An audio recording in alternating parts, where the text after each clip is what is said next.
What do you think grown-ups think of you when they first meet you? Incredibly adorable. I would agree with that.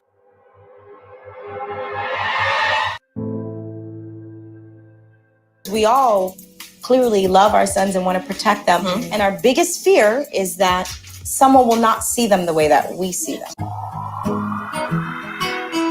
I'm DePelch Magruder, founder of Mob United, a resource and a voice for moms of Black sons. As the saying goes, children are our future. As a mother of 2 Black boys and 2 Black girls, I realize that I have to advocate on their behalf to make this a better world. It's my whole world, and I love it. I hear these moms' pain. I hear the stories every day of moms whose children have been discriminated against, who've been through the criminal justice system. Jamari had a total of 76 bullet wounds to his body, and my mother was asking why. She showed my mother a photo of the person that they were looking for, and my mother said, "That's not my grandson." One of the things I'm most proud of is that we got involved in the Jordan Edwards case very early. We've actually spoken out on 41 cases. Mob United for Social Change believes in and fights for policy change that will hold law enforcement accountable for excessive use of force against our Black boys. We're focused on things like de-escalation training, bail reform, use of body cameras, eliminating teen life sentencing. We have to push the system of change and push for accountability. I'm Monteria Robinson, and I stand with Moms of Black Boys United. I'm Phaedra Parks, and I stand with Moms of Black Boys United. I'm Peggy. I'm the current chapter lead in the Dallas-Fort Worth area. August 28th was the day that Roy Oliver, former police officer for Bald Springs, was convicted and found guilty of murder in the death of 15-year-old Jordan Edwards. If we can save one young man from suffering the fate of Jordan, I will have considered my life worthwhile. I'm Sabrina Fulton, and I stand with Moms of Black Boys United. I'm Nikki Michaud. Join us on the front lines for our sons, our men, our future.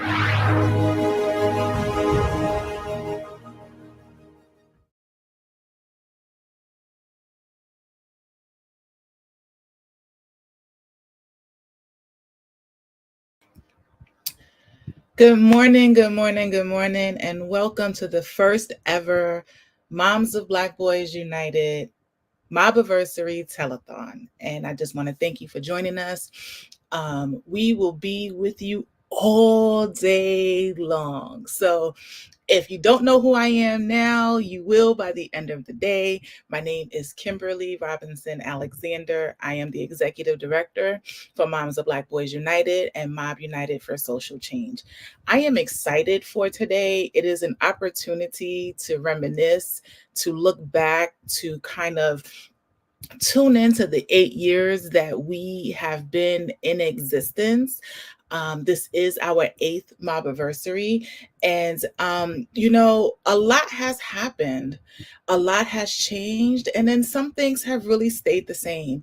And that's what today is about. Today is really about going back to the beginning and the things that have transpired over the 8 years, talking with some of our present and former leaders, individuals who are supporters and partners of the organization, who have invested in us and us in them, people who we have advocated for, heard from throughout the years. And so I want to start out by truly recognizing that today is the National Day of Mourning, as we remember Sonya Massey and the tragic way in which she was taken from us. All across our country, all across the world, much like 2020 in the George Floyd situation, we have risen up and standing together, because we know that what happened to Sonya Massey in her home, where she should have been safe, where she should have received help, was not okay. And it's an unfortunate testament to why Mob United still exists. It's an unfortunate testament as to why we are still so relevant and why we need to be here. And so I and us, we stand with the Massey family. We stand with the community. We offer our heartfelt and deepest condolences to anyone who was close to her. And we stand firm in support of swift and right justice in these situations, and especially this one. We know that there is a difference between justice and accountability. And justice says that we don't have to have these conversations. Justice says that we don't have to bury our children. Justice says that we have a right to be here. We have a right to live. We have a right to thrive, succeed. We have a right to be heard. But accountability says when you do wrong, that the world hears about it and you are punished accordingly. So we are looking for justice in our world and accountability in the Massey case. And so again, I just thank you so much for joining us. This is a two-way conversation. I know I'm here alone for right now, but I am looking forward to hearing from you in the community. If you have a Mob United memory over the last 8 years, put in a chat, let us know what you remember, when you were involved, why you still are involved. We are looking forward to hearing from our community throughout the day. We also have a financial goal today. We are looking to raise money. Nonprofit organizations don't exist without your support. Mob United does not exist without your support. So we would love for you to, right now, just text MobU to 44321 and you will see it on the screen. You will see us talk about it throughout the day. You will also see where those funds go throughout the day. So we are looking forward to talking more to you throughout the day and your support.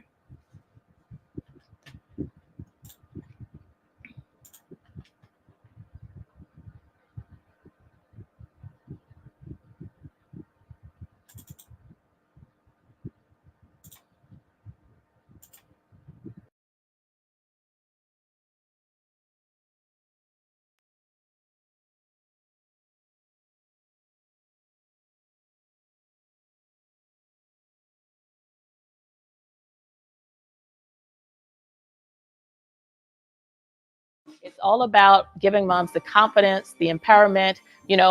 A lot of people don't like the word activist, and so I describe us as parent advocates. Everyone can understand wanting to advocate for your child and get the best for them, but if you're a mom of a Black boy, you have to advocate a little differently. There's some extra stuff you need to know. For the most part, I would say that my encounter with the police has never really been one that was always welcoming. Never felt like they were somebody that I could actually turn to and ask for help. The first time that I've encountered that probably was when I was around 13 years old. At that time I had just gotten to be about 5'10". I was 13, fresh and a new teenager, and I was coming back from the basketball court, and some police officers had stopped me and said I fitted the description. Where was I coming from? Where you going?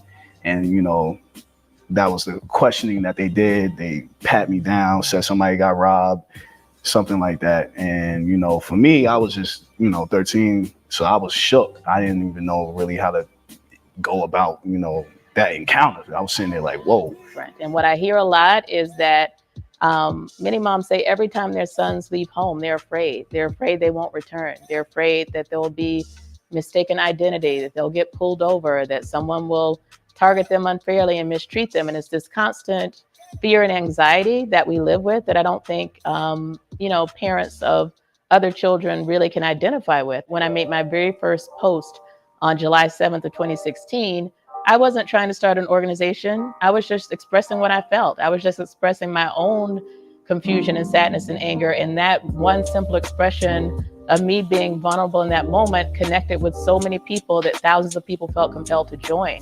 So we started out on social media, but we quickly decided to form two nonprofit organizations. So one is Moms of Black Boys United, which is our 501c3. And we focus primarily on a few key systems. We focus on the education system, the criminal justice system and the mental health system, because we found that those things are very interrelated in terms of how they interact with and impact our sons. We've hosted seminars on topics like how to interact safely with law enforcement, understanding the school to prison pipeline, dealing with the trauma associated with all of these issues and constant barrage of negative images, and understanding the defund the police movement. So it's a broad set of topics. They aren't all doom and gloom. We also have an annual vision board party for moms and sons to craft a vision for the year together. And then we also focus on advocacy. Our 501c4 is all about advocating for policy change at the local, state, and federal level. The main point of the organization, I would say, is making moms feel empowered to speak out in any public forum on these issues, to be effective advocates and keep these issues front and center. We have local chapters all around the country, and we are training and empowering moms to be effective advocates in any public forum. We've taken moms to state capitals, to Capitol Hill. We encourage everyone to connect with their local and state legislators, and we give them talking points. We give them our legislative agendas so that they will keep the issues that we care about front and center.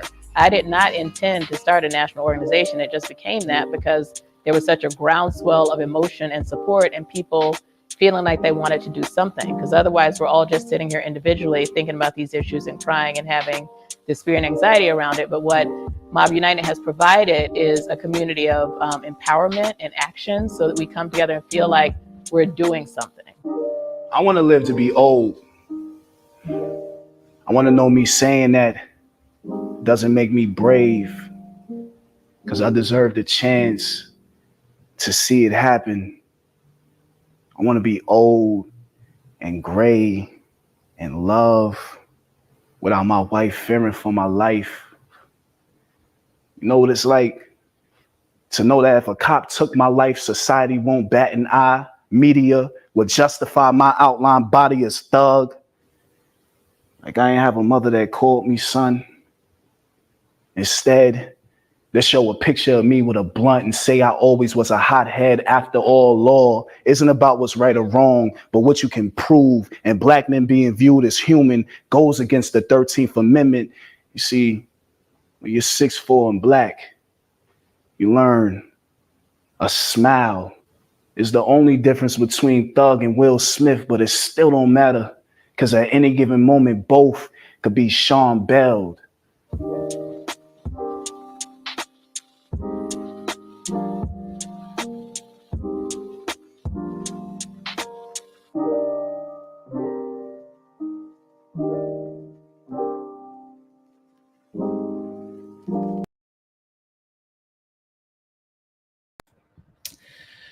So that's from actually MOBBiversary in 2021. Many people ask me all the time, what is the thing that I'm most proud of? And my answer is always the same. I am most proud of how we came together. There is a narrative in this world that says Black women can't work together, that women can't work together, that, there's so much discord amongst our community. We were by and large strangers. We came together from a Facebook post, a single Facebook post that so many people saw, and we all it resonated with all of us. And so there are so many of us who are still here from the very beginning. There are so many of us who have become family to each other. And it is truly, it's empowering. It is needed. It is soul saving to experience such a profound care and love amongst the women that run the organization and the men who support us. It has been truly a magnificent experience. And I want to share the very first time that we came together, the first meeting of all of the national leaders together happened about 8 or 9 months after we were formed. And it was for a lot of us the first time that we had been in the same room together. Though we had been on phone calls and conversations and middle of the night calls, we were up because all are moms, right? And we all have full-time jobs, and many of us had really, really demanding full-time jobs. Everybody but Beth. Beth was retired already. But we all had really demanding full-time jobs. And so we were working in the hours that we could, but we were so committed to the mission. We were so committed to the idea of saving our sons and doing it as a coalition of mothers that we did that. We had the sleepless nights and the sleepless mornings, and we managed motherhood and mission driven and purpose work. And so the first time we came together, we had the pleasure of having a camera crew with us. And so I want to share that brief synopsis of that time that we spent at the Noble Mansions in the Poconos Mountains.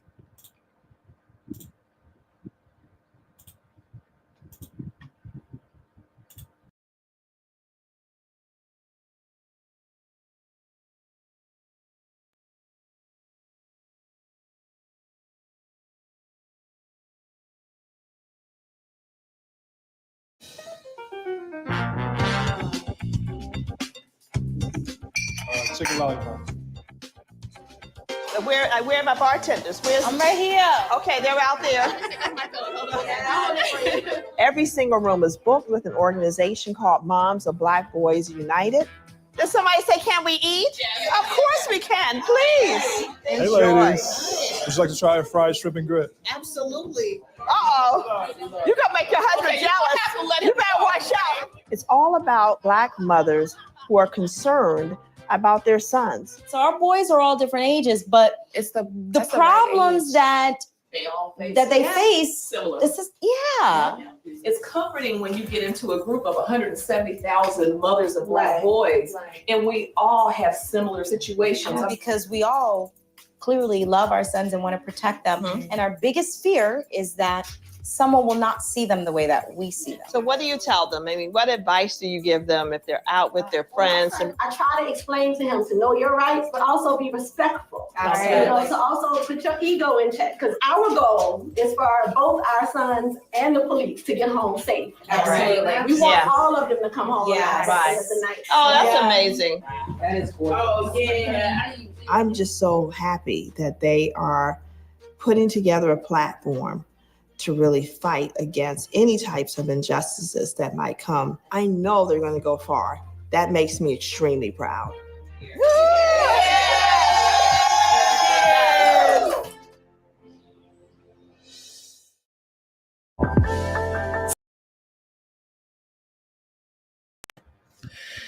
So yeah, that was the first time that we came together as a group. It was the first time that many of us met.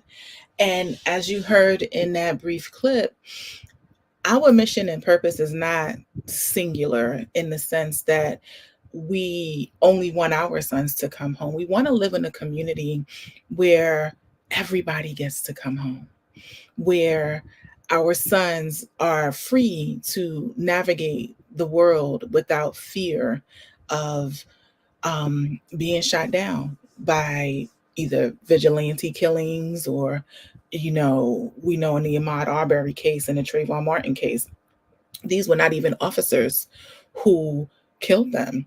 And then we have so many stories about just the quick trigger and the universal statement of I feared. And so one of the things that Mob United does consistently is we share the images of our sons. We work really, really hard at rehumanizing who they are. In one of the first clips that I shared, you heard the young man say that he was 5'10" at 13. And that's about when we know that our kiddos' Black skin becomes criminalized. The idea of a large Black boy is so adultified, is so perceived as a big Black man versus who they really are. And so it is definitely one of the things that we do through our Protect Them campaign, it is sharing and showing what our kiddos really look like, who they are, their creativity, their genius, their future. Our kids have desires for their future. They have goals for their future. And so we do that through the Protect Them campaign. You also heard Patty Garrett, shout out to you in Georgia. She said, it's something to have 170,000 moms in a group feel how you feel. Well, we still have that group. That group has existed. It is the original group that started all of this. It is our closed Facebook group. We currently have 166,000 moms of Black sons in that group. Only criteria is that you are the mother or primary caretaker of a Black boy or man of any age, and you are welcomed to that group. But bigger than that, you're welcome to the organization.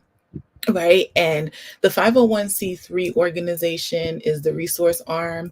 It is the place where you come for information, for assistance, for conversations about self-care, mindfulness. It's where you come for prayer. It's where you come because I need help with an IEP or a 504 plan in school. It's where you come when you just need a listening ear. The 501c4, the advocacy arm, is the voice. It's the voice of the organization. It is the voice that is out there saying, we want this to stop. This should not be the way things happen. This should not be how we have to live. I should not be afraid. I should not have to worry. I should not be waiting for that pending phone call. I should not have to hug a mother who has lost their son. I should not have to hug a mother whose son is wrongfully incarcerated. Where we are going to legislate, we're going to the legislative bodies, we are going to Capitol Hill, where we are partnering with organizations who are like-minded and moving this work forward. That is the voice of the organization. And both of these things require your help. If you are interested in starting a national chapter, if you are interested as another organization in partnering with us, if you are interested in donating to us, we need your help in these efforts. We have been on the front lines for the last 8 years. And we have truly been providing these services in so many instances in the dark. The media cameras are not there. We are on the front lines. We are boots on the grounds, feet to the street, like our girl Kelly likes to say. And we are providing these services. And we're not doing it for glamour. We're not doing it for fame. We're doing it because it's necessary. We're doing it because it's needed.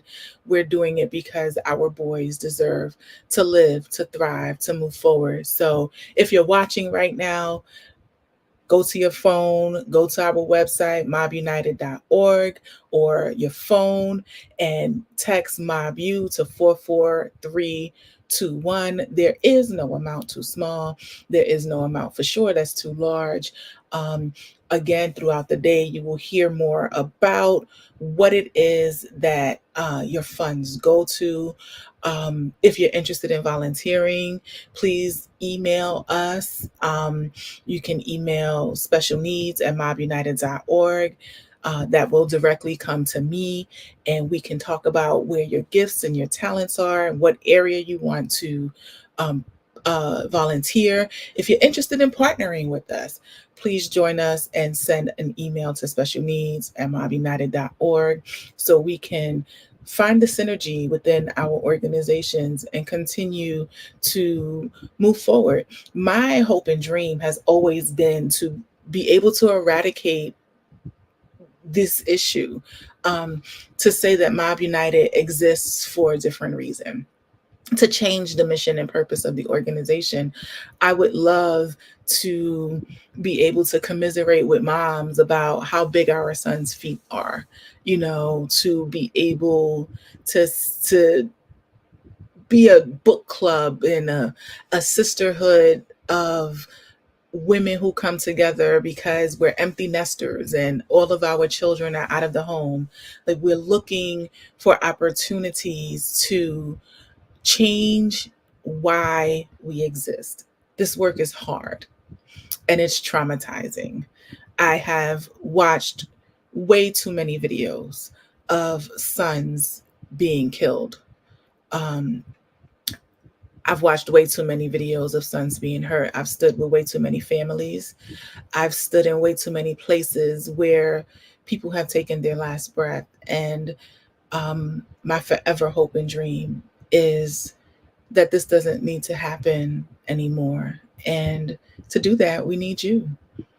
We need you to do that. And so I'm looking forward to conversations coming up in just a couple minutes. Our girl Kelly Chapman is going to be joining us. She is close to the organization. I'll let her share her role and why she's a part when she hops on, but we're looking forward to talking to her. We will have special guests throughout the day. It's our first Mob United Telethon, y'all. I'm putting on my Jerry Lewis hat. If I forget something, if there is a memory that you have that you're just like, oh my gosh, you got to share that. You got to share that. Drop it in the chat. Ping me so that maybe you can hop on quick and tell us about it.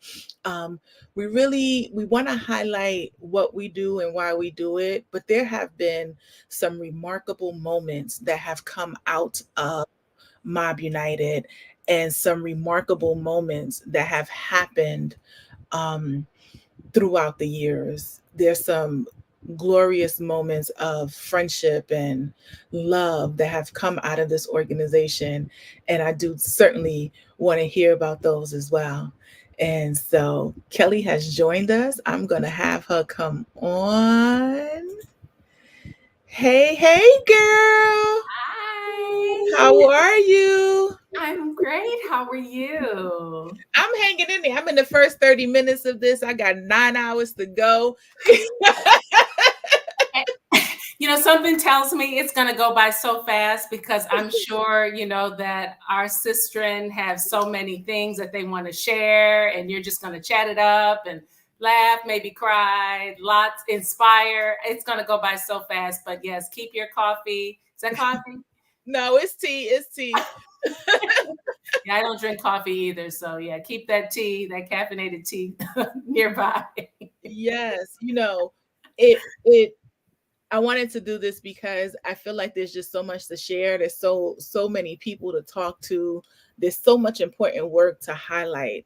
And you've been with us now for about 3 years, and you've really been such an integral part of that. So I'm going to give you an opportunity to introduce yourself. Tell us more about you and how you came to Mob United. Okay, well, I'm Kelly Chapman. I have been handling operations for Mob United for about 3 years. I would say this journey really started for me back in 2000 when I started to think about how do I leave a legacy in the world? How do I move into purpose? I was fortunate that at a very young age, people started talking to me about volunteerism, about philanthropy. And so I've been very active in a number of fields. And I was in corporate America, got out of corporate America, and kind of moved into the entrepreneurship world. And that actually allowed me to have more time to spend hopefully making a small difference in doing my small part in the world. And I was fortunate to be connected to Mob United by my best friend of a gazillion years, Kelly Richardson Lawson, who is one of your board members. And it has just been one of the most life-changing experiences for me, having this opportunity to take an area that I was very passionate about. I was always posting like anything that was happening, George Floyd, Trayvon Martin. I was always posting all of the time. And I was angry. I was very angry. I was very sad. And I was marching. I used to march with Black Lives Matter when I lived in LA, and I would film, but I always just kind of felt like I wasn't really, I felt like I could do more. And so when this opportunity presented itself to be able to be in the trenches against the 5 pillars, I was just over the moon.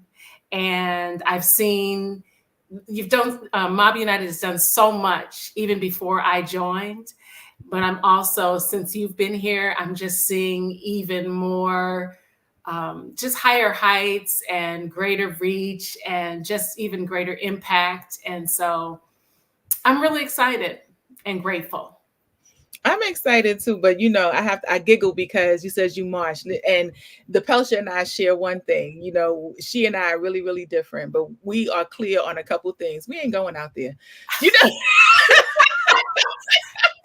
Well, you know, yeah, I understand. Yeah, you know, I remember sitting. It was me and is it Patricia Cullors? I remember they said, "Come downtown and sit by the police station," and there were 4 of us sitting there, just 4 of us, and it was hot. We had nothing to eat, and I was like, "This is my first time doing this.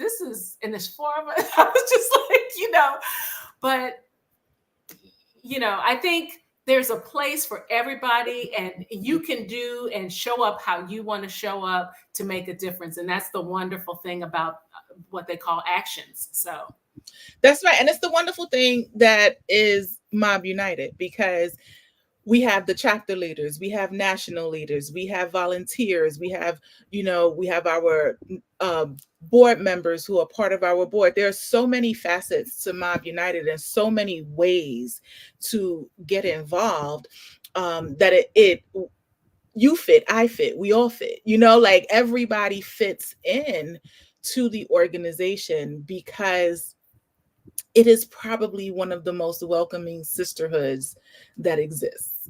You know, what you do and who you are in your authenticity is okay. You know, that is, when you say family, I mean, you all are such a family. There are very few text chats that I actually like to be on.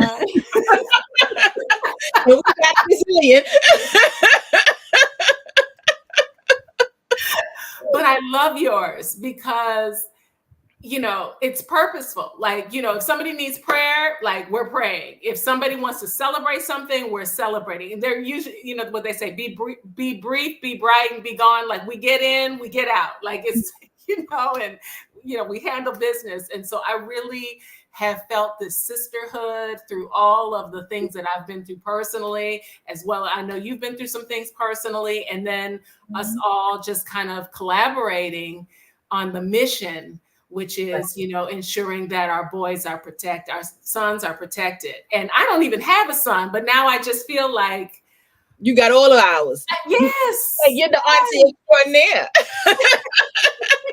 You had the pleasure of meeting my boys, right? Yeah, you got a chance to meet my son, and he actually gave you a smile. I have to admit, I was a little bit jealous.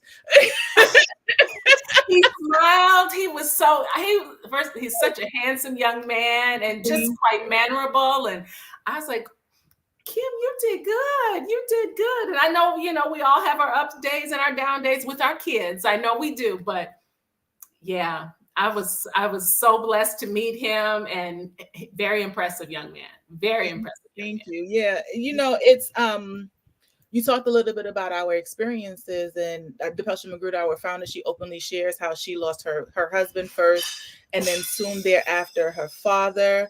I lost my father during this journey. You lost your mom during this journey. We have grieved together. You know, we've Very honestly, we've had natural disasters. We've had people lose homes. We lost one of our national leaders, Vivian Vivian Sullivan Wampa. Like, she was one of the cornerstones of the organization. So I had just started to meet her and work with her, and wow, she was beautiful. Yeah. Beautiful inside and out. Yeah. And so we've stuck together, stayed together, and continued the work despite all of the things that we've experienced. I live in Texas, so I have a hurricane a week. Y'all been going through it down there. Y'all been going through it down there. So I can remember, I guess maybe 3 years ago, for Autism Awareness Month, we had a rainstorm. It wasn't a hurricane, but we had a rainstorm. And just as I was set to go live with Eric Carpenter Grantham, my lights went out. And I was like, what am I going to do? So I had no internet. I had like 50% juice on my computer, and I had my cell phone. And so I took the ring light. Shout out to Sonia Marchand, because she said I needed a ring light, and I told her no, and she sent it anyway. So shout out to Sonia. Sonia, she's such a brilliant sister, and she already, she knows production. She knows everything. Yes, she is our chair of communications, and she is our producer extraordinaire. And I told her I didn't need a ring light because I'm simple, simple Susie over here.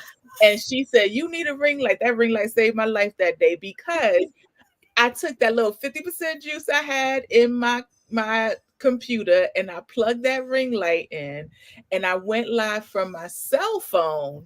And no, you couldn't even tell that I was in the dark, but I did that entire live in the dark, like on the island in my kitchen. It was amazing. I don't even remember how long I didn't have lights. I was just like, we're gonna get through it. Like I said, we're gonna get through it. And so, I mean, we have 1,000 stories like that, right? Like, absolutely, the level of commitment, the level of just, what do you do when, and the push through, the true, push through that we've all had to have as we continue to go through. Yes. What's your favorite moment? What's your favorite Mob United moment? Oh, wow. So many, but I think the bonding that we had at the women's retreat, when we came together and did that strategic planning session. And first of all, getting to an opportunity to meet everybody in person versus over a Zoom. That was wonderful. And, it just gets even better in person. That's all I can say.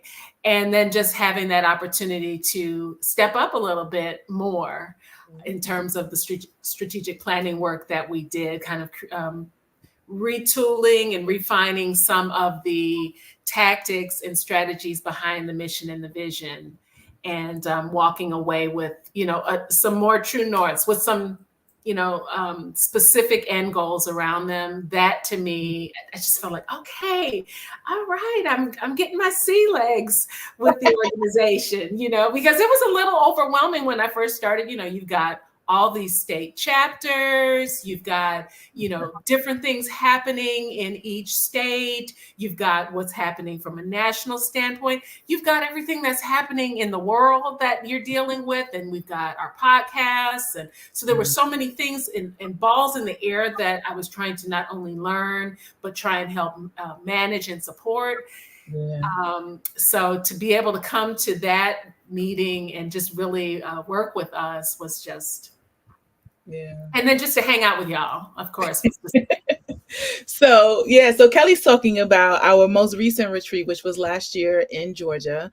And I guess I didn't realize it really was the first time that you got to meet most of us, huh? Yes. Because you came in kind of during the pandemic, and we weren't really doing much in person. And wow, yeah. So yeah. And we had Beth came from London. So I mean, that's just amazing. The kind of support and commitment and dedication that the moms have to this important work. So. Yeah. Shout out to Beth Lundy. Beth Lundy she is our tech everything. She is our tech everything. And thank God. Yes. And in true tech form, she is camera shy. You know, Beth appearances are few and far between, but she is irreplaceable. She has been with us from the beginning, and we love her and her son, Kenny, who is at the Boston Conservatory. He is a wonderful and brilliant dancer. Look him up, Kenny Alum Lundy. I think I got the order of his name correct. And look him up, because you'll be able to say, I knew him when. He is doing marvelous and extraordinary things, as is so many of our children, so many of our sons, our daughters. You know, we talk a lot about our sons, but we do not leave out our daughters. I have 2 of them.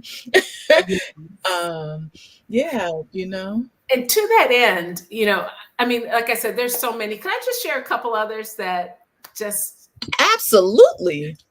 So seeing the young men on camera doing their own little round table podcast. Yeah. It was Kingston and Jazz. And I mean, they were just a very diverse group of young men. And they just had their own conversation. No moms were moderating it. And to hear about their talents, their passions, I mean, whether it was music, you know, Sam was talking about building a cannabis farm, and which he's still talking about doing. I mean, like, and then we had an actor on, I believe. I think that might have been Vanessa's son who dabbles in acting. Yeah. So yeah, and just to kind of hear them all chat, and just to see just how amazing, and to once again reconfirm what we already know, how amazing the young Black men are, our sunshines are. It just, that was another highlight for me. And like you said, we didn't moderate that. We didn't tell them what to say. We didn't tell them what to do.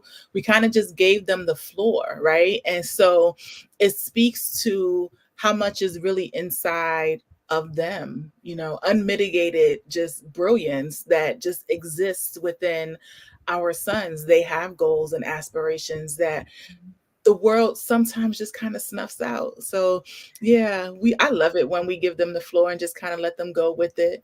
Sometimes it's a little scary. I'm like, and then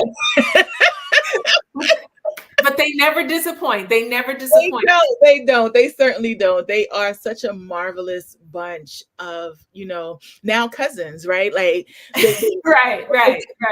You know, and hats and kudos to you for the work that you do around highlighting kids with special needs. I mean, I think about, you know, Danny and how you highlighted what he's doing with what are those called? Ropes, or it's like Cirque du Soleil, and just all of the attention that you've drawn to that, and just shown how brilliant and marvelous and inspirational these young men are. You can have autism, you can be on the spectrum, but you are smart, amazing. You can think for yourself, speak up. You're talented, you're gifted. Leaders, it's just on and on. And the fact that you decided to spotlight that in, what is it, May? It's amazing. Yeah, April and May.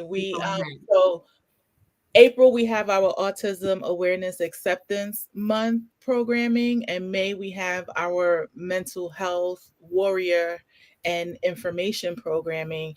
And it's how actually I got started with the organization. When I first started 8 years ago, that was my thing. Special needs subcommittee. It wasn't even a whole committee, it was a subcommittee. And it was under health and wellness. DePelsha tells this story better than I do, but So I'm from New York, and Depelsha Magruder, our founder, she lives in New York, and at the time I think she was still at BT, and I, pinged her and was like, I would love to meet you, talk about, how I see special needs going. And she said she thought it was just kind of going to be a meet and greet. And she didn't really understand why I wanted to meet her. And I was like, no, I want to tell you what I'm, like I had all of these ideas just bubbling up inside of me. I was so excited. I'm still excited, but I was so excited about the work we were doing and an opportunity as a special needs mom, as a neurospicy individual. Like I was just like in it. And I showed up and we sat down at this little restaurant, and she asked me if I wanted food. I'm like, no, I don't need my mouth full. I got to talk. I'm like, I'm doing all of this, all of the isms. Right? Yes. I already know. All of the Kim-isms, because I'm excited, right? Yeah. And I pull out, I had pages and paper, and she ordered French fries. And I remember this. She had French fries, and it was a little bit of a frou-frou place. So the French fries came like a cup like this, and it had like a separate little vesicle for like dipping the ketchup. It wasn't Hood Harlem French fries, where they put them in a paper bag and give you a toothpick. That's what I was using. You had the Porsche fashion French fries. And so the packet. Right. So, so she's like dipping one French fry at a time. And I am talking to my limited, like I'm like, and I'm like, and this is my plan. And she is just looking at me, deer in the headlights. And I paused for nothing, right? Like she looked confused, unsure, don't know what's going on. And I'm still going. And I'm just talking and talking and talking. And then I was like, I got it all off. Like it just felt good to let loose. But I was so excited about the opportunity to share that special needs does not mean deficit. It doesn't mean that there is not value. It doesn't mean, and to champion for the mothers. There is just something about, I call us ninja moms, right? Because there is just something about being a ninja mom that is unlike anything else. And don't get me wrong, I'm not saying like mommyhood is hard across the board, no matter what. Like there's no manual, it's hard. But then you have this second layer of there's no manual and and both of my boys are special needs in some way, shape, form, or fashion. And I just remembered what that felt like, what it felt like to have a child with a traumatic brain injury and was just a little bit slow on the processing and what that could mean, right? And what that looked like in a police encounter. And then just a few years later, we had Mr. Scott, who had a traumatic brain injury, who was leaving the library and who was shot dead by police. And those are the things that reaffirm the dedication, that reaffirm the commitment. Because when we say that we look at these situations and they could be ours, it's because they really could be ours. Yes. Because there are the Jordan Edwards, who was 16. There's the Mr. Scotts, who had a traumatic brain injury. There are the Sonia Masseys, who had schizophrenia. Like those are our children. Yes, yes. And I'm trying to think, isn't it like Elijah McClain? Elijah McClain. He was. I want to say he was. I hope I have the right son. I think he played the piano. Like he was gifted on the piano. I'm not sure. Okay. I'm not sure. Which is tragic by itself, because there have been so many that the thoughts are overlapping of who one or the other could be, right? Mm-hmm. And it's the ones that hurt me the most, the ones that dismantled me the most, started with Botham Jean. continued with Breonna Taylor, Sonia Massey, Sandra Bland. But those three hurt me the most because I'm a fierce mama. I like 10 toes down. I tell people in a minute I do hell in jail for mine. You know, if I'm a burn in hell, it's gonna be for mine. You know, Me too. I'm gonna spend the rest of my life in prison. It's gonna be for mine. And the one place that I was sure, I've always been sure that I could protect my children was at home. And then Botham Jean got killed watching a movie in his living room, and Breonna Taylor while she slept, and Sonia Massey while she held a pot of boiling water. So what do we do when we can't even protect our children at home? And I remember you mentioned at one point you were at home and had to defend your sons from law enforcement. Yep. I think you said you actually stood between the gun and your son. And this was on a mental wellness call or mental health call. So you were calling for help. Yep. And then you end up standing like, I'm about to take this because you're not going to do that to my son. Yep. Yep. And so where are we safe? Where are we free? If you're not safe at home, there is no safe place. And that's why we exist. And that's why your help is needed. So if you haven't already, text MOBBiversary to 44321 because this is why we exist. We exist because I never want to be that parent, because we are proactively trying to change this narrative.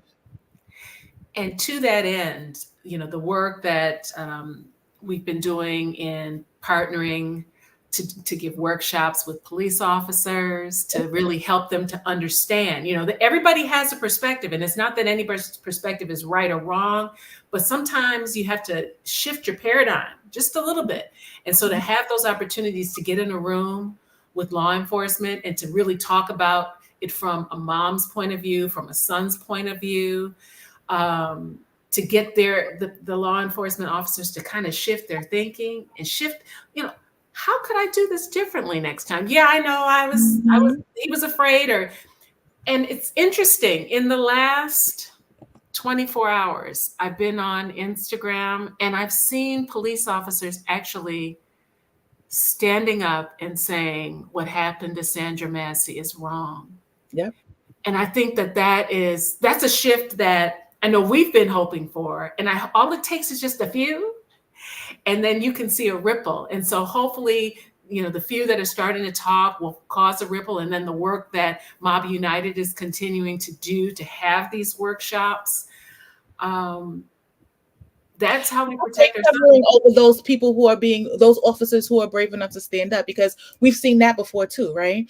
We've seen those brave souls who are who are willing to speak up and stand out. We have one of them in our camp, Lisa Burton. Shout out to Lisa, who's our Black Blue mom. We pray covering over them. Amen. Their strength and their protection, that they don't lose life and livelihood because they are willing to say that it's not okay to hurt us. Correct. Amen.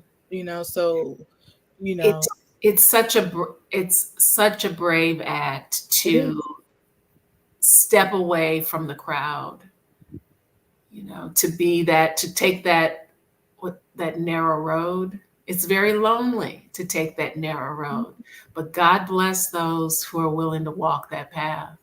Amen. Amen. I'm with you for sure. So, we're going to shift gears for a moment. Thank you so much for visiting with me. Thank you. Everybody, please donate. Take whatever amount you can, please donate. Yes. It really makes a difference. Kelly? I'm gonna see you anyway, but thank you so much. Thank you. Have a blessed day. You too. Bye-bye. Bye.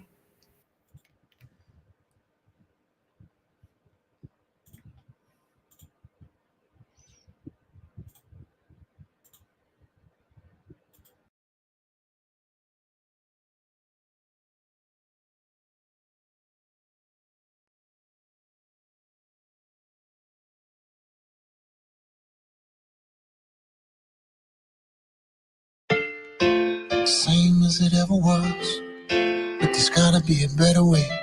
It's the same as it ever was, but today's a different day. You and me couldn't make that change, but it's the same as it ever was. We better start today. America's a better place than it was 50 years ago. There's been a whole lot of change, but we got a long way to go. When we used to have a problem, we used to call the police. But who we gonna call when the police make a problem? I'm not saying that they all bad. I'm not saying that I'm any better. All I'm just trying to say is we could all do a lot better. I say it in my own house, and I say it on the street. I say it on the record, y'all, and I say it on the beat. I paint it on the wall, y'all, so that everybody sees. When we all see justice, then we'll all see peace. It's the same as it ever was, but there's gotta be a better way. It's the same as it ever was, but today's a different day. You and me couldn't make that change, but it's the same as it ever was. We better start today. A revolution is a battle between the future and the past. The battle's never over, but the future's gonna last. Malcolm had an ex, yo, and the king had a dream. And like Spike Lee said, yo, you should always do the right thing.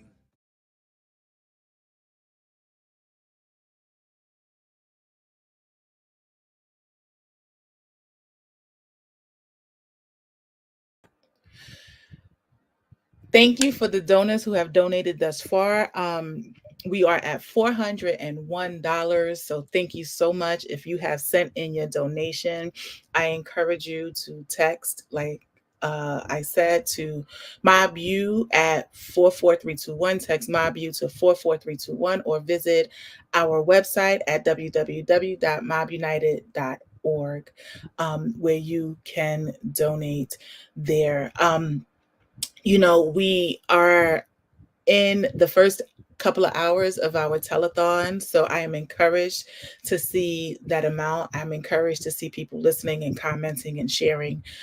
Please share this telethon with your family, with your friends, on your social media sites. We are live on Facebook, LinkedIn, and YouTube. It's going to be a great day, and we're going to continue to meet with people and have conversations around what it is that Mob United does. The video you just saw was one of our first Protect Them videos. It is our biggest image campaign, and I can remember it was one of the things that we did very early on. Our first pillar is changing perceptions, and we knew that to change perceptions, we really needed to share images of our sons doing different things, share images of our sons active in the community, loving their parents, loving their moms, just show them doing things that were normal or typical things within the community that could be seen differently. Studies show that it's around that 12, 13 age where our Black boys and men begin to start being criminalized and viewed as a danger.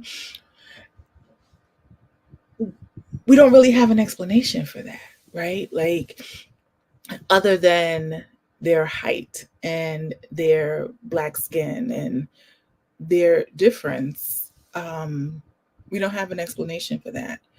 We have so many situations where outcomes are tragic because it is said that our children were in places and spaces that they didn't belong. But what does that mean? What does that look like? Why is that a thought? How do you explain that our children don't belong places? And it's a whole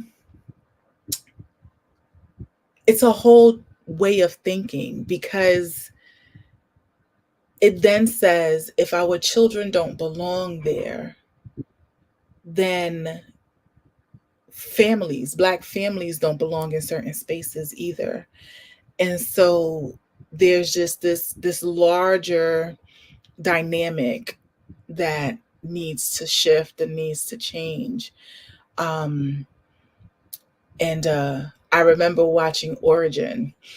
Shout out to Sonia and Nikki Michaud, who put me on to the movie, and I was on a flight.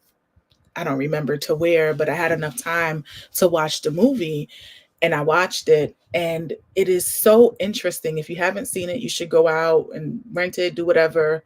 I guess renting is not a thing anymore, but find somewhere to see it, because it talks about caste systems, but not just in America, really all over the world, India, Asia, like different places. And it really talks about why certain people are viewed in a particular way and how not all things can be attributed to racism. And the movie talks about it starts out with the Trayvon Martin story and how less racism but more caste systems contributed to his death, because it was thought that he should not be in a place that he was in because he didn't belong. But then who belongs in those places? The same is true for Ahmaud Arbery, who was running, right, in a place that he didn't belong. When is it that we are truly accepted as the contributing members of this America, or that we have the intelligence, the fortitude, the knowledge base, the education to achieve and to strive and to fit into places that others would say we shouldn't or couldn't or can't fit into? And so it really was a great perspective on a lot of different things. Talks a lot about the Holocaust and what that looked like, and how so much of Hitler's regime derived from oppression and slavery in the Americas, right? And so I had never made that connection. That connection was never made for me, but through the research that was done for the book that Origin is based on, you learn how much really came from how we by the American people back then were treating Americans, and how that was effective. Because at the end of the day, we say it all the time, right? We as in Black people outnumbered those who were here oppressing us, and still we were oppressed. And that was basically what Hitler's regime was trying to do. So no, for sure, I think that you should watch Origin. It's a really interesting take on what it looks like to belong, and how societies both manage oppressing people through caste systems, and how society determines who belongs and who doesn't, and so I just think that you should watch it. I think you'll enjoy it. But we spend a lot of time just saying, I belong here, and saying our sons belong here. And I think that's another thing that I'm so proud of when I look at the demographic of leaders within Mob United, both chapter leaders, volunteers, national leaders, all of it. When I look at the people who we are and all that we have individually accomplished, the Pelsha would say all the time, we have everything we need within the organization. And we do. We certainly do. We have attorneys and tech people and doctors and nurses, and we have institutional leaders and nonprofit leaders and teachers, and like there is nothing that we need advice on. Social workers and therapists, psychologists and psychiatrists. We have some of everything that stepped up within the organization to say, yes, I want to be a part of the organization, and I want to help to push the mission forward. And we've done an amazing job of that. And it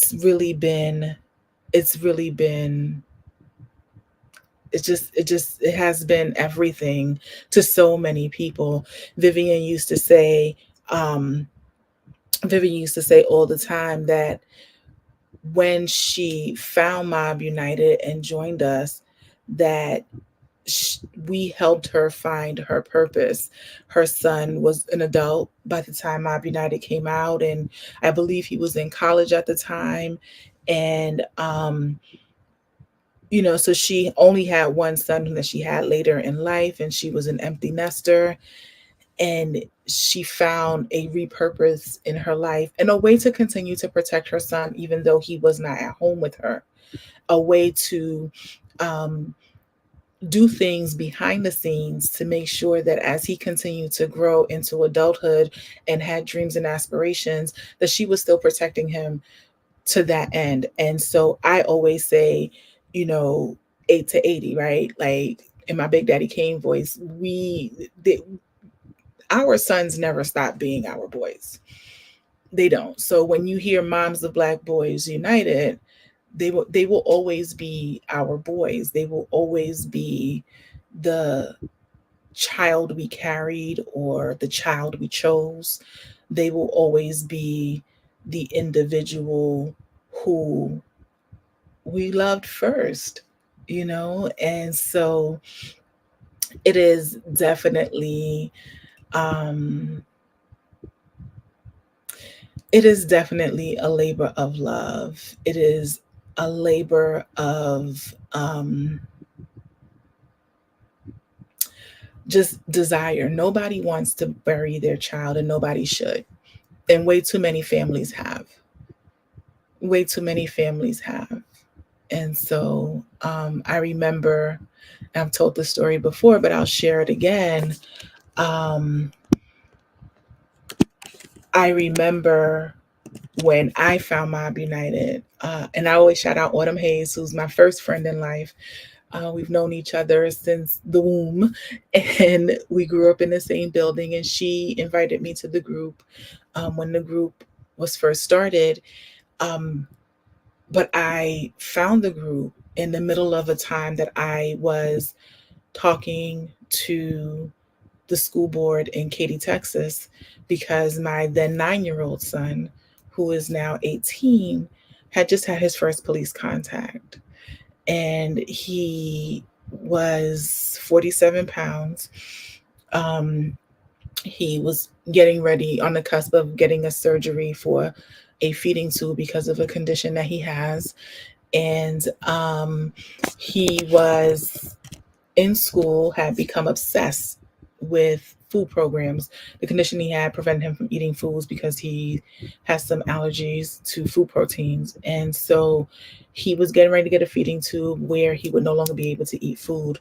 And he became obsessed with food programs on the Food Channel. And there was like this challenge that he had watched. And it was about identifying different herbs and spices. And so he took a Ziploc bag full of oregano to school. And a teacher or para observed him showing it to a friend, asking them to smell it and identify what it was. And immediately scooped him up, took him to the principal's office with the Ziploc bag. They called the police. 3 state troopers and 2 police dogs arrived at the school. I was never called. And they told him that if he were just a month older, that he would be going to jail because the age of arrest in Texas is 10. And so he would turn 10 the following month.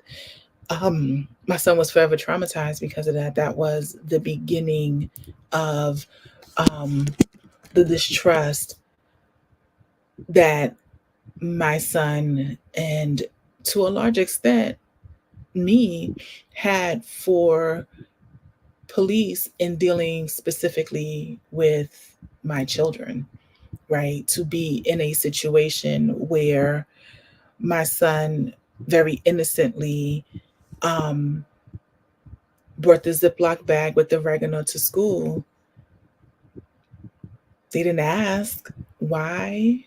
They didn't ask anything. The principal, I found out 72 hours later. My son was so afraid that he didn't even tell me what was going on. And when I spoke with the principal about it, they told me, well, I didn't know what it was. I didn't know what it was. There's a huge difference between loose oregano and a Ziploc bag and marijuana. But, and even if they had to check it out, did it have to be in such an aggressive and accosting way? Did it have to traumatize my son, who was forever traumatized behind that? Did he have to be threatened? He was threatened so harshly that he was afraid to tell me because he was then afraid of what would happen to me when I went to school. And I spent weeks fighting this, talking to Katy School District's legal department about the legalities of what they did, and speaking before the school board and writing letters to the school board, superintendent, to no avail. They never saw my son for the 9-year-old, 47-pound innocent little boy that he was. And it changed the trajectory of a lot of things for us in our household. And I couldn't predict then where we would be now, but I can now say that that was the beginning of a lot of dismantling and a lot of trust issues and a lot of mental health concerns that have happened over the 8 years since then. And it was at that time that I found Mob United. It was at that time that DePelsha was in her own vicarious grief and trauma around Philando Castile and Alton Sterling's murders. And so it was a series of unfortunate events that culminated to this coalition of mothers who were all in pain for different reasons, both experiencing vicarious and primary grief, all at the same time, so much so that 177,000 women by the end of 2016 were part of this Facebook group, and a large amount of those women are part of a 501c3 and a 501c4 that decided that we wanted to do something different. The Chris Baldwins of the world, shout out to Chris, who was all about that marching. I wasn't with her neither. But, shout out to Chris Baldwin, Shout out to Tiffany and Tinsley and Just Tiff, shout out to so many of our first leaders, Alicia, Rashad, shout out to Adana Garrett, who we'll hear from later on today. There's so many names, so many people who were pivotal and part of the beginnings, the early stages, and the come together of the organization. It was truly a unified effort. It was a unified experience, and it was a unified sacrifice, both in time, in money, in finances, in donations, in talent. This organization was really built from the ground up with us. We started out having national calls every week. Every week, we were having national calls on freeconferencecall.com. We were sourcing people to talk to us. We were looking for people to share their expertise. And then we moved from freeconferencecall.com to I don't know, something else. And then I don't even remember what it was. And then we went to Zoom, and now we're on StreamYard. So we have actively and progressively grown, but we have also shared a great deal of helpful information and joy over the world. One of the 2017, I believe, talks we had that was really, really instrumental in helping me understand a lot of different things and be able to help my sons was the Know Your Rights conversation we had with the Legal Aid Society. And I won't play the whole thing, but I do want to share a clip of that now.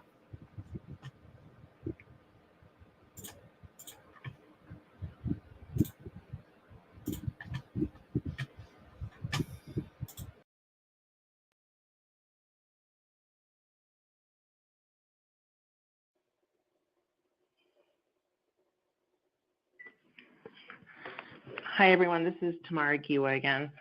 So our conversation today, as Sandeep laid out, is about the rights of children when they interact with police, whether that be on the street, in their cars, in schools. And so I think one of the first most important questions is, what is a child? How old is a juvenile? And I actually saw this question come up in the chat function pretty early on. What is a child? So if you look at your computers, for those of you who have one in front of you, there's a chart that lays out in 4 jurisdictions, New York, California, Georgia, and Texas, the youngest age a child can be arrested, the youngest age that a child can be charged as an adult, and then the youngest age that a child will always be charged as an adult. And as Sandeep just pointed out, in New York, at 16, a child will be charged as an adult. It's pretty straightforward. The numbers are here in the chart. I just want to point out 2 things. One, I practice in New York. So in New York, we have what are called designated felonies. And what that means is that children who are 13, 14, or 15, if they're charged with these designated felonies, these specific felonies, they can be charged as adults. Those designated felonies include things like, probably the most obvious is like murder. There's kidnapping charges, there's rape charges, there's robbery charges, there's a number of charges. But if a child is charged with these specific designated felonies, they can be charged as an adult in criminal court. And then, of course, once they turn 16, they will always be charged as an adult. In Texas, just something else to point out, you can see on the chart, it says under youngest age that a child can be charged as an adult. In Texas, it says 17 without certification. And what this means essentially is that in Texas, a child under 17 will not be charged as an adult unless there is what's called a certification hearing. So the child appears in court, the child is then certified as an adult, and the case is transferred to criminal court. So you can see some of the distinctions among the various jurisdictions. Okay, I think we can move on.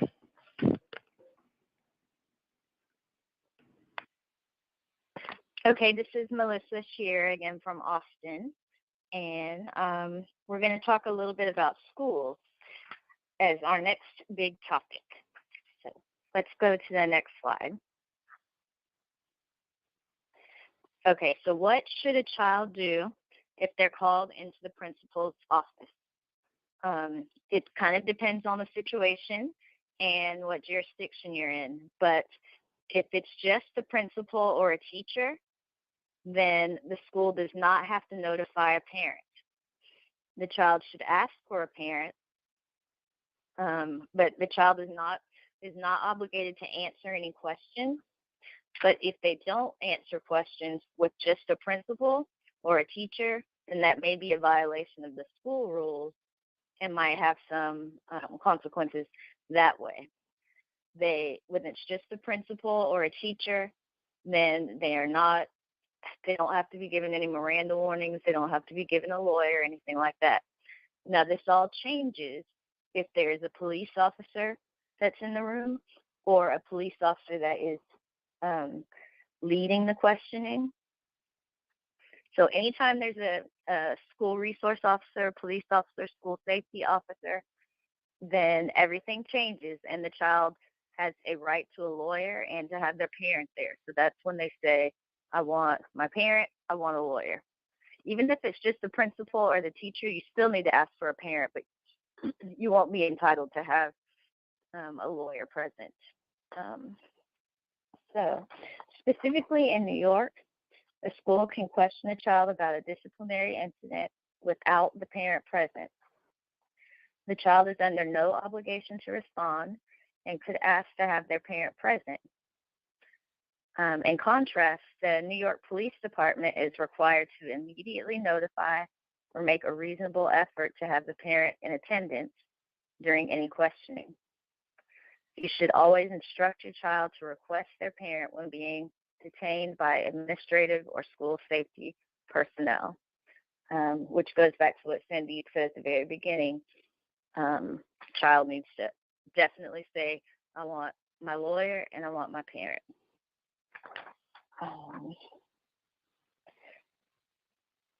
Let's see. In Texas, I just want to differentiate from Texas. If it's school personnel that are acting alone, then they can question the child without the parent present. But again, the child should always ask for the parent. If there is a police officer or a school resource officer involved, then they ask for a lawyer also, and do not answer any questions about any incidents without a lawyer present.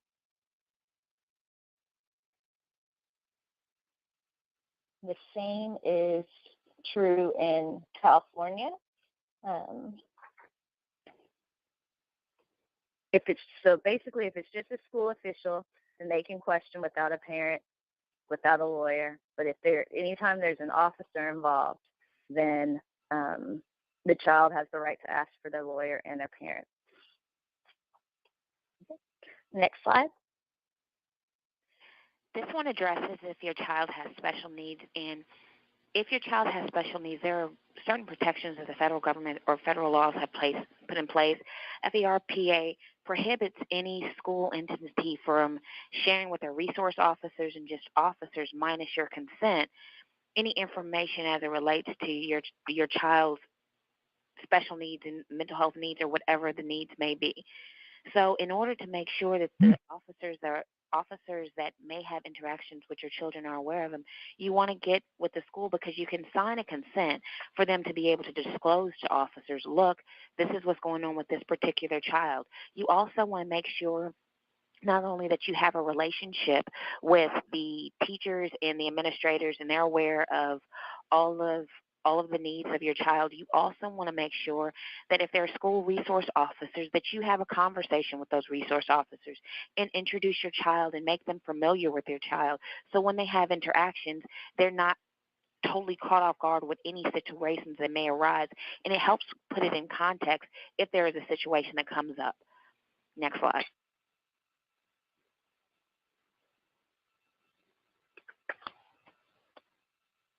Hi, this is Tamara again. So the next part of the conversation is going to be about police stops. When the police stop your children, what are their rights, and also sort of how to deal with that pretty terrifying encounter.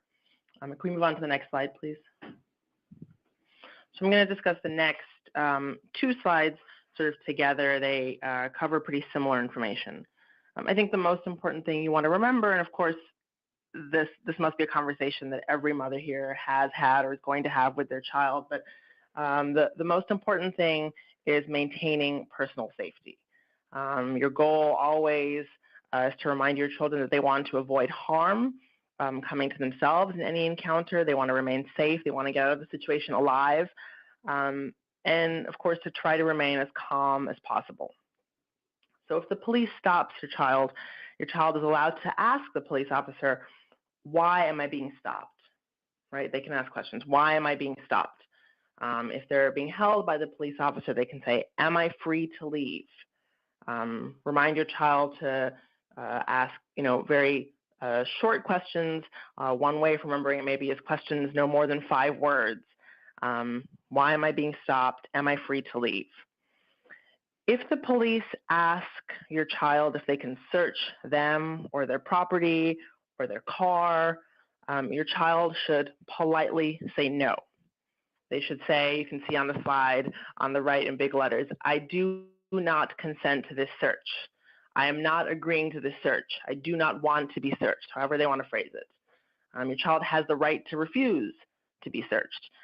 And it is especially important that they refuse to be searched if they have something that might be illegal on them, right? If they might have marijuana, if they might have something illegal on them, it is especially important that they refuse to be searched. Again, how do you refuse? I do not consent to this search. I do not agree to being searched. We're going to say this probably 50 times today because it's really important, like Sandeep said, that if you walk away with just a couple of things, that's one of them, that you remind your child to say, I do not consent to this search. They can also say, I would like an attorney present.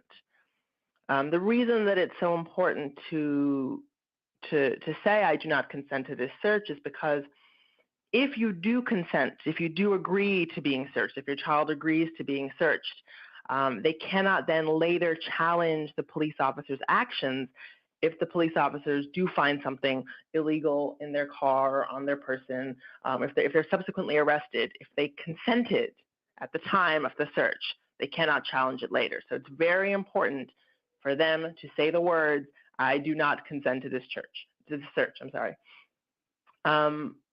That said, it's important to remind your children to comply with police officers' demands. So, like I said in the beginning, the important thing is maintaining safety. Your children should not take any physical action to prevent being searched, right? They don't want to escalate the situation. They don't want to do anything that might lead to an arrest or might lead to harm to themselves. They want to minimize the possibility of that happening. So they should verbalize the words, I do not consent, but they should not actually resist the search of their body or their car or their property physically with their bodies. Of course, they should be polite. They should try to remain calm, try not to argue with the police officers, keep their hands where the police officers can see them. A lot of this, I think, is common sense and probably naturally a part of the conversations that you're having with your children. But don't run away from the police officers. And one of my colleagues is going to discuss this more in detail later, but it's important to remind your children to, again, try to remain calm and be alert in the situation. So they should pay attention to who's around them. Are there any other witnesses, that potentially could be useful down the line? How many police officers are there? What do they look like? What's happening? Things like that. So one other thing to point out is just that, again, your children should try to keep any conversation to a minimum. They should not put words out there that may then be used later to prosecute them. So if a police officer asks them their name, their date of birth, that kind of information they can provide, but otherwise they really should try to keep the conversation to a minimum. And again, for the 10th time, maintaining their safety is the most important thing. they want to live, to fight another day, they can call a lawyer down the line. So I think we can actually move past this slide, and also past, maybe in a second past this slide, I sort of discuss both issues together. I actually wanted to chime in real quick. This is Sandeep. So everything Tamara said is absolutely spot on, the right advice. But then there is also the practical reality that when people exercise their rights, the police often get upset. And when somebody's refusing a search, that is likely to make a police officer more upset. This is something that also should be discussed when you're preparing your children for these potential interactions. And so when we talk about, I do not consent to this search, those are sort of the words of that will set a police officer off and start thinking, oh, this person thinks they're, the man, and suddenly they're going to want to make the interaction more aggressive oftentimes. And so your child should be prepared for that. And so I have to also say that everything we say is the advice we're giving is the right legal advice to protect your child's case if it goes to court. There are also just the real world practical considerations of what's going on in your life, what are the things that you have to get done in your day. And so, for example, I was talking to a young man, and he was riding his bike, and he was illegally stopped by a police officer, and he had a book bag on, and the police officer said, I want to search the book bag. The kid knew he had the right to refuse, and he has refused in the past, but he was late for picking up a sibling, and he decided, I will allow them to search my book bag because I have nothing in it, and I need to get out of here, and I don't need this to turn into a 45-minute hour interaction where they may even bring me into the precinct and I might lose the next 6 hours of my day. That was not necessarily an irrational or bad decision, but it is something that everybody needs to navigate and understand the consequences of their decisions. And so the default should be, I do not consent to the search. When we're talking about book bags, cars, and property like that, you don't always know what's in it. And if there's any chance that something illegal can be discovered and you've consented to a search, that's a mess up. You've messed up. That being said, there are times where practical realities come into play and you just want to get out of that police interaction, and maybe just letting them search the property, knowing that there's nothing in there that's illegal, may be the best call. So I just always want to, acknowledge that when we exercise our rights, it looks different in the real world than it does sometimes when we just tell you what to say. Sorry, that's my 2 cents.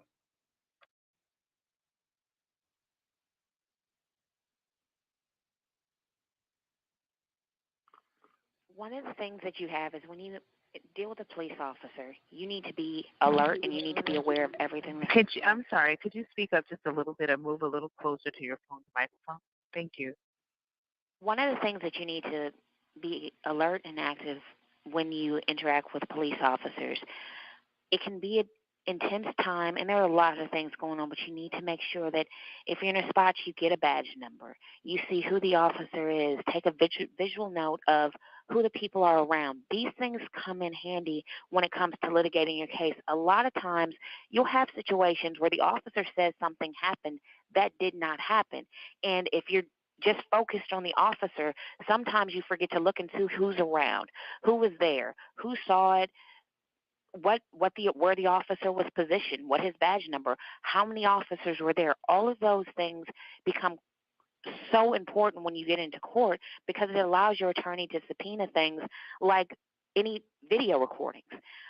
Most times, if you get the video recordings within the first 48 hours, they're there. But after 48 hours, it tapes over.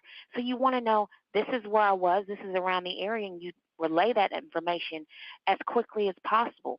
In Harris County, one of the things we do with the additional numbers is not only do we subpoena the internal logs for that particular officer you were dealing with, but if we're aware that other officers were at the scene and you can kind of give us that information, we subpoena all of the officers, MDTs. Well, let me explain it better.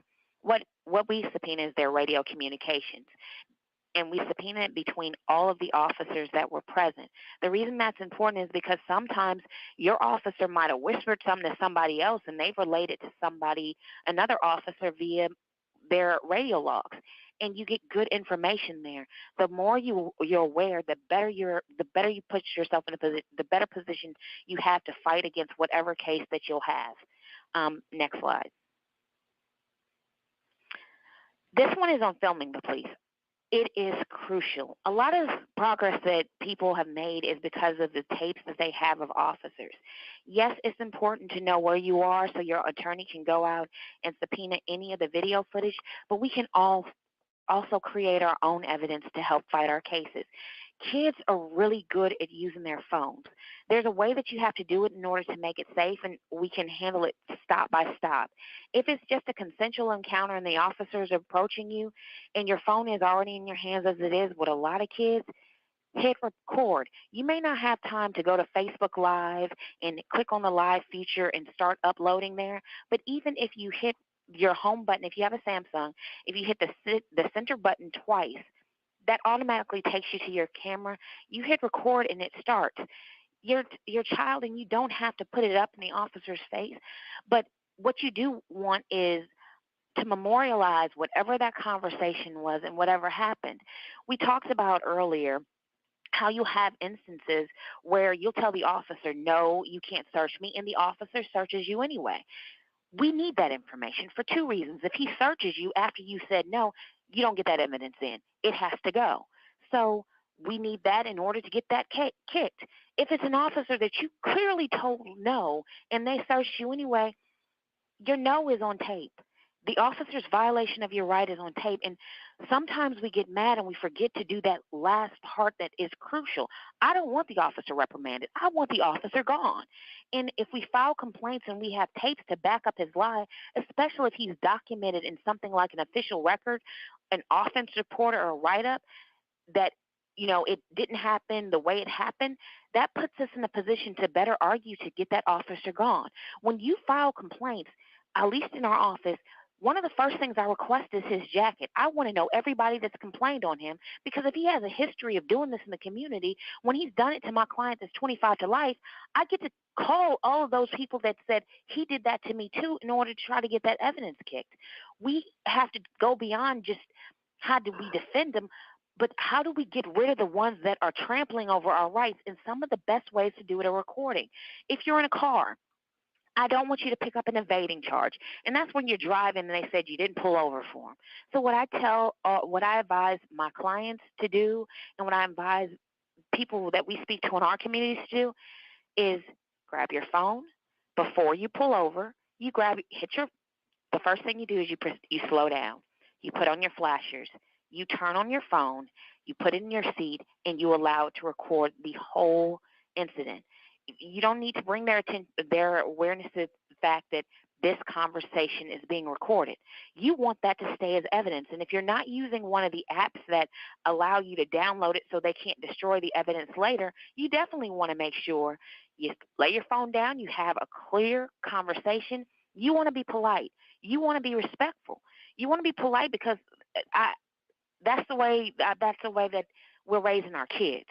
And we teach them to be polite, and we teach them to be respectful, but it also translates better when we're doing a suppression hearing, or we're doing a hearing in front of the judge, or it's presented at IAD, and your kid is polite and respectful, and this officer is out of line. It just magnifies the abuse of their power. We need this kind of evidence. I advise all kids, if you're not the driver of the car, you can go to Facebook Live. You're not under the same pressure as that driver. Go and put yourself in a position where you can memorialize exactly what's happening, because that is the best evidence we have. I can't tell you how many cases based upon videos or getting the officer's file because other people have complained, we've been able to get rid of. And I understand complaining them, but you're complaining to the officer. And if he's the one that's creating the problem for you, he's really not inclined to do much to fix it. I don't need us to wage the war sometimes out there in the street. I would like to wage it here and get them gone. Next slide.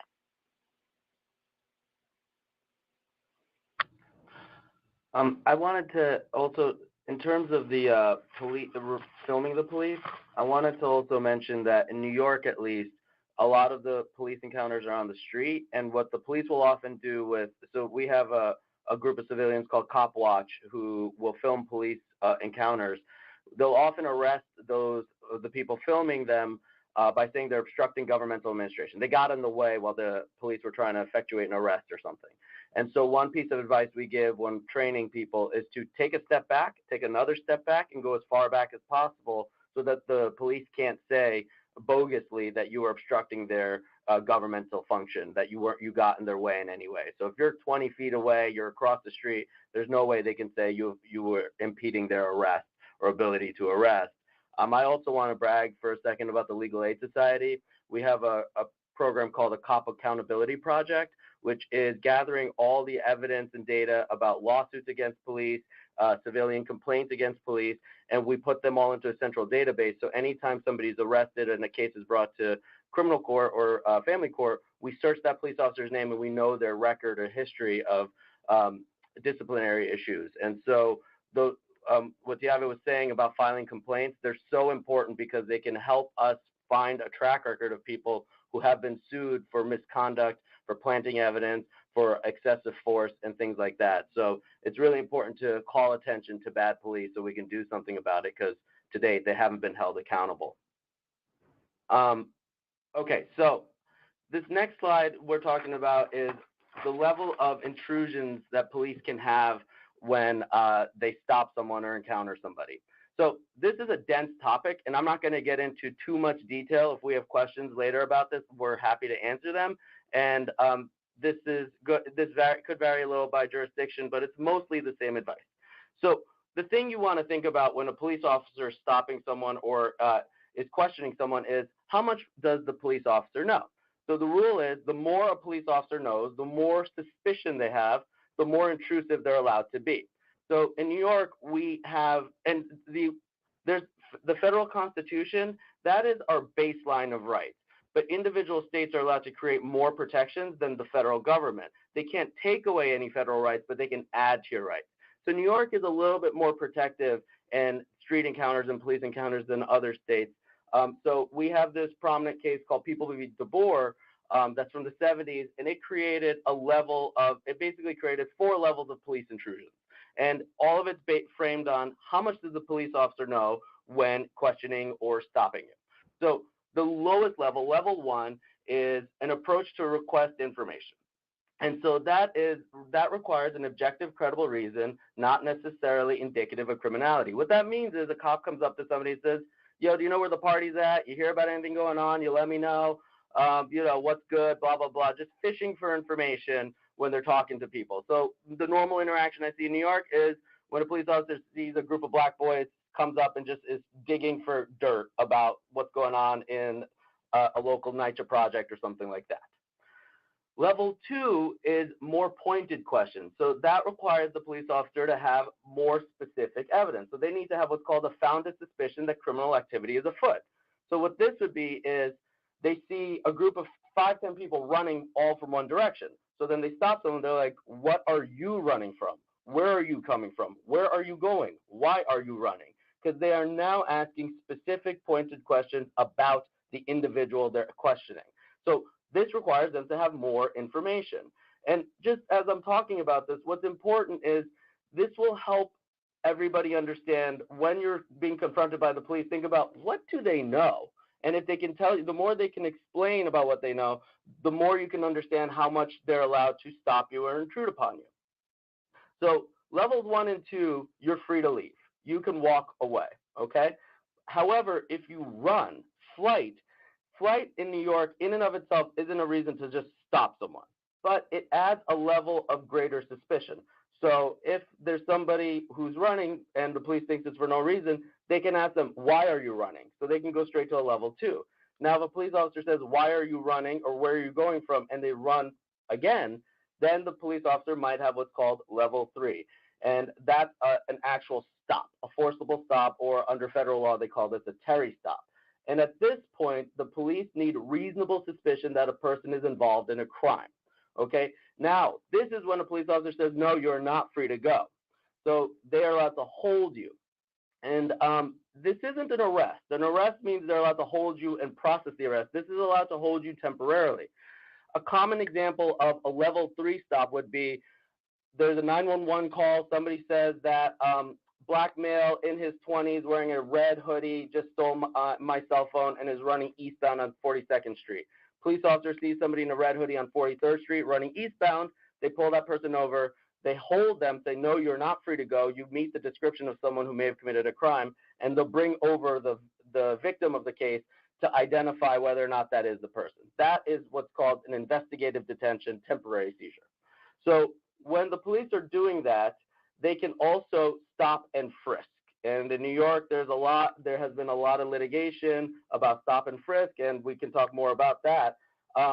But the police need a reasonable suspicion that the person is involved in the crime, and that person has a weapon. A frisk is not for drugs. A frisk is not for any other contraband. It is for the officer's safety. So it has to be the belief that the person has a gun or the person has a knife, something that could hurt the police officer while they're temporarily detaining them. Another temporary detention could be when the police officers want to bring a person in for questioning or for a lineup. Okay, so they're not free to go. They want to interrogate them, but they're not under arrest. An arrest, the highest level of detention, that's level 4, that requires them to have probable cause that a crime has occurred. Now, it's actually a bit funny. I've been doing this for 10 years, and there's not a totally precise definition of what probable cause is, but it's not the highest standard in the world. If I say, Billy over there robbed me, and I point at Billy and indicate to the police officer who Billy is, and they say, he robbed you, what do you mean? I say, he punched me and took my phone. That's enough to arrest Billy.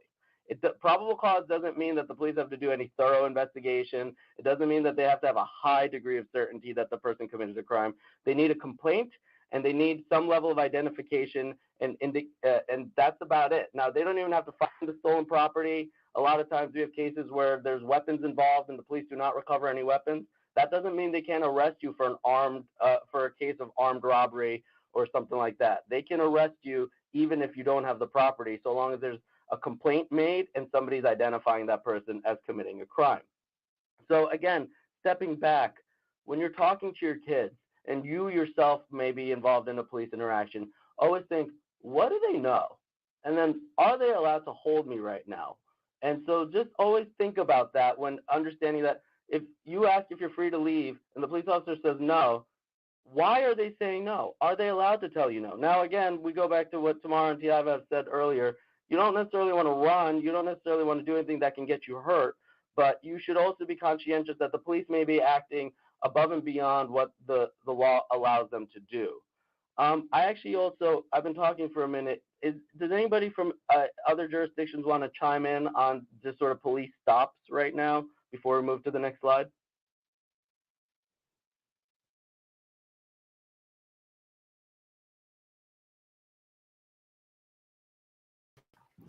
So that's a longer video that you can see on our Mob United YouTube page. You can see it on our Mob United Facebook page. Again, it is from back in 2017, but as you can hear, it has a lot of great information.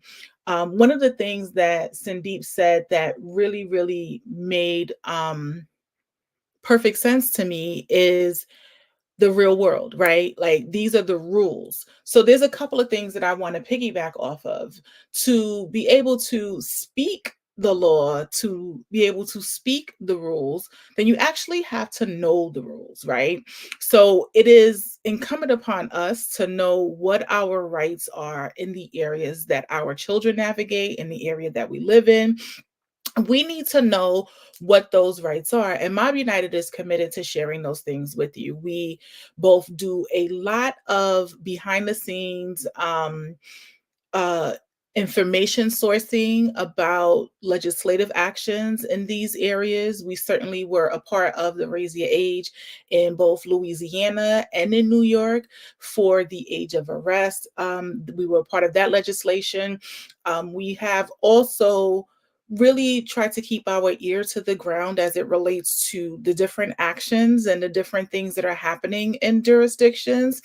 But as parents, we need to know what can happen to our children. We need to know what police officers can do and what they can't do, because a lot of times we get taken advantage of simply because we don't know the rules.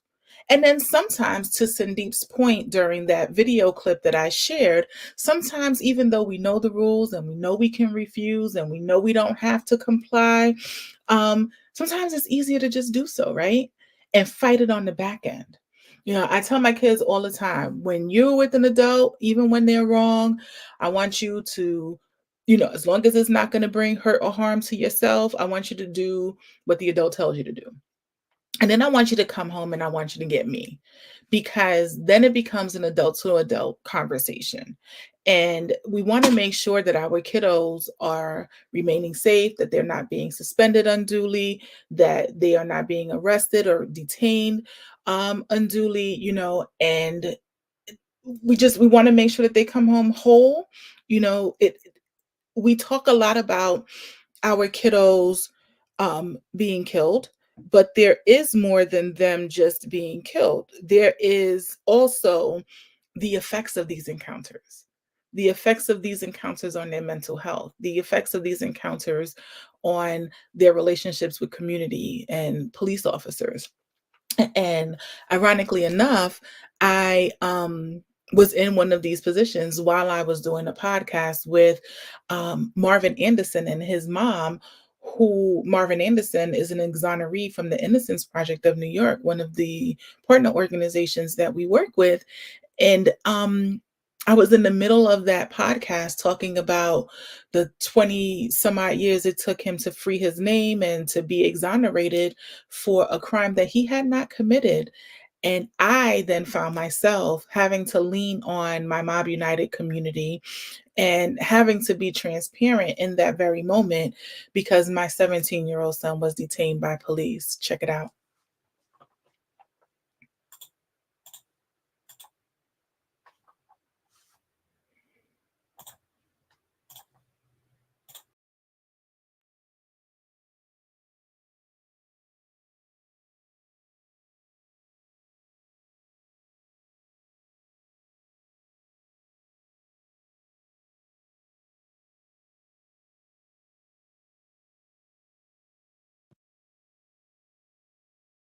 I'm a bit distracted. No, seriously, because I am literally receiving text messages right now that my son is in custody. They have my 17-year-old son who fit the description. Your son? My son.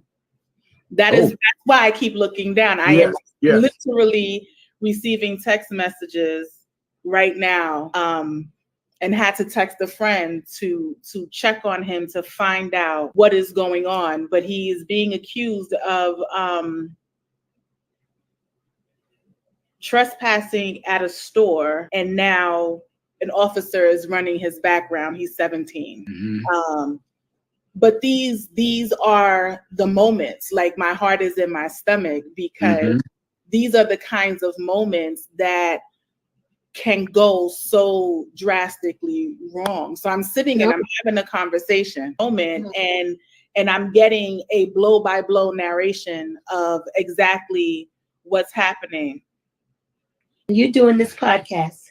I'm doing this podcast, and I'm gonna keep on doing this podcast because this is real life. This is what it's like, ladies and gentlemen, for moms of Black boys. This is it. This is it. This is it right here.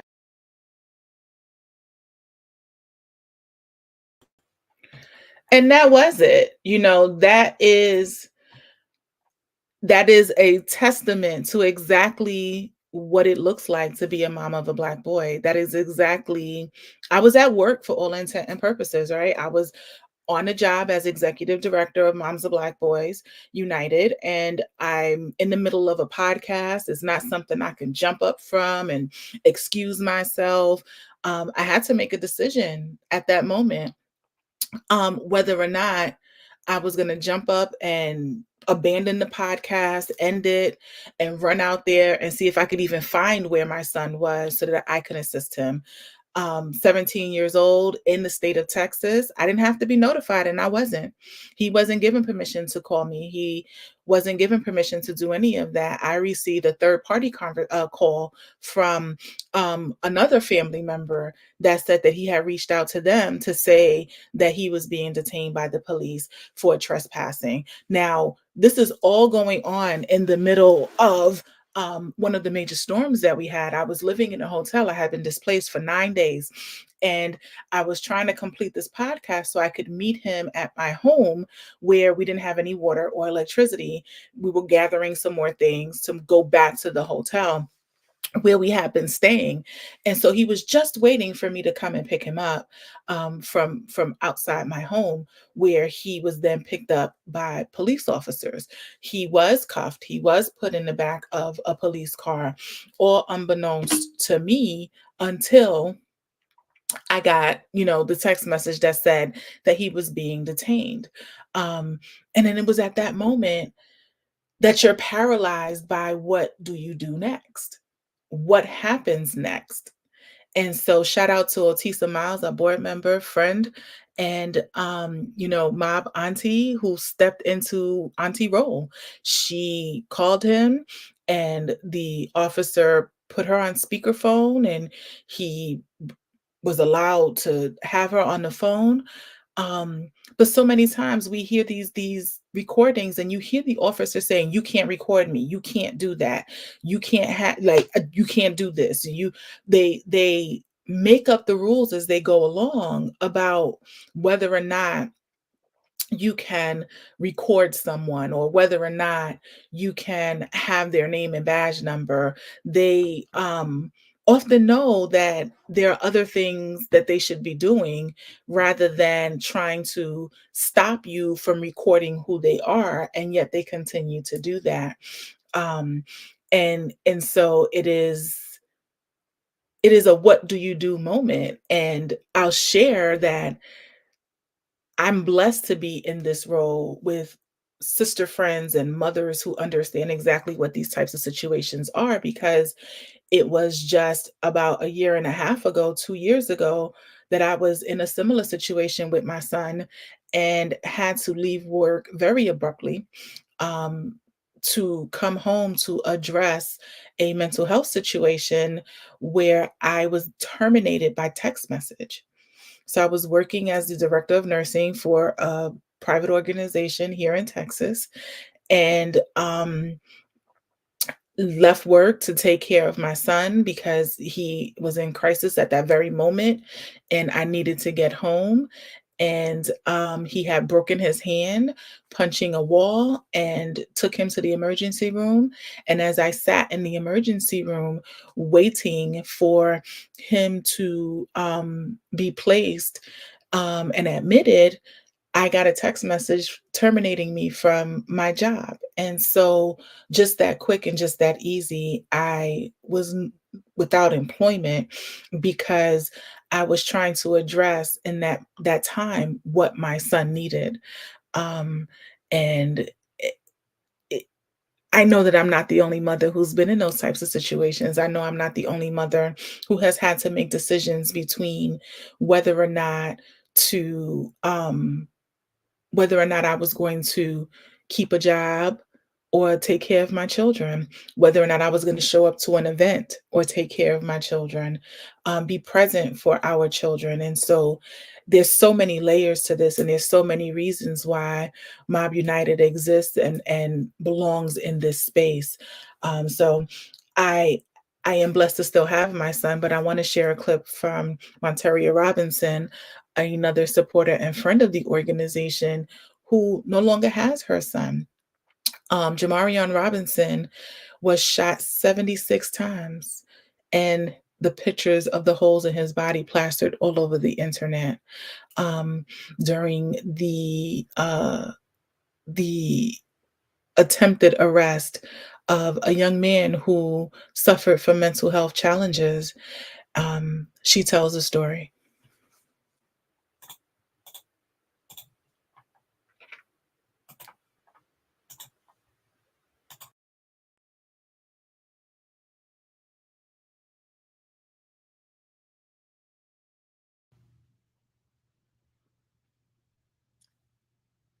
Hello to my mob family.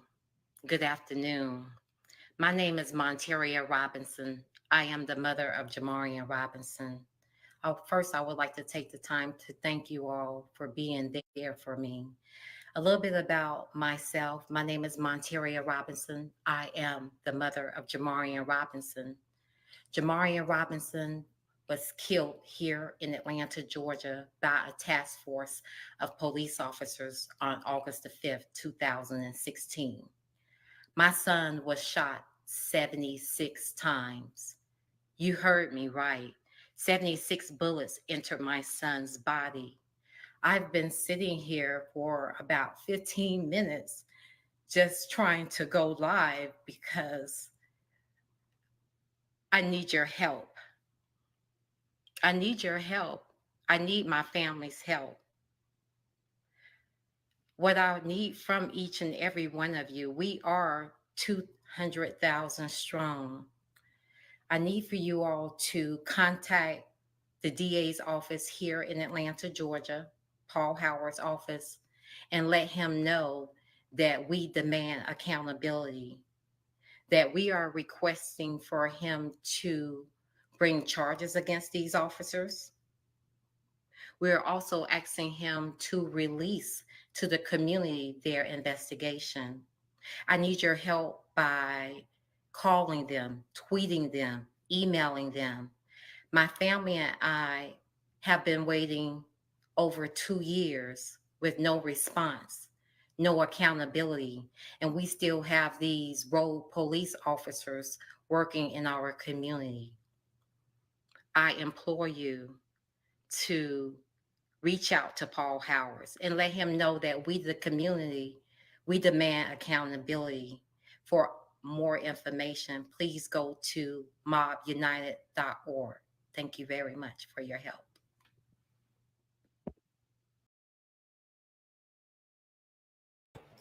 Monteria Robinson continues to fight for justice for Jamarian Robinson in Georgia. She remains on the front lines of this fight. She will never be the same. Her family will never be the same. 76 bullets. I don't think that there was a portion of this young man's body that had not been touched by a bullet. He was shot in his home, or the home of a friend where he was staying.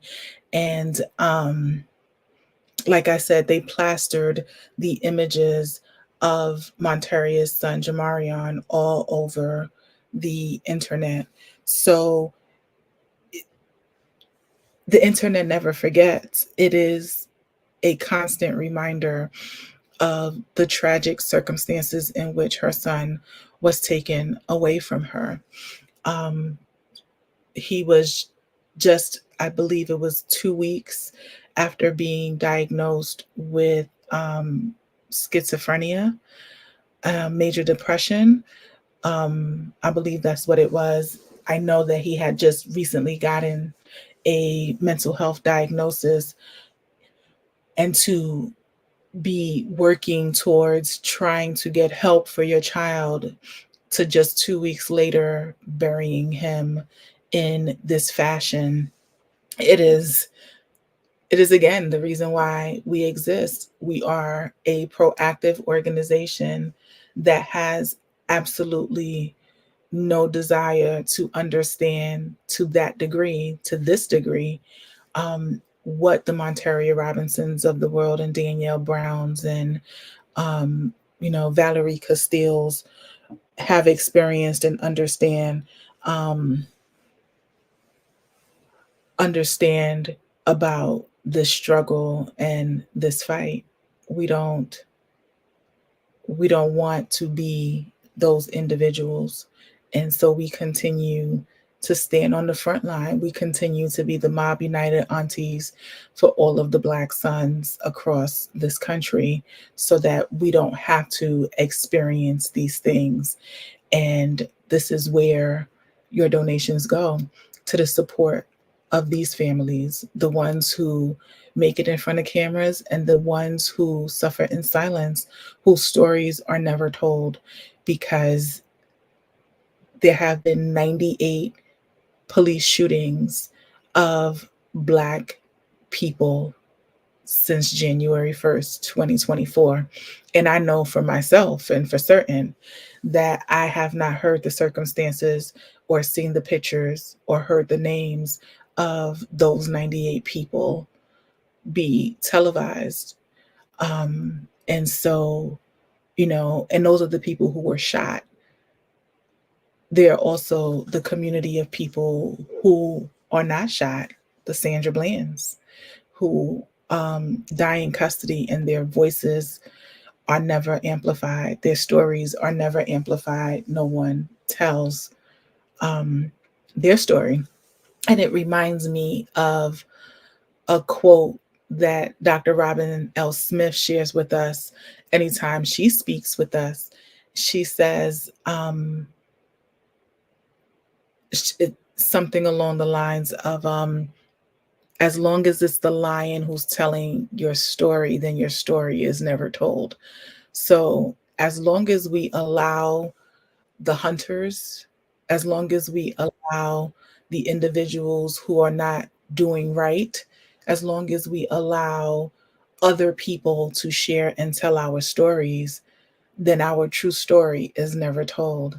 And so that is a perfect segue to my home girl, my sister friend, my boo, Sonia Marchand, the person that I'm bringing to the stage. Perfect segue, because telling our story and telling it the way that it needs to be told is all about what she does, both in real life and for real us. Sonia, hi, Kimberly. How are you? I am blessed. You looking I good can't, as I can't always. complain. I You can't are looking complain. good, It's looking a good. pleasure to be here with you and to share how important Mob United has been to my life, and what a blessing it's been to be able to serve alongside you and the rest of the leadership team for 8 years. Who 8 years, knew? can you imagine? Yeah, I mean, it's again, the bittersweet of it all, the fact that we have to exist, but that's okay. In every generation, there is a challenge to be met, and that's what we're here for. And that's what we do as moms. It has, been a real blessing to be able to participate in all of our campaigns and creating content and coming up with creative ideas about how to convey our message, how to reach our audience, how to activate. Hello, excuse me, for the people in the back, the key word today is activate. On behalf of the organization, and help us to continue the work to protect our sons and our brothers and our uncles and our nephews and everybody we love, and our girls too. We love them too. That's right. That's right. We girls, girl. I mean, and our moms, with the recent news and the shooting of Sonia Massey, it has really, I think for us in particular, has been a very poignant, a really important thing for us to realize, is that we are all at risk. Right. While we are, here to focus on the protection and advocacy for our sons and our significant others and men in our lives, we are all at risk. And so this work really does serve to protect all of us so that we can live full lives and thrive, raise our kids, enjoy life as much as we possibly can. Absolutely, absolutely. Yeah. And to a large extent, well, first of all, you're in LA and you are chapter lead for LA. You are also our content and communication chair person, and you do a fantastic job, always have, of making sure that we are out there. I don't know if you saw, I was sharing my ring light story when I saw you. I need no ring light. Girl, but you're a pro now. You're a pro now. You get it. You get it. I was telling people how it saved my life when my lights was out and I was out here trying to do podcasts with no lights. There you go. There you go. Ring lights are out here doing God's work. Yes, they are. That's right. So it definitely came in handy. But we were talking a lot when I had Kelly on about just the experiences that we've had. We've all lost people. You in a single year buried both of your parents. Both. Two of them. Both. Mom was 93. How old was Dad when he passed? He was also 93. Yeah, he was also 93. And I had the great pleasure of meeting your mom. I didn't get to meet your dad, but I did get to meet your mom. And it was just, if I had to understand and define how you came to be, all of the good things that are you, I knew that day where they came from. And it's just a wonderful spirit. And to know that she was hurting then, but still hugging others was absolutely the most amazing experience to have. So you are one of the most beautiful souls within the organization. We have a lot of them, but I gravitate to you in a lot of different ways. Thank you. Because you have always just been a breath of fresh air, even when I'm like on 100 and I'm like, rah, rah, rah. Like, all right, one bite at a time, one chunk at a time, and we get there. Tell us what makes this work important to you. The fact that as a unit, for those of us who are connected by this mission to work together and to support each other. I want to say my message today to anybody listening is that when you engage in a real way with Moms of Black Boys United, we become a support system, even as we are doing the work to support a much greater community of moms that we will never meet. Those of us who are working together, we are a very strong support system for each other. And in a lot of ways, that's one of the best ways to get, full support from the organization is to engage, because you're linked, arm in arm with other moms who instantly, and without question or judgment, love and respect what it is you bring to the table. And we become family because we have to rely on each other. It's all volunteer based, except for Kim. It's all volunteer based. And if you're doing this work, if you're here, you want to be here. And so it brings a spirit of camaraderie. It brings a spirit of co-workership and just unmatched respect for the time and the work that each of us put in every day. And I think, having gone through, some of the really toughest times in my life and having you guys, be right there, sending me love and, supporting me, sending me flowers, reaching out, checking on me, going randomly to pop up and see my mom when you've never met her before and I'm not even there with you. I mean, things like that are just priceless. And, I love that, there are so many lifelong friendships that even for those who have come and go, from the organization, that's okay too. What we all know, whether we speak every day or once a month or once a year, we have each other's backs. And if you need something, you know who you can call. It's a very real thing. And I just, again, encourage anybody who's even remotely thinking that, oh gosh, I don't know where to begin.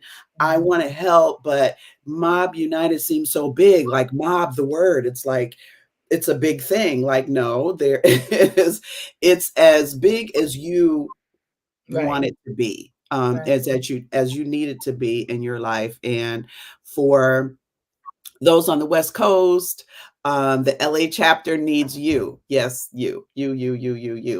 Um, Aggressively seeking new active chapter members, co-leads, people who are interested in doing the work here locally, as well as nationally. In LA, I am in the entertainment business, so naturally I have joined the content and communications team because that's my life's work. And I think the way to think about it is whatever it is you bring to the table is going to be organically linked to what your skill sets are. So no one has to feel like they have to learn something new, that they're going to be a fish out of water and they don't know where to begin, and they may not be successful. You just bring what you have, and there's going to be a place for it within the organization. Yeah, and I just want to highlight one of the things that you said. I think that people don't realize how transient our volunteers are. Mm-hmm. You step out and you step in when it is that you need to do so. Yeah. Even for me, I've had challenges since I took this position, right? Mm-hmm. And Mm-hmm. there's something about working in a place and a space where your humanity is totally respected and accepted, that I can be human at the same time as I do this job, and I can say openly, this is what's going on, and it's not to the detriment of who I am or what I bring to this role. I shared right before you came on that I've been in other situations where I was terminated from a job by text message, right? Just because I was trying to take care of my kid. Mm-hmm. And so it is such a welcoming place. It is such a respectful place of difference and socioeconomic differences, race differences, religion differences, idea differences. I remember when I said I wanted to do a Mob United Autism Awareness Talent Show, and everybody looked at me like, like so what is this gonna look like? And now I can't get out of April without doing it. Like if I say I'm not doing the talent showcase this year, everybody looking at me like, what you mean you're not doing it? And there's so many ideas of that nature from other people across the board, right? Like so many of us come like left field with something that nobody can imagine what that looks like. Mm-hmm. But you're given the latitude to kind of explore what you want to showcase and what it is that's in your heart to share. Mm-hmm. And it's accepted and supported. And so I think it's a warm feeling. Mm-hmm. A warm feeling. And then even outside of the work that we do for Mob United, we have daughters. I have daughters. You don't. You got a bunch of little rockhead boys. But I have nieces. I love my nieces to pieces. Yes. And I love my nephews from you to pieces as well. I'm only teasing because you have wonderful, wonderful boys. Thank you. But just last year, my daughter Alasia, who is interested in being in the limelight, don't know why, but she likes it. And you and Tasha, who we'll talk to later on today, provided her the opportunity to go to Stellars last year and to experience firsthand what that looks like. So there is such a great extension of how we leverage the good things about each other, how we call each other out on the things that we need to be called out on. Because sometimes we got to get funky with each other too. But that's what keeps it real. That's what makes what we do with each other real. And so it's just It's amazing. So what's to come? What's to come for you? What's to come for the organization? What you got going on in your head? Oh, wow. Okay. That's the $1,000,000 question right now. We just Well, launched I United in wanna say Prayer again. I'm sorry, go ahead. I said we just launched United in Prayer. We relaunched that. We did relaunch United in Prayer, and one of my, as far as what's here as opposed to what's coming, the podcast and the fact that we are even talking on this, platform right now has been a great joy to have accomplished with you guys over the past year. We had been wanting to go the podcast route for quite some time, and it's really really great. And the fact that I can't even take credit for all of it, all of the programming, all of the wonderful guests. Even though I give input, but you and Kenya on our digital side, the people in the back office, we call it, have really been phenomenal in helping us to reach our goals. Beth, who has been really a backbone of this organization from hour one, not day one, the first hour, like literally. I'm so grateful for a strong team to work with in order to get this work done. And so as many crazy ideas as I can crank out of my head, we can always find a way to actually do them. So yes, over the years we've had United in Prayer. I'm really excited about the relaunch of that because that's always going to be something that we need in our lives, no matter what faith we practice. It is, critical that, those of us in this space are connected to a power source in order to keep us going. We have the podcast, we have some amazing programming coming up that we're working on with the Miami-Dade Police Department. We have plans for a Mob United film of some kind, so stay tuned for that. We have been able to accomplish so much, and we have so much more to do. We have a lot more that we can do with more resources.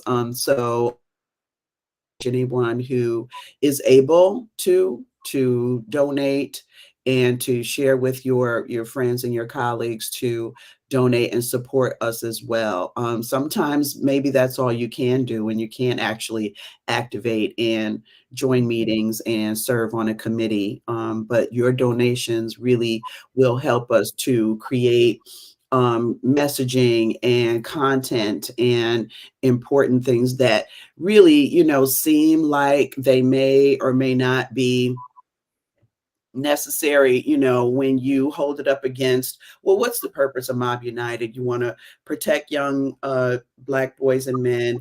You want to change policy. You want to change perception. Well, how do we change perception? We have to create content in order to compete and get it out there in front of an audience that, can receive this ideology that Black men and boys deserve to thrive and live full lives, and we are not a monolith. We are not all criminals. Part of the reason why I was attracted to join this organization, especially, because we were all reeling that weekend in July when Philando Castile and Alton Sterling's deaths happened. And as a mom who, I would say, grew up in the hood, I have, roots in just like most of us in a neighborhood that you had to, well, once, after the 80s, after the crack epidemic, did what it was doing, we started to have to worry about our safety. But I was fortunate enough to, choose a path that allowed me to raise my children in, a safe environment and send them to good schools and, give them things that, would, be deemed a comfortable life, if you will. And, with that in mind, you're thinking like, oh my gosh, it just is an extension of what we as parents are always trying to do, provide a good life for our kids. And so this work is part of my mission also to create a world where I, can worry just a little bit less. I think it is unrealistic, in this lifetime for us to even expect to achieve a world where we don't have to worry, but not worrying just a little bit, a little less is helpful. I'll take it.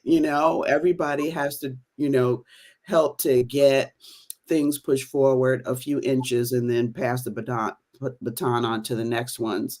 So Yeah, again, we planting the seeds, and to your point, part of the content that we derive and part of the conversation that we have in the back office and the front office happens because I travel probably about 40% of my life as the executive director, creating those partnerships, creating those connections, creating the content that becomes what you work with, what Kenya works with, on showing and showcasing what it is that we do. And, some people might ask, well, why do you show all of this stuff? It's not about showing us off. It is really about showing that we are out there doing the work. And unfortunately, in our society, doing the work means we need the funds.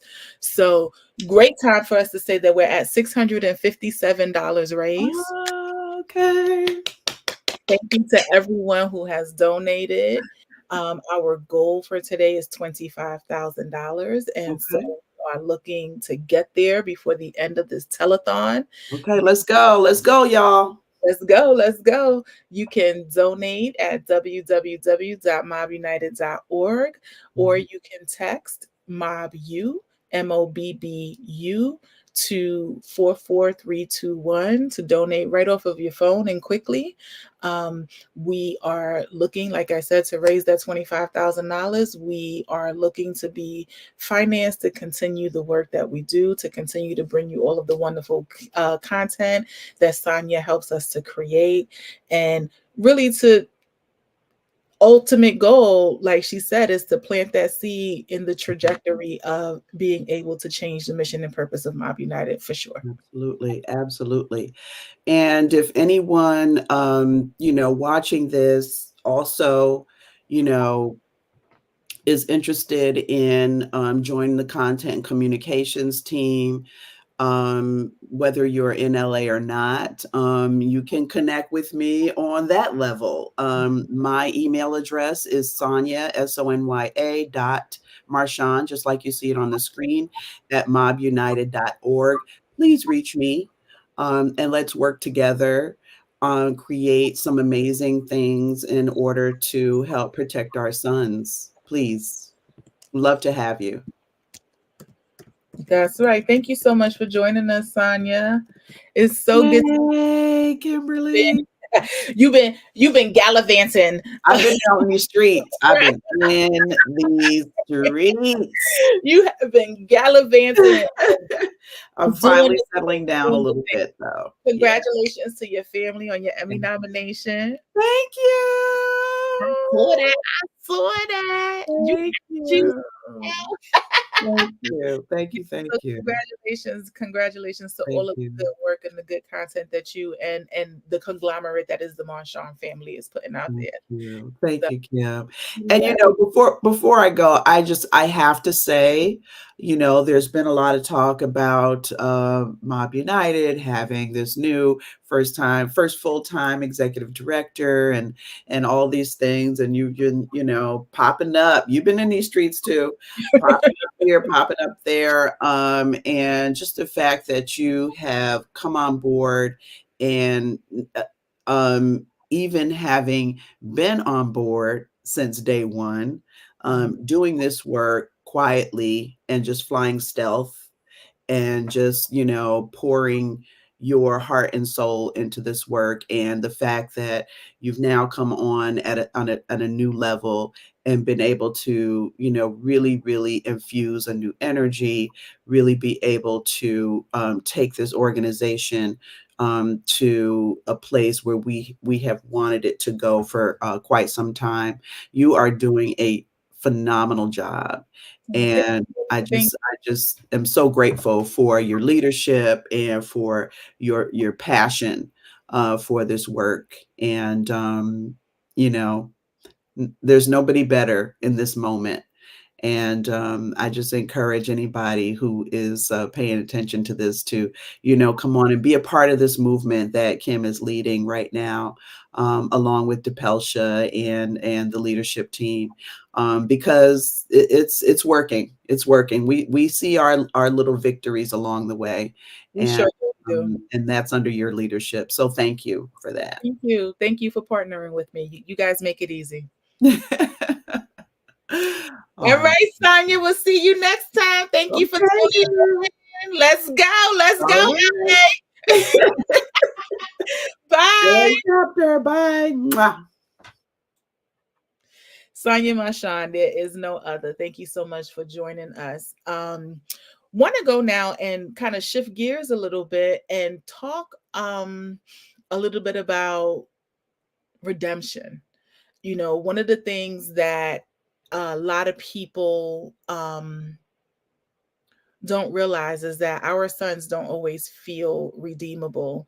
And we early on forged a relationship with the then Central Park Five, now exonerated Five, and have watched their redemption story. They were exonerated of the crime of rape.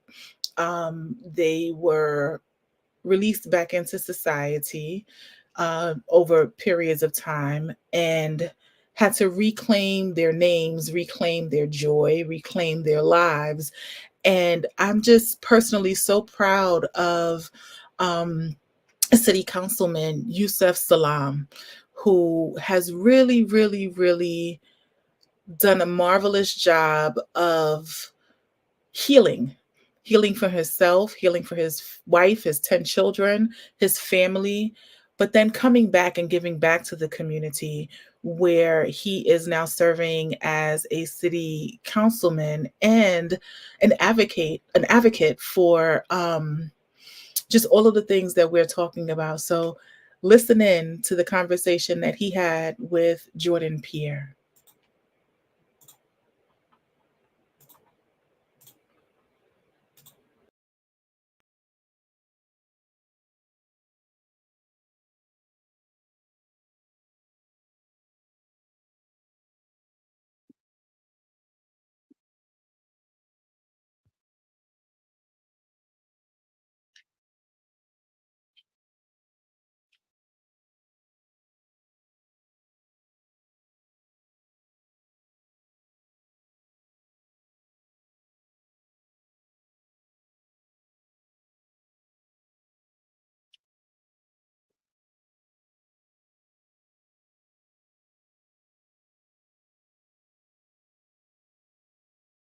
Good evening, and thank you for joining us once again for our closeout event. Today is MOBBiversary, and we are commemorating 7 years of rising up. And I am so excited for this of the last of these conversations this evening. I am joined by none other than Dr. Yusef Salam and Jordan Pierre. These two gentlemen don't need any introduction, but I'm going to give a brief one anyhow. Dr. Salam, you are a Harlemite. You are one of the exonerated 5, and your story has transcended that situation from so long ago at this point. I want to congratulate you personally for your nomination to City Council in Harlem. And thank you so much for joining us. Jordan Pierre, you're with us tonight. You gave that moving Syracuse speech, your commencement speech, and you have gone viral. So I'm actually here just to make the introductions. These two gentlemen are going to converse with each other and share their stories, tell their stories about their rising up. And so I'm going to get to be in the audience this evening, and I am just so excited to just listen and learn and celebrate the two of you. So I'm going to give it to you guys to take away. Thank you. Thank you. It's a pleasure. Dr. Dr. Yusuf Salam, I appreciate you making that time to be in here. It's imperative, and I believe, so the speech give you context. I spoke upon the danger of a single narrative story. And I feel like it's imperative that we have this dialogue, and it's going to be a great one, being that often in the collegiate space, you don't have dialogue around incarceration or even in prison. So now to have a young man and then you as an older generation speaking upon a system that impacts us. And I spoke about the context of, in the speech, I use the same pattern when I speak. And I said, it's not the curriculum that makes the courses rigorous or its institution rigorous. It's being Black in the context of America while trying to uphold academic excellence. And now we're going to speak upon what that looks like to be Black in the context of America and what we have to deal with, even as a scholar. So thank you for making that time. Oh, listen, I love it. I love it. I love it. You know, when I saw your remarks, I couldn't help but think about, my story, of course. And, Kevin Richardson, he has a scholarship actually at Syracuse. He was just, recently given an honorary bachelor's degree there. Right. And they started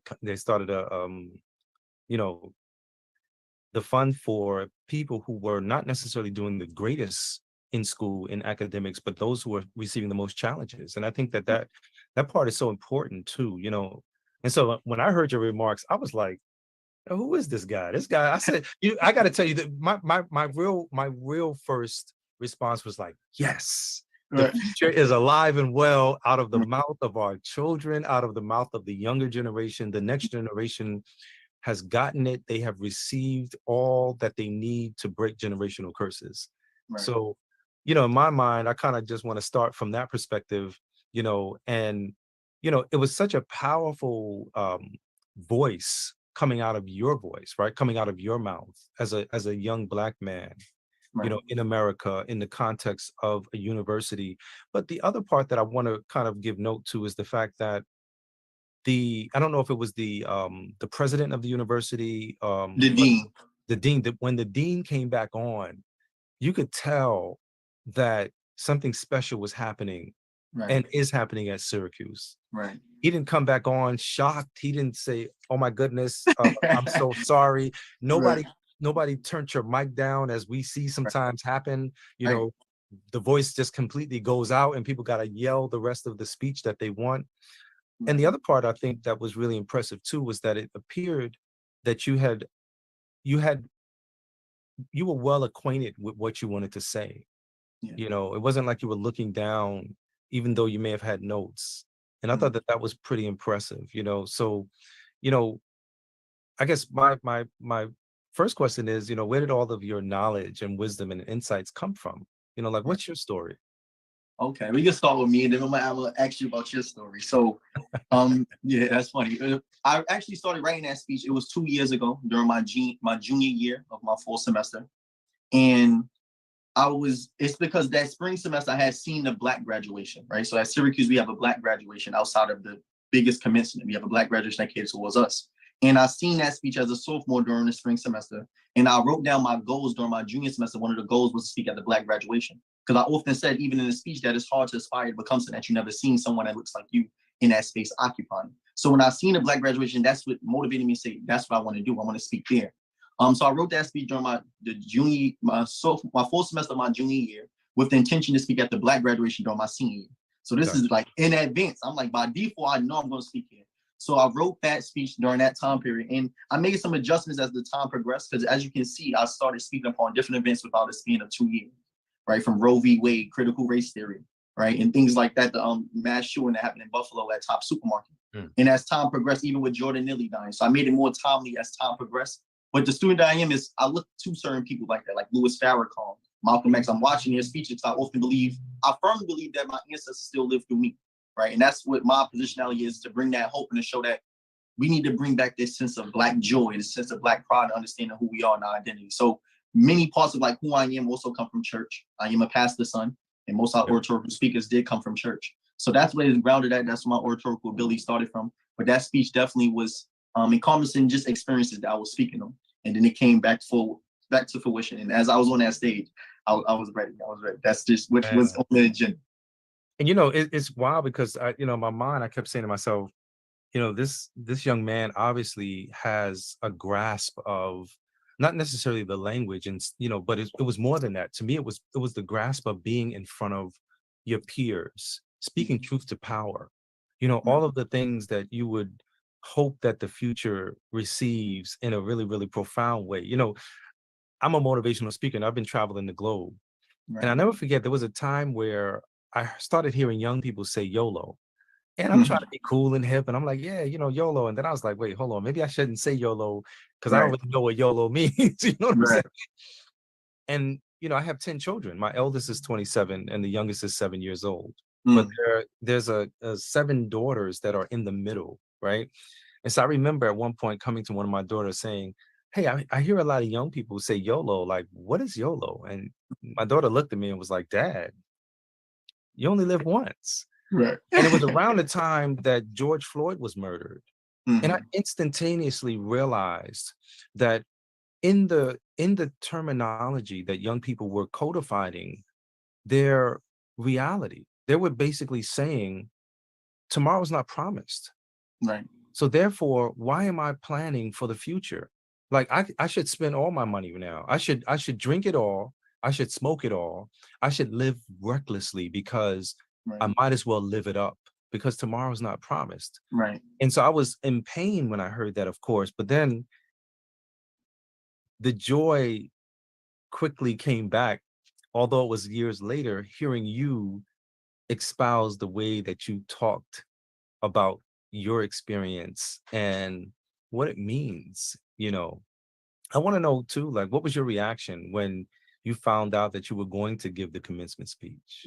Yeah. So the way it worked was you had to apply as a student. They sent out an email and asked some students who are willing to speak. And then they had a committee that then determined who the speakers would be. It happened to be me and another graduate student. And when public speaking and oratorical ability is something that I know is my gift, right? So we all have to understand what our purpose is. And I say that God redirecting, because I intentionally thought I was going to speak at the Black graduation, but he redirected me in the sense of saying, maybe I don't want you to change your speech, but to change the demographic you say it amongst. And that's what I spoke at Newhouse, which is a predominantly white demographic. So that same speech that I intended to get the Black graduation, I just said that at Newhouse, which is the #1 communication school at the time. And the reaction, I always embrace the ability to cause discomfort if that's what it takes to bring or evoke change. So when I spoke, I was like, I thought many people would have felt uncomfortable. But after I finished speaking, I got a standing ovation, and many people did applaud me and said it was courageous to go up there and speak. But I also thank my dean, who you brought up early, because what I say is that it takes a village to raise a child. And often that village don't need to look one way, but we do need to share the same mission, which is equity. So to see the dean, because he had the opportunity to tell me I can't say that speech, but he allowed me to go up there and speak my truth, because what we know in institutions, no one can just go up and speak. Your speech does get vetted. So they seen my speech prior to me taking that platform to speak. And he allowed me to say that. So I thanked him for putting his social capital on the line, because I know some people that probably did not like that speech being said. But he took that stance as a white man to assist a young Black man in speaking his truth. And that was the beauty of it all. And then I want to ask you a question. All right. So we got to right? We're going to get back into me. So I don't want to start with like this story of incarceration, because you're much more than that. And when I spoke about the danger of a single narrative story, I don't want to start with you being incarcerated and wrongly convicted, because you're much more than your staff. So one of the first questions I want to know is, could you speak to your upbringing, your household, and your environment growing up? Our upbringing, I think, was so different than what most people stereotypically would believe. There were times where I would wake up in the morning and my mother would be playing records, and the records that she would be playing would be records that would be language records. And so, parlez-vous français? I would hear this kind of thing. Un, deux, trois, quatre, cinq, sept, and I'm still remembering some of this stuff. Like, wow, miraculous! I can still remember some of these things that I would hear. And of course, it was because my mother really was already a world traveler. My mother, before I was born, she was a model. She actually modeled, and I think that's how my mother and my father met. And my father was a gifted photographer, and when I look at the photographs that we still have of my mom when she was, younger than I am now, these were like beautiful, drop dead, amazing photos, But also in my home, I had all of the Black history that I needed. I went to public school. I went to public school, the same public schools that they say are failing in New York City. Probably not the same exact ones, but the fact that in New York and around the country, in impoverished communities, public schools are failing our children. And to me, it's a concerted effort because Malcolm X said, education is the passport to the future, right? You as a college graduate now get an opportunity to use your passport in a way that's meaningful. But me, when I was growing up, I had to supplement my education. And I didn't think of it that way. It was just that my mother had those books where I can read about Grecian art. I can read about Asia. I can read about Genghis Khan, I can read about Africa and everything that was going on. And so I already knew the wealth of history that we came from. And this is me as a child, never really knowing that this was something that I was going to need, right? I often talk about, when people ask me, well, how did you survive what you had to survive? And I say, there's memory in Sankofa. In fact, I think it's sacred memory, right? Because when you realize who you are, when you remember who you are, all of those things are you being put in a space where you have to focus on the past, right? When you're behind bars, your focus is on, I want to get out of here. I want to go back to what I knew was my reality. Not this. This is not what I want. And so of course, remembering the books that I read, remember the conversations that I had, all of those things in my life was full of pumping life into me, making me know beyond a shadow of a doubt that I was born on purpose and with a purpose. And so when the system, I know we weren't necessarily talking about prison, but prison being a part of the makeup of what my story is, when the system got its hands on me, they were trying to make me believe that I was my ancestors' wildest nightmare. They were trying to make me believe, in fact, that I was born perhaps a mistake. Because if I accepted that narrative and became that, then everything that I would have done, the domino effect would have caused me to live my life as if I was a mistake. And so I had that real rich foundation that I could always kind of go back to, even when I was behind bars. That memory in Sankofa of who I was, and then also connecting me to the great history of us as a people. It caused me to say, nope, I'm not trying to turn into no monster. I'm not trying to come back here after I leave. I got big ideas. I got bright things to do. Matter of fact, I'm gonna create darkness. I'm gonna create light in this dark space.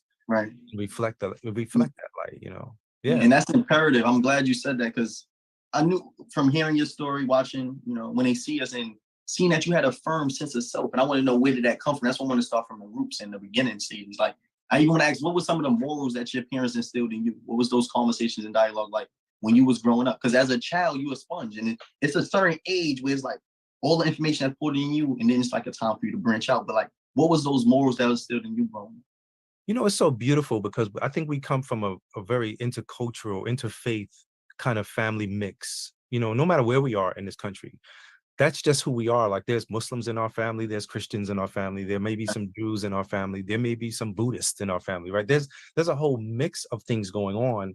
But I was born in a Muslim household, and foundationally, I remember like having Islam codified in modern language.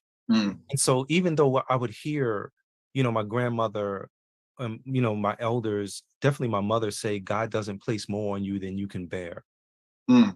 Like that's stated in scripture. Right. hearing things like what was the one that really got me? Where my grandmother specifically, she said, let go and let God. Mm. And I was like, wow, like how do you not want to control the madness? How do you not want to push back in such a powerful way by saying, I didn't do this. This is not me. This is not my story, right? And I think coming into what I call a modern understanding gave me the opportunity to utilize language in such a way where you constantly translate in the best way what it means rather to people who you may be speaking to. And so let go and let God is the very essence of what it is to be a Muslim, right? A Muslim is one who has submitted their will to the will of God. Like you don't have control over you have control over yourself to a degree, but I can't stop breathing and expect to still live. You know, I can't cause my eyes not to blink. Close my ears off from being able to hear sound unless something was wrong, right? And so letting go and letting God in this particular context was also me realizing, and this is why I say in my story that everything that happens to you happens for you. Right. You're young enough to have been a part of what I call the Cardi B experiment, if you will, because I utilize her in my speeches often. And I, you know, Cardi B, the great philosopher, right? And I say that because she said, knock me down 9 times, I'll get up 10. Life is trying to create the very best self out of you. It's trying to make you into your best self. And the way to get there might not be the way that you want to go. You know, if you're shown the successful end that you will ultimately meet, you will want to be successful. But if God showed you all of the pitfalls along the way for you to get there, you might say, man, I'm not going to prison. No, thank you. I don't want to do that. You mean I gotta fight? I might not even live. They might kill me. This is a crime that inmates have their own ways of dealing with that kind of atrocity. I mean, if we've seen, like you said, When They See Us, part 4 alludes to understanding of what it was that Corey Wise went through. His story was so much more egregious because he was a 16-year-old child one day free, and then the next day he didn't come home until 13 years later, spending the first portion of his life in prison while he was on Rikers Island, and then from Rikers Island going straight to Attica. That's not a life that, you know, that we need or should, you know, but embrace. And And even that, before that began in incarceration, I never seen anyone ask you, and I want to ask you now, what is it that you wanted to become as a child? I wanted to be an architect. Okay. So I used to go to LaGuardia High School. I started high school early. I actually started school early. And so when I entered high school, I was 12 years old. And I lived on 110th Street. And so I would go on the train and go downtown to, you know, Lincoln Center, where LaGuardia High School of Music and Art was. But sometimes I would get out on 72nd Street and walk to school, and I would see the artistry, this great architecture of buildings and the way that they designed them and things like that. And I was so enamored with that. You know, I really wanted to figure out how can I become an architect and build these kinds of buildings. I mean, I'm a graphic designer. I've never been taught how to draw, but like this ring as an example, I can't really was my camera, you know, but this ring is a ring that I created. I designed this. I learned how to make jewelry when I was, you know, a youngster before I went to high school. I went to FI, learned how to cast jewelry and design it and all of that. And, you know, that's what I wanted to be. I mean, ultimately, well, maybe I should step back for a second. Hold up. Hold on. I think before wanting to be an architect, I wanted to be a rap artist. That's understandable. Yeah, I wanted to be the youngest hip hop artist out there. I remember. Did you have bars? ASCAP record. I had bars. You know, it's funny, man. One day I may reveal some of the that artistry to the world. Some people have heard it before, because if you heard my audio book, Better Not Bitter, which is my memoir, in that book, I actually rap the same rap song that, and for me, it wasn't a rap song, it was more of poetry, but you know, when you see people like, Coogee Rap and Polo and things like that, and they're holding court in the court, and they're using rap as their defense, as their mechanism, their tool, if you will, to espouse big and bright ideas. I was using that same idea to have my final say in court. And I said the name of the song is called I Stand Accused. And I was really just laying out like, you guys are railroading us. We didn't do this crime. You're making people believe something that we didn't do. And this is unfair. Right. And they still sent us to prison. Right. The danger of a single narrative story. My goodness. And what I do want to ask, so in your early stages when you were convicted, wrongfully convicted, I want to know what was going through your mind at the age of 15, being in prison. What was going through your mind at the early stages? I mean, the biggest thing, of course, is just how am I going to survive this? Right. Knowing that, going to jail for rape is most certainly you will be raped. And so I was thinking, how am I going to survive this? And of course, I remembered something. I remembered that my mother told me to pray. And in prayer, I found out that prayer is talking to God, asking God for all of the help that you need.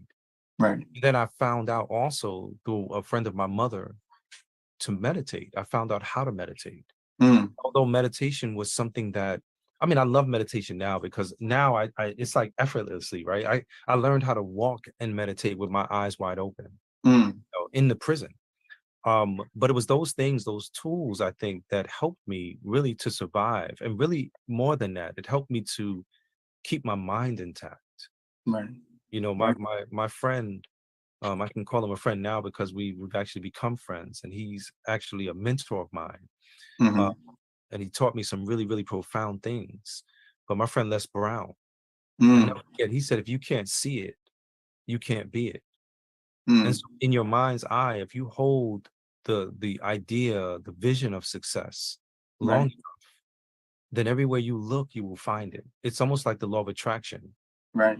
Marrying that vision with the feeling of what it would look like and feel like if you actually received it is what causes the law of attraction to become real.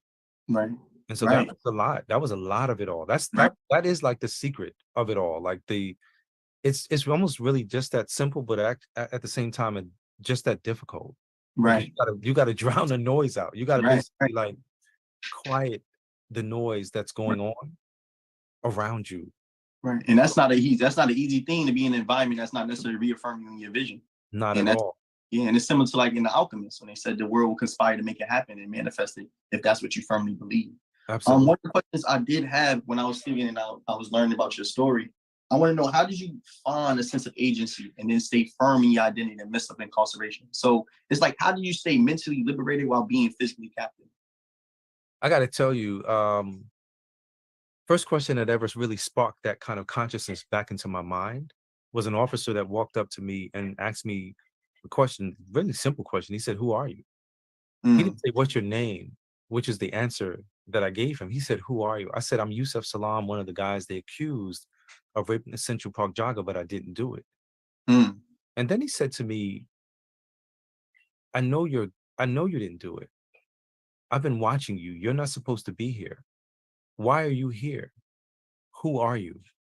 And it was that question that caused me to go on a journey. The same journey, I think, that you find in movies like Sankofa, where I needed to remember that my mother and father told me that they didn't name me until 7 days after I was born. That when they brought me forth in front of the community and said, "This is his name," that name that they gave me actually became part of my birthright. Because what the parents are charged with is to look at the child and try to understand who this is. Right. The fact that my father named me after two prophets, right? My first name is Yusuf, right? The Arabic equivalent to the English Joseph. My second name is Enoch, which is the English equivalent to the Arabic name Idris, right? And then, of course, my third middle name, well, my second middle name, count it right? Right. My second middle name is Fa'adl, and my last name, of course, is Salam. But if you put it all together, the meaning of my name, which I found in prison, Yusuf means God will increase. Mm-hmm. Idris means the teacher. Fa'adl is with justice, and Salam is peace. And so what I was being told through my name in that memory in Sankofa was that this was something that I was going to grow through. I wasn't just going to go through this. Right. Like I can either deal with prison by letting time do me. Right. I can do the time. Right. And if I do the time, then that means that I'm going to be in here reading books. I'm going to be Right. in here drawing. I'm going to be in here trying to listen to audio tapes. You know, back then I had actual cassette tapes and I had an audio tape player, you know. Right. All of those things, right? It was like me trying to, as much as I can, redirect all of the energy that was coming my way to get me to believe that I was the scum of the earth. I mean, people wrote letters to me and my family. Right. Donald Trump's ad that was placed in New York City's newspapers really was a whisper into the darkest enclaves of society for them to do to us what they had done to Emmett Till. And so for me, it was like, damn, how do I fight back? I have to remember that I was not born a slave, that I was not born a criminal. Right. That I have a great legacy that has never been taught us. The only time we ever get taught anything about who we are, if ever, is when we go to college. Right. And we're in a Black Studies program. All along, like we're fighting an uphill battle, trying to learn history when history does not show us anything about us. We don't see none of us in historical reference. We're learning about everybody else. We don't see how we can understand mathematics. And a lot of us hate things like math and science and history, of course, because we don't know that we were the creators of this thing. Right. And so we're being taught in such a way like, nope, you guys are slow. You guys can't get it. You guys are, in fact, ignorant and stupid. The absolute opposite of that is true. And I'm going to tell you what I found out in prison. They brought college into the prison. And people who were innocent and also guilty of the crimes that they were in there for, when they were told by the educators that they were smart, they began to act smart. Right. Every single one of them was on the dean's list. Every single one of them got academic citations. Right. It was because they began to believe a different narrative about themselves. Right. All along, up until that point, they were believing that they were a criminal, that that was all that they could do in life. Right. These were young people, Right. you know? Right. And what you're saying is important. It's a self-fulfilling prophecy. It's when you continue to call someone something or label them as this, actions start to align with that label. Right. And it's important that we understand even the power of language and reaffirming ourselves. So I do 10 affirmations 3 times a day. I say it to myself to reaffirm myself and what it is that I aspire to become. Right. And I have different affirmations. And one of the things I wanted to ask you was, how did you go about reaffirming yourself in the midst of adversity, or in the midst of a time where people was trying to place upon a label on you, but you knew you wasn't that? So how did you go about reaffirming yourself? Well, so it was interesting because a lot of my journey centered on the spiritual reality that I was experiencing. You know, the fact that I took my journey as being a modern day Joseph, you know, an individual who was put in prison for a crime he didn't commit, and that crime was rape. One of the best things that happened to me, though, was that there were so many people that were affirming me in the prison. Right. One of the elders, this woman who would she would be the one who would give out the mail. Right. Now, mind you, all of our mail is read before we get it. So therefore, it's almost like our mail is being molested. Somebody's reading the precious words that our loved ones are sending to us. They're looking at the photographs, all of this stuff, right? But whenever she sent me my mail, she would, my grandmother in particular, she would write letters to me, and those letters would say, this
Mm.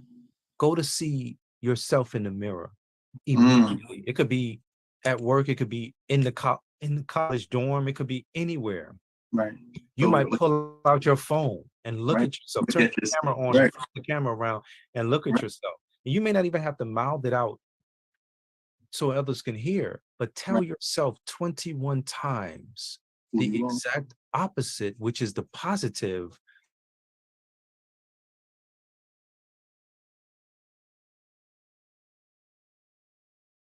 Glad you brought that up. You also spoke about a story that I heard in regards to a poem, The Blank Canvas. And I wanted to know if you could speak to that. I feel like that's something that many people watching today could benefit from. Oh my goodness. You're gonna get me to not only say it, but I'm gonna pull out my book of poetry. This book right here, this is a book of poetry that I wrote while I was in prison. This is my affirmation book. This is the words that became the stories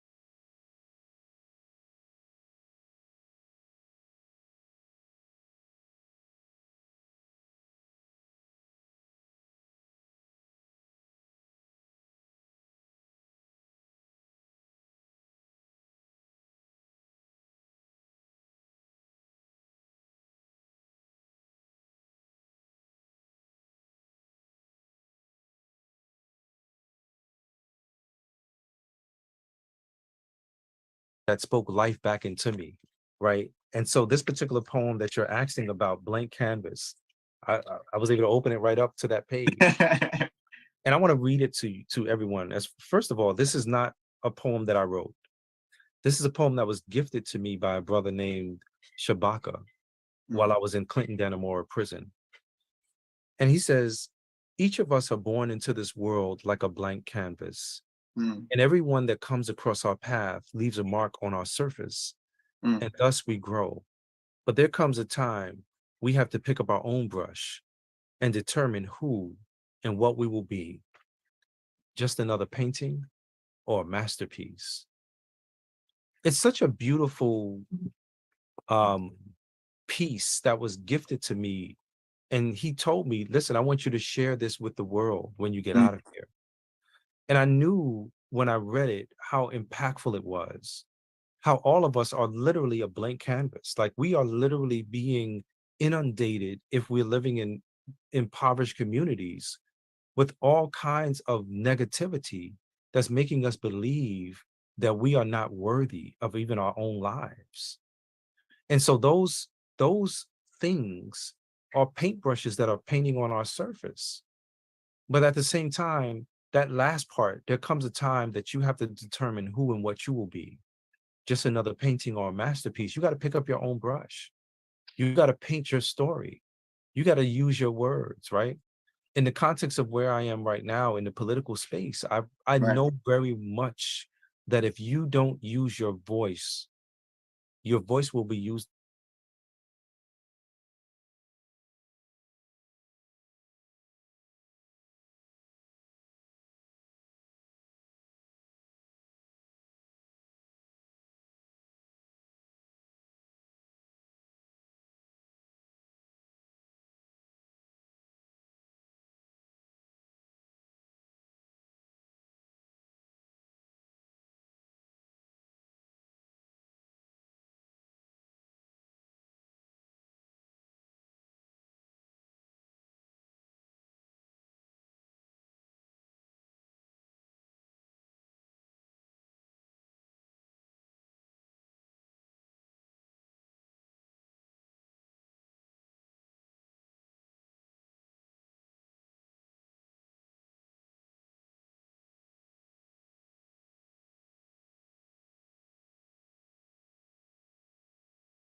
There's nothing enlightening about you shrinking or pretending that you're not smart in order to make other people feel insecure around you.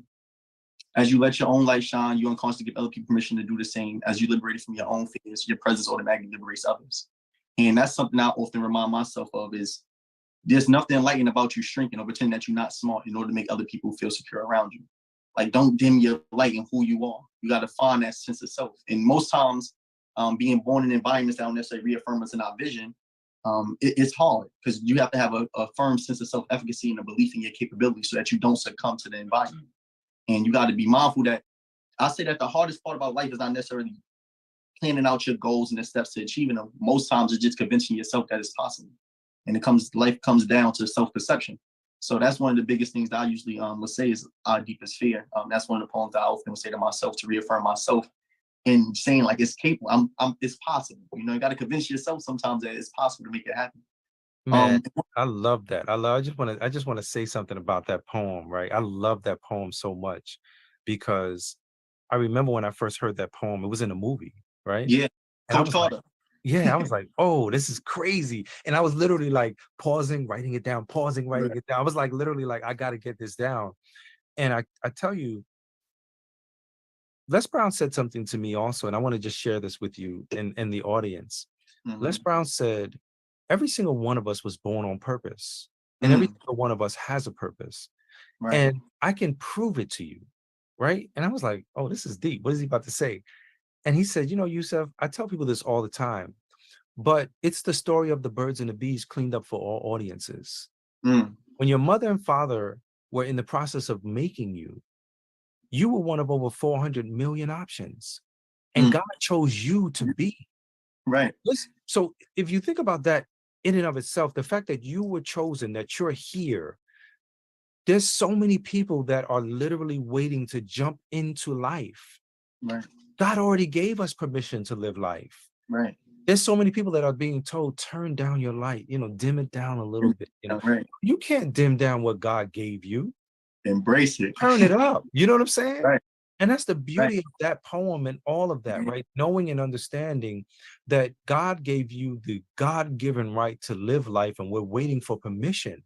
Can I jump in now? Can I participate?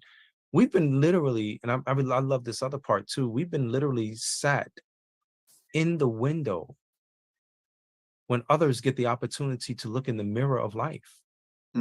We're looking out of the window, and I don't know if you ever had this experience, but when I was younger, we would look out the window and we see cars going by, and we would imagine, oh, that's my car. Right.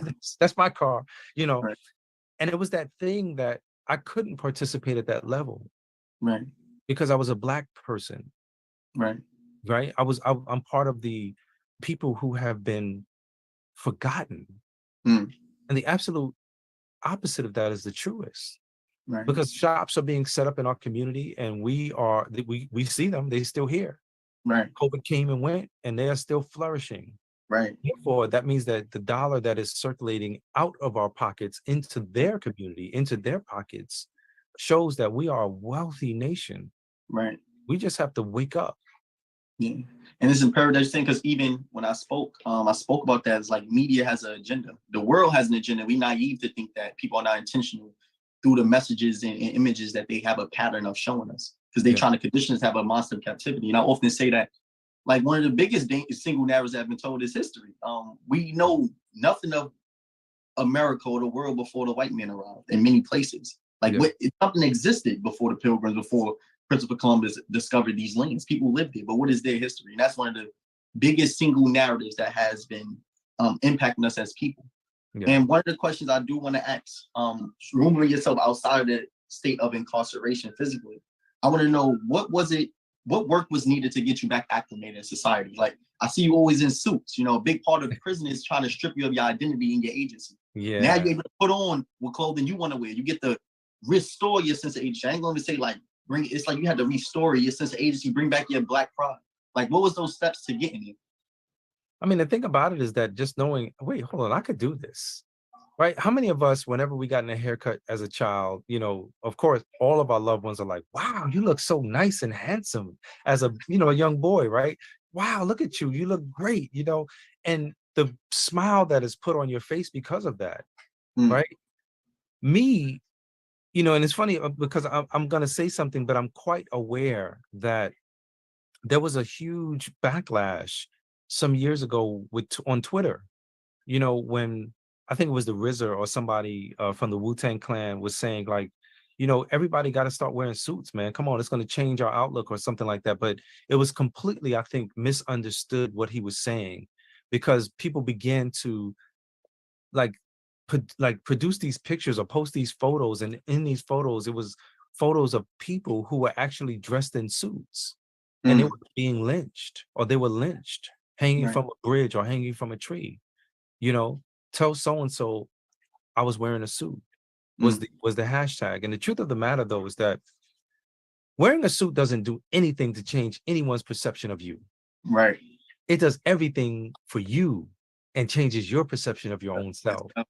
And when you see yourself, like I had to learn how to do a tie, and I can do it. I can literally make my tie without even looking in a mirror. I had to learn how to tie a bow tie, right? Right. I love tying bow ties now, because I'm like, yo, a bow tie it seems so difficult to tie. But once you get it and you start working it out, you're like, oh man, I could do this. It's a great feeling. Getting a suit, right? Getting a suit and finally being able to get a suit custom made, and you put that suit on and it's tailored to fit your body. Man, you're looking at yourself in the mirror and you're like, wow, I look great. Right. And then when you come out, like I get the opportunity to almost have this as my work clothes, right? Every single time I would step out on a stage, I would have a suit on. And to me, it was more about me making sure I looked well. But the other signal that I was very much aware of, and this was told to me by another person who did, I think, the same time that Nelson Mandela did. His name is Eric Gardner, right? I'm sorry, I'm saying Eric Gardner. Wow. That's the young man who lost his life. Right. Jimmy C. Gardner. He was supposed to go into the baseball profession. And they came and arrested him and said he raped a woman. And next thing you know, 27 years passed before he was actually freed from prison through DNA evidence, proving that he didn't. And I'll never forget when I first met him, he's this strong brother who is about my height, still has muscular tone. And, you could see his face and he has the youthful look of a person, unfortunately, who experienced prison because we don't get hot showers, we get cold showers. So that cold water keeps our faces tight and, all of that stuff, right?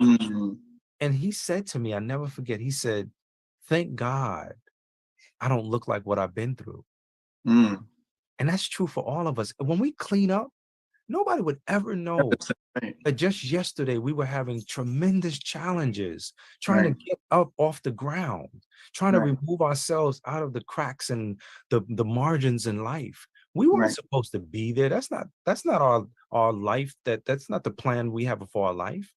Just like I say all the time, like with young people in particular, if you ask any young person, how many of you believe you're going to be dead or in jail before you reach the age of 21? You go into a man, if you're not in college, you go into a space, a community, and you ask the young people, almost everybody will raise their hand.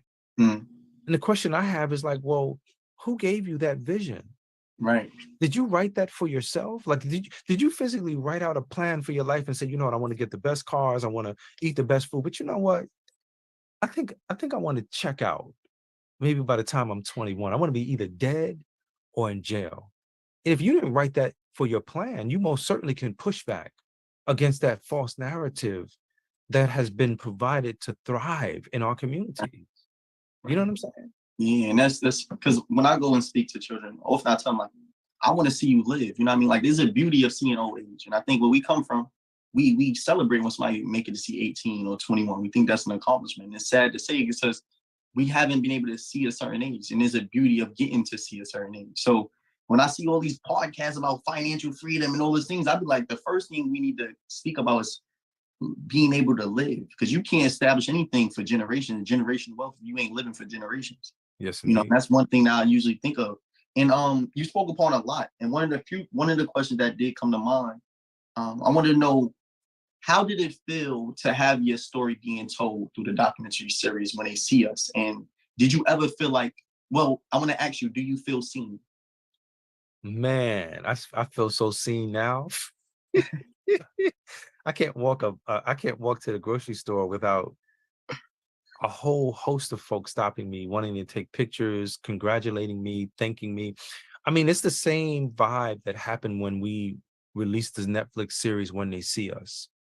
Because prior to that, we had a beautiful documentary done for us called The Central Park Five. This documentary was such a different method that the filmmaker Ken Burns and his daughter Sarah Burns and Dave McMahon chose. All of the films that they produced in the past were all narrated by Ken Burns. But this particular film, The Central Park Five, they said, you know what, we want to do something different. We want you all to tell your story. And I got to tell you, after that film was released, it was so beautiful. It took our social media from maybe 100 people to probably 5,000 people max. And so when They See Us came out, we thought, oh, you know, it's going to be the same kind of thing. You know, we kind of already know what it's like to be in movie theaters and things like that. I got to tell you, every single time I went to my social media, there were 100 people waiting to get in, to be able to be accepted to see my page. And I remember calling Raymond Santana and I was like, yo, Ray, what's going on? Like, you know, I keep getting so many requests for people to come participate on my page. And he said, me too. He said, you know what you're going to have to do? You're going to have to make your page public. And as soon as I did that, my social media started to grow and grow and grow. Right. And it was so beautiful because our story, the story of the now exonerated five, has found its way into so many people's lives. Right. Even if they didn't go to prison themselves, but they may have a loved one who did. They may have an experience that mimics the fact that they too were run over by the spike wheels of justice. And I think that that's the beautiful thing about our story. Our story has been given this global platform where, I mean, 190 countries got an opportunity to see When They See Us on the night that it was released. And people are still seeing When They See Us for the first time. Right. People are gravitating towards that film that Ava DuVernay has created for us. Right. Because why? Because one of the reasons, I mean, yes, I'm running for office. Right. And so therefore it's like back right in front of people's faces. But the story itself, I mean, we represent a microcosm of the macrocosm of stories just like ours. Right. Stories that have not gotten any attention, any light shown on them. Right. And so the pain point is always there, but I truly do feel seen. And it's, sometimes it's scary, man, you know, being in a place where you used to be vilified. Right. You know, you were made into a pariah. You were infamous. We were infamous. And now we're celebrated. Right. So the psychosocial dynamic that's happening is so beautiful. Right. Being embraced by society and being told we need you, we want you here, allows us to dig deep inside of ourselves to produce the very best of ourselves and give it away. And there's a beauty of having your story told. Before we go on, I want to just encourage everybody that's watching that if you do have any questions, you know, feel free to put them in the chat or on the live Q&A. And one of the questions that actually was sent to me, and I'm gonna ask it now. It's a great question. The question is, it says for the both of you, how do you both take care of your health? What is your fitness and mental health routine? I guess you could go first and I could give them mine. Wow. I mean, you know, I walk around my community a lot. It's funny. In my, you know, I have a home gym, of course, that I would use often. But of course, when I was campaigning, it's like, oh, no, you can't do that. And so I was listening to Dick Gregory recently, one of his talks that he gave before he passed away. And he was saying that one of the best exercises is walking. He said the reason why is because when you're on unstable ground, it's not walking the treadmill or walking a track, literally like walking trails and walking around neighborhoods. When you're on that uneven and unstable surface, it's constantly it sends signals to your brain that you have to keep paying attention, that you have to stay on point. Right. And it almost combats all of the effects of aging. You know, it keeps your body slim and trim, of course, but it also, that part about combating aging and things of that nature, Right. keeping you active, keeping the blood circulating and things like that. I have something called a crossbow here at home as well, which is, I'm not sure if anybody knows have ever heard of the crossbow, No. but it looks like a bow and arrow. And what Right. you do is you attach different bands of weight to it. And basically you either lift up or you can put it on your back and do squats and you can do everything. It's basically something that you can carry with you while you're on the road. Yeah. Okay. And then, so for me, my mental health routine, exercising. So I'll always allocate some time to working out.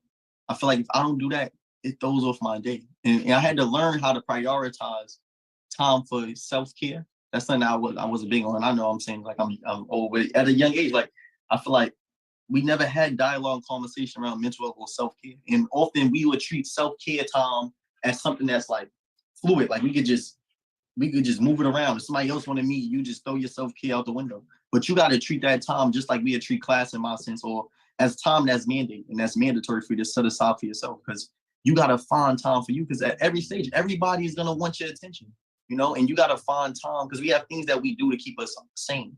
And that's one of the things working out. The second thing I would say is music. I listen to music. Music is a form of expression that often has gotten me through a lot of places. So music, and then walking too. So it's funny because I walk everywhere, right? And people are like, yo, Jordan, why you don't do this and that? Well, they don't understand that sometimes the only time I have time to myself is when I'm walking home. And you're able to go through your thoughts when you're walking. It's just like nothing is distracting. You put your phone in your pocket and you walking. Yeah. And I don't walk with nobody, nothing. They're like, why you always walking? But it's that time to just, to sit in with yourself, even though I'm walking with myself, but to go through your thoughts. I often learn that my mom, right? And my mom said, as you get older, she said you start to appreciate silence, right? And it was so funny when she said that because I'm young, but I start to appreciate silence. And walking is that time period where I'm able to appreciate silence, also to be within myself. So that's how I answer that question. No, I love that, man. I love that. Self-care is healthcare. Right. Self-care is healthcare. I mean, if we don't take care of ourselves, you said something too that reminded me of where I am in my experience on this campaign trail and running for office. Every person that has come up to me, and it's been overwhelming at times, right? People thank me, people wanting to take photos, and I love it. I mean, I stop for every single person. I'm here for it because I know that every single person's individual story is personal. It's their story. That photo that they want to take. Listen, they need to capture the moment, and I get it. But the thing is that the need for self-care is so important because every person believes that it's only them. Right. There's nobody else. It's only them. They just need to tell your story. They need to tell you their story. They need to take this picture with you, and and I love that part about life as well because you kind of are this unicorn of sorts, where now you get the opportunity to reflect the light. Just like I was, viewing some of your comments, and I'm not sure how long we have left in this particular program, but I kind of wanted to just kind of jump in. You say that I am the rose that Tupac talked about. Yeah. And I wanted you to tell us about that. Like, what do you mean? It's funny you said, yeah. So I'm from Brooklyn, from Gates Avenue specifically. And growing up, I stated earlier, was like being born in an environment that necessarily reaffirmed you in your vision, right? But one thing I will always applaud is the village. It took a village to raise this child. I wouldn't be where I'm at today if it wasn't for people that just looked out for me. My brother took a different route at an earlier age when he was in the streets. But it was many of his friends that would tell me like Jordan, or they call me J.O. back at home. So that's my nickname. They say, J.O. go in the house, something about to go down. And just little small things like looking out for me for that. Going home from school, people pick me up. Different things that my community manifested for me. And many times, and I also seen a lot of people that manifested this belief that Jordan or J.O. will make it out. They no longer living, right? And I feel like I'm a vessel that many people live through. Wow. So when I say I'm that rose that grew, that Tupac talked about, it's that rose that came out of adversity. And I say us as Black people, a lot of part of our culture and who we are is defined through our perseverance and who we are in spite of what takes place, right? And that's what I speak to. So utilizing my platform, I encourage everybody that's coming from where I'm coming from to understand that whatever it is that you dream, that it's attainable. Coming to Syracuse, and it's changing perception, right? And how we see ourselves. I state that while some people may say it was a privilege and opportunity for you to make it to Syracuse, I say it's a privileged opportunity for Syracuse to have me. You see, I got to change the narrative. Like, no learning institution exists without me. And I tell that to everybody. Like, don't let nobody try to make you feel like your dream's unattainable, because a lot of times people try to put their limitations upon you because they couldn't obtain or get to the place that you are at your age. But what I say is a big, and I say this every time, always make time. And I thank you for making time to converse with me, because the understanding of reaffirming children and their existence and their capabilities is imperative. And I think that's one of the main reasons why we live in a time of uncertainty, is that we seeking to be seen, whether that's social media comments, whatever that is, it's we all competing to feel seen, right? And if we not reaffirmed in the positive outlets, we're going to turn to whatever outlets that is that's reaffirming us in our existence. That could be games, because in the games, you go fight outside, everybody like, oh, you like that, this, and that, and they will reaffirm you in everything that you should not be doing. While we got guidance counselors, they discouraging children from applying to certain universities. They send this, you couldn't, I remember somebody telling me, like, if I went to Syracuse, I wanted to go to Morehouse at first. And they said, if you go to Syracuse, you're just going to be another statistic. Happened, unfortunately, and, you know, they had to join the line of the other haters, but I'm not a statistic in Syracuse. Like, my name ring bells. So it's like, it's the fact of, like, the people that's supposed to be reaffirming us, they not doing a good job in doing so. So we turn to outlets that reaffirm us, whether it's in the negative things or not. So I always say, like, a solution to the times of uncertainty is reaffirming children. So whenever I get that platform, I always tell those that's coming after me, that look like me, come from my environment, like, don't let nobody try to dim your light. And there was many times people tried to change my speech, different speech I did not get a chance to say, right? Because you also have to understand that when you do reveal your character and who you are, there's a lot of opportunities you're going to miss. And you said it earlier. Actually, in the interview I said it earlier, I was watching when you stated, like, that of what you miss is not meant for you, and that is what is meant for you, you will never miss. And you have to come to understand that. Like, when I reveal my character, this is who I am, and I'm firm in who I am, there's certain opportunities where people don't want you to see, right? But you got to accept that, because then there's going to be some opportunities that present themselves, those opportunities that you should see. So that's when I say, like, I'm the rose that Tupac talked about, is coming from a place where people place a certain perception of who we are, made it seem like my environment, they say, like, you are a product of your environment, as if my environment only produced one thing. And I'm here to show you that in Brooklyn, it's not just one narrative. You don't have to be a scammer. You don't have to sell drugs. You don't have to be in the gang to make it out. You feel me? And I can do the same thing. Well, whatever it is, I can do that without going certain routes. And it's all about creating another narrative and showing that it's possible to obtain it in a way in which we never seen it. So that's what I mean by that. Well, to talk about other narratives, you have a goal of becoming the president of the United States. That's a big, big goal. And I love it. I love it. Listen, and, you know, my thing is, you know, what are your thoughts on how you get there? Because, of course, you know, it's about one foot in front of the other. But, you know, I'm curious to know, you know, what are your thoughts on that? Right. See, it's things like this. Building community in those spaces. You stated in your video after you won a primary, you stated, like, this is not politics as usual. And what I would say is, live in a time period where politics, it has to be different in order to attract my demographic. Because we don't believe in politicians. We don't trust politicians. We think that everyone's lying. So for us to be, or the trajectory I see politics taking is through truth, right? And that's what I'm going to continue to utilize my platform to do so. And I would say one of the biggest motivations in my why to even aspiring to become the president of the United States is to show all those that come from environments like myself that we could be unapologetically who we are and make it to the face of America. And that's what my why is. You know, everybody come up with a platform and everything they want to put a part of their campaign. But my why that's going to get me through all this at times of adversity and questioning is that's my why. I move and navigate spaces with that intention of knowing that I'm a representation of more than myself. And as Toni Morrison said, I come as one, but I stand as 10,000. So I understand in all aspects that I'm a representation of more than me. So I'm going to speak truth, you know, and I think more than definitely during this time period where we have a generation that's willing to confront injustice, that truth can prevail you to certain platforms than it could in the past. Like, imagine a Malcolm X with social media. Like, it's a different time period. You understand? So that's my route to doing so. And then learning. It's also a team. I know that the president himself has a team. So learning how to equip yourself and build team mates that's willing to assist you in that vision. That's the route, definitely.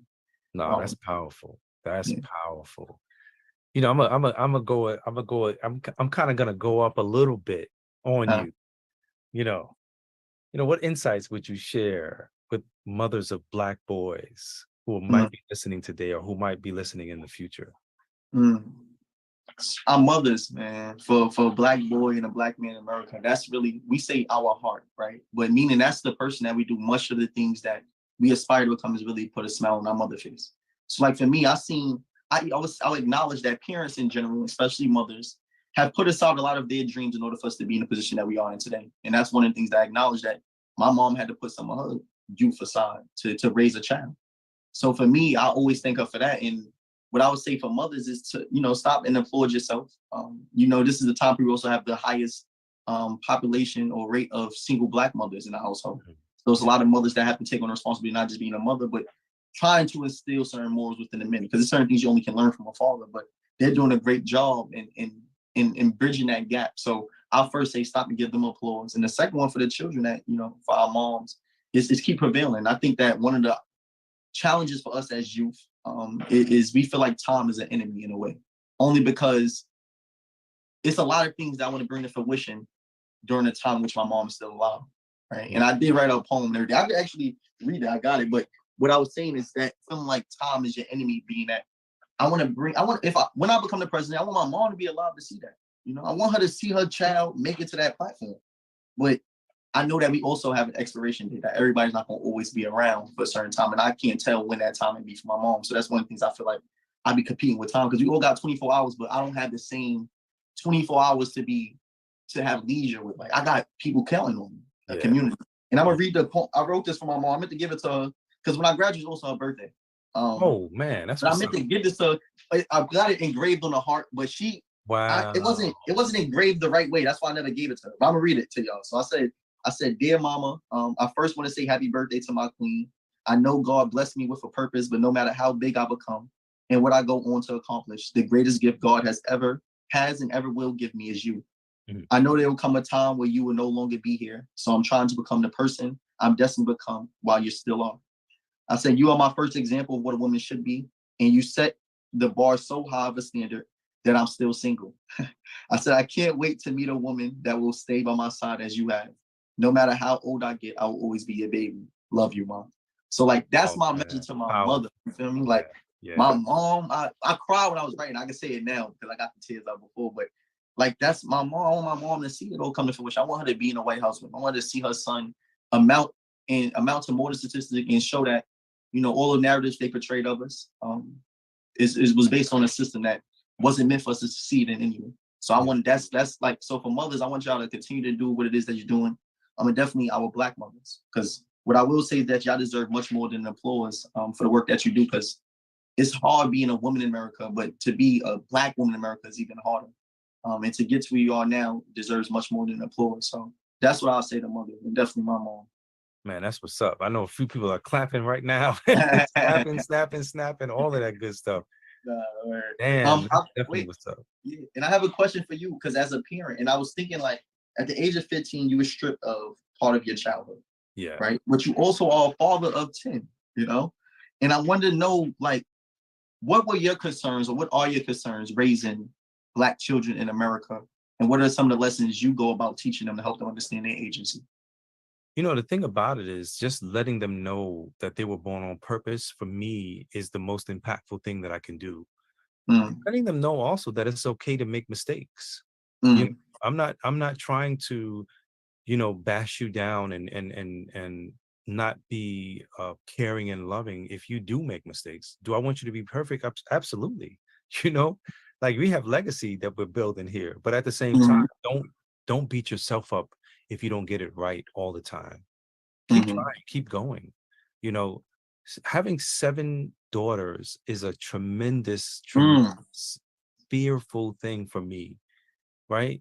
But at the same time, there's 2 boys at the top and 1 boy at the bottom, and those 2 boys get the opportunity to kind of be the protection class, if you will, to make sure that they're okay, giving them insight and wisdom, and sharing stories with them, so that as they navigate, life, and they may not necessarily want to tell their father about specific things, but they'll tell their brothers, you know what I'm saying? They'll tell their sisters, of course, things that may be going on, and knowing that they have something to lean on, someone to lean on. Right. We show up to the family with I mean, we show up to the party with a party already. Because it's already, You it's like already bought already the there. party. We brought the party. You know what I'm saying? Right. It's a beautiful thing because they get an opportunity also to see the beautiful side of this story, right? I've often said that the Central Park jogger case is a love story between God and his people. Mhm. And it's a story of a people who were buried alive and forgotten. The system forgot we were seeds. And instead of a social death, we get the opportunity to emerge like the phoenix from the ashes. Right. Because as they built the fire to consume us, they forgot the owner of the heat. Right. And for me, having them along for the journey, you know, them being present, being able to see all of the things that is going on, this is like their new normal, you know? Right. And I want them to understand that in a very impactful way, but also know that they're not privileged by any means, Right. other than the fact that God gave them the privilege Right. to be great. And if they fail in that, then that's a Right. true failure. So there's always the push to excel, the push to get it right the next time, the push to get back up after you get knocked down. Because Yeah. life loves you. Life wants to shape you and create that best self out of you. Right. Yeah. That's a blessing. That's a blessing because we need our fathers. You know, I applaud moms and I do say that it's some things that only your father can teach the children. So that's imperative. I'm gonna take this time to look at some questions on the Q&A. It's new for me, so I actually see it now. Yeah, one of the questions, it says by Miss Diallo. It says, in a time where it seems like there's an attack on masculinity or Black men, how do we change that and create young leaders? Wow. I think that might be for both of us, but I want to take a stab at it. You know, I grew up at a time where we were taught to see every male, I should say, as a young child, I was taught to see every male as if he could be my brother, my father, or my son. And likewise, I was taught to see every female as if she could be my mother, my daughter, or my sister. And so automatically there was a certain respect that was automatically given because of the outlook that we were providing ourselves in our community. And it wasn't just me being told that, it was our community. This is how we looked at everyone in our community. Right. We saw their humanity, you know. And of course, you know, the attacks that we are seeing on Black men is to, in many ways, cause them to not be as strong, not be the lions that they are supposed to be. You know, I think that, you know, we always have to ensure, in fact, that we protect all facets of our lives, every single person in our lives. But at the same time, we have to build up each other in such a way that we can do the necessary work to lift mountains. And, you know, the last thing I'll say on that is something that young people told me when I was in Albany last. They said something like this. They said, we lift as we climb. I thought that was so beautiful. I was like, wow, I'm gonna use that, but I got to remember to tell people I got it from them young boys in Albany. Right. So what I'll say, attack on masculinity, how do we build leaders of the men? I feel like now, I think that's a role of the older generation. It is a collective responsibility, but like how often do men of your age and young men like myself have conversations and dialogue? You know what I mean? So it's like creating spaces for things like this to exist. Because it's imperative. I learn from you as you also learn from me. But it's a lot of things that you've seen I've never seen before because I am young. And mentors are imperative. So I think that the way in which we create leaders, creating spaces for young men to have spaces where we can vocalize how we feel. Because as I stated earlier, it's like being young, we have to prove that we are capable, not only to society, but then to ourselves. And to have men that we can look up to. You know, like I learned a lot from seeing what people did and learning like that's not what I want to do. But I need to also see people that I'm like, nah, I want to be like that. Right. And I didn't have many of that growing up. And that's what I was saying is like to come back. I often say, and I learned this from Miseducation of the Negro, the book written by Carter G. Woodson. He said, no matter how educated you become, never forget where you come from. And that's my charge, like the older generation, is to always come back. Why is it that most people aspire to be like I never seen in person? You understand? It's like creating those spaces to come back. I say is a big part of creating men. And future leaders. So then we do have 10 minutes left, right? So I have a few questions. I want to also encourage anybody to have their last questions also send them and we will make sure to answer them. So one of the questions I want to ask you, right? Because I want to also say congratulations. Thank you. We're in the Democratic primary. And I want to know, what is your why? And what I want to phrase it as, because not often do we see people in positions to create bills and legislation that also have been impacted by those bills and legislation. Usually the people that create those are the least impacted by the bills and legislation that they create. But now we have someone that's in a position that can make some differences, right? And I want to know, what is your vision behind when you obtain that seat, what is your vision for that? And what is that you want to see more about? And then what's your why? Well, I mean, the biggest thing about my vision is to ensure, in fact, that our people get the opportunity to understand that this is a movement. You can't change things in 2 to 4 years when you need a movement in order to change it. But if we start the tremendous work of lifting the mountain, we get the opportunity to understand that our task rather is to begin to plan in 50 to 100-year cycles. We can't plan just for the weekend anymore. We can't say, you know what, I got a plan, I got a 5-year plan, I'm good. No, we have to have a 50 to 100-year plan in place. Right. It's important, right? Right. Because my why, when I think about the why, like why do I want to do this, or why did this happen to me, I should say, right? When I found the answer to the why, I remember Nietzsche, there's a famous quote from Nietzsche that says, when you find the why, you can live anyhow. When I found that answer, I was supposed to go through everything that I've gone through because I needed to be able to see things from the inside out. I needed to be able to read the 13th Amendment and understand that when they ratified the Constitution of the United States, Black and brown people, Black people in particular, were not considered full human beings. We were considered 3/5 of a human being. They've never changed that. They never reformed that. And so when we come to the 13th Amendment, which states slavery is alive and sick, for lack of a better, like I'm not gonna, I can read the whole thing because it's in my book, Punch in the Air, but slavery is alive and sick. And I want to kind of say it that way for the punishment of a crime. They say slavery is abolished except for the punishment of a crime. So slavery is alive and sick right now and allowed to continue because of the punishment of crime or for the punishment of crime. But that's nothing. That's section 1. Section 2 is really where the truth of the matter is, right? Where the crux of it all is. In section 2, it simply says, Congress shall have the power to enforce this article through appropriate legislation. And so now when we understand that the laws that are being meted out in our community and enacted in our community, some of those laws are very oppressive. I'm not talking about the good laws, the laws that keep us safe. But when you're talking about things like stop and frisk, that doesn't do anything good in our community. You know, when you talk about the fact that you can choke a Jordan Neely out on a train, robbing him of his life, and be called a good Samaritan, like where's that meaning, good Samaritan, attached to him when he did that? When we know that the very laws that caused him to experience a mental health challenge is where we find our needs, not our wants. And what I mean by that is that if we can solve for poverty, as an example, food, clothing, and shelter, as soon as a person does not have any of those things, they will begin to experience mental challenges. And in fact, we all are going through some mental challenges. Everybody kind of came to a head when they understood what was going on in our minds during COVID, when they locked everything down, when they shut everything down. And it was the tremendous feat for us to figure out how to survive in this new normal.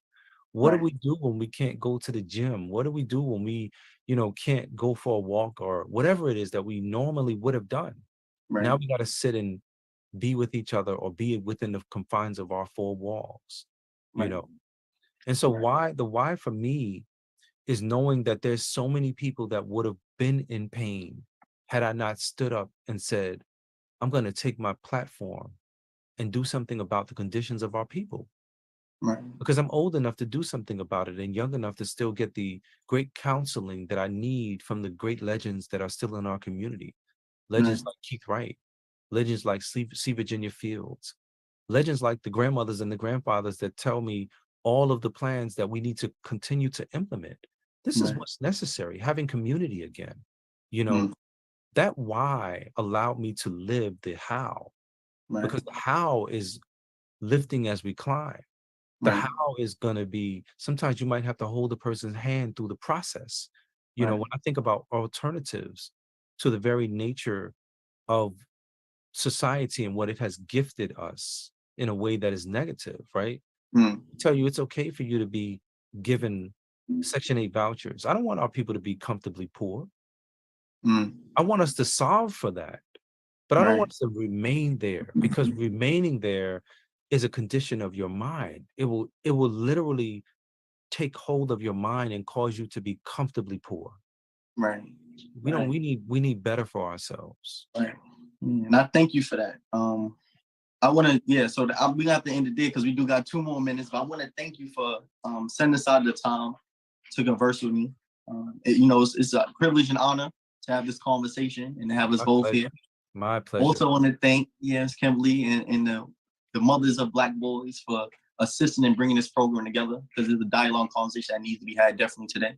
And then just to the audience, I want to just encourage you all to understand the power of your voice and your presence. And before we started, we wanted to start with Nas, I Can, but I just want you to know that whatever it is that you aspire to become, it's possible. So thank you all again. And it's Kimberly. Yes, indeed. Man, so I have to tell you that behind the scenes, we were like, well, when do we stop it? No, but we can't stop it. Like, this has been so organic. We set out to have a 45 to 60-minute conversation that has now gone 90 minutes, just because of the energy that you guys have with each other. And so I'm so grateful. I'm so touched. I'm so thankful just for you guys being willing but transparent with each other, and you couldn't ask for more. Like I said at the outset, 7 years of rising up. If this is not a testament to rising up, then I don't know what is. We have been completely and totally blessed by this conversation, and I am so grateful to both of you. Stay tuned for the rest of the month. Listen, we might have to talk about doing this again, because that conversation still makes me as excited as it did on that day. So that was July 7th, 2023, where we were blessed to have Jordan Pierre and Yusef Salam. Since then, Yusef Salam has won his city council seat. So he does represent New York in city council, and he has been doing marvelous things.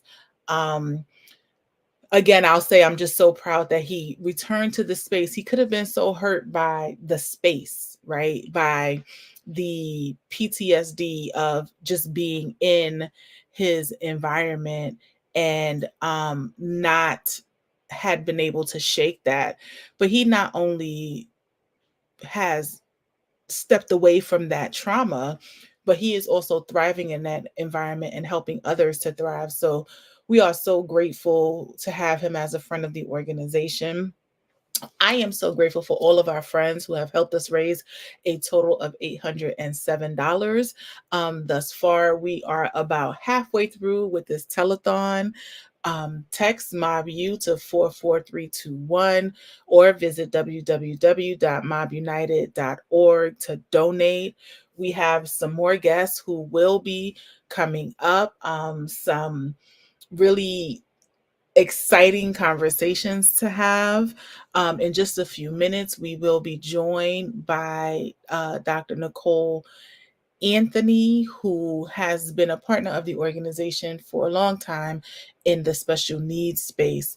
And as I was bringing this up and building this up, I realized I found one of the very first videos that we did in the special needs space back in 2016. And it's brief, it's about a minute long, but I wanted to share that with you guys because it is the voices of moms who are facing more than one thing. They're facing the plight of raising Black sons, but they are also facing raising Black sons with disabilities who are special needs. Many of those special needs are silent, they're not visible.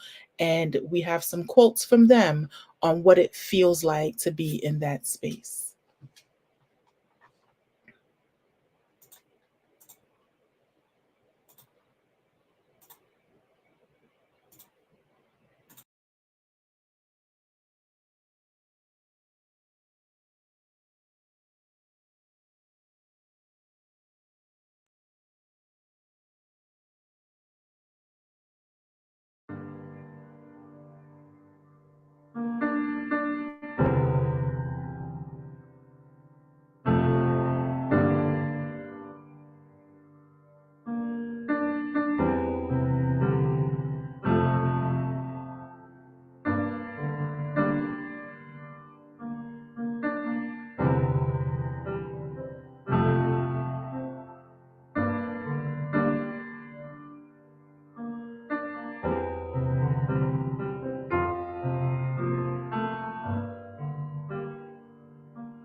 always is always right now.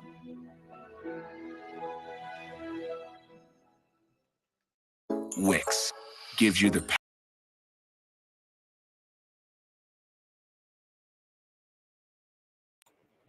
Well, at least you know we're live for real. So yeah, the quote at the end, the time for justice is right now. That is, I'm a movie head, so don't judge me.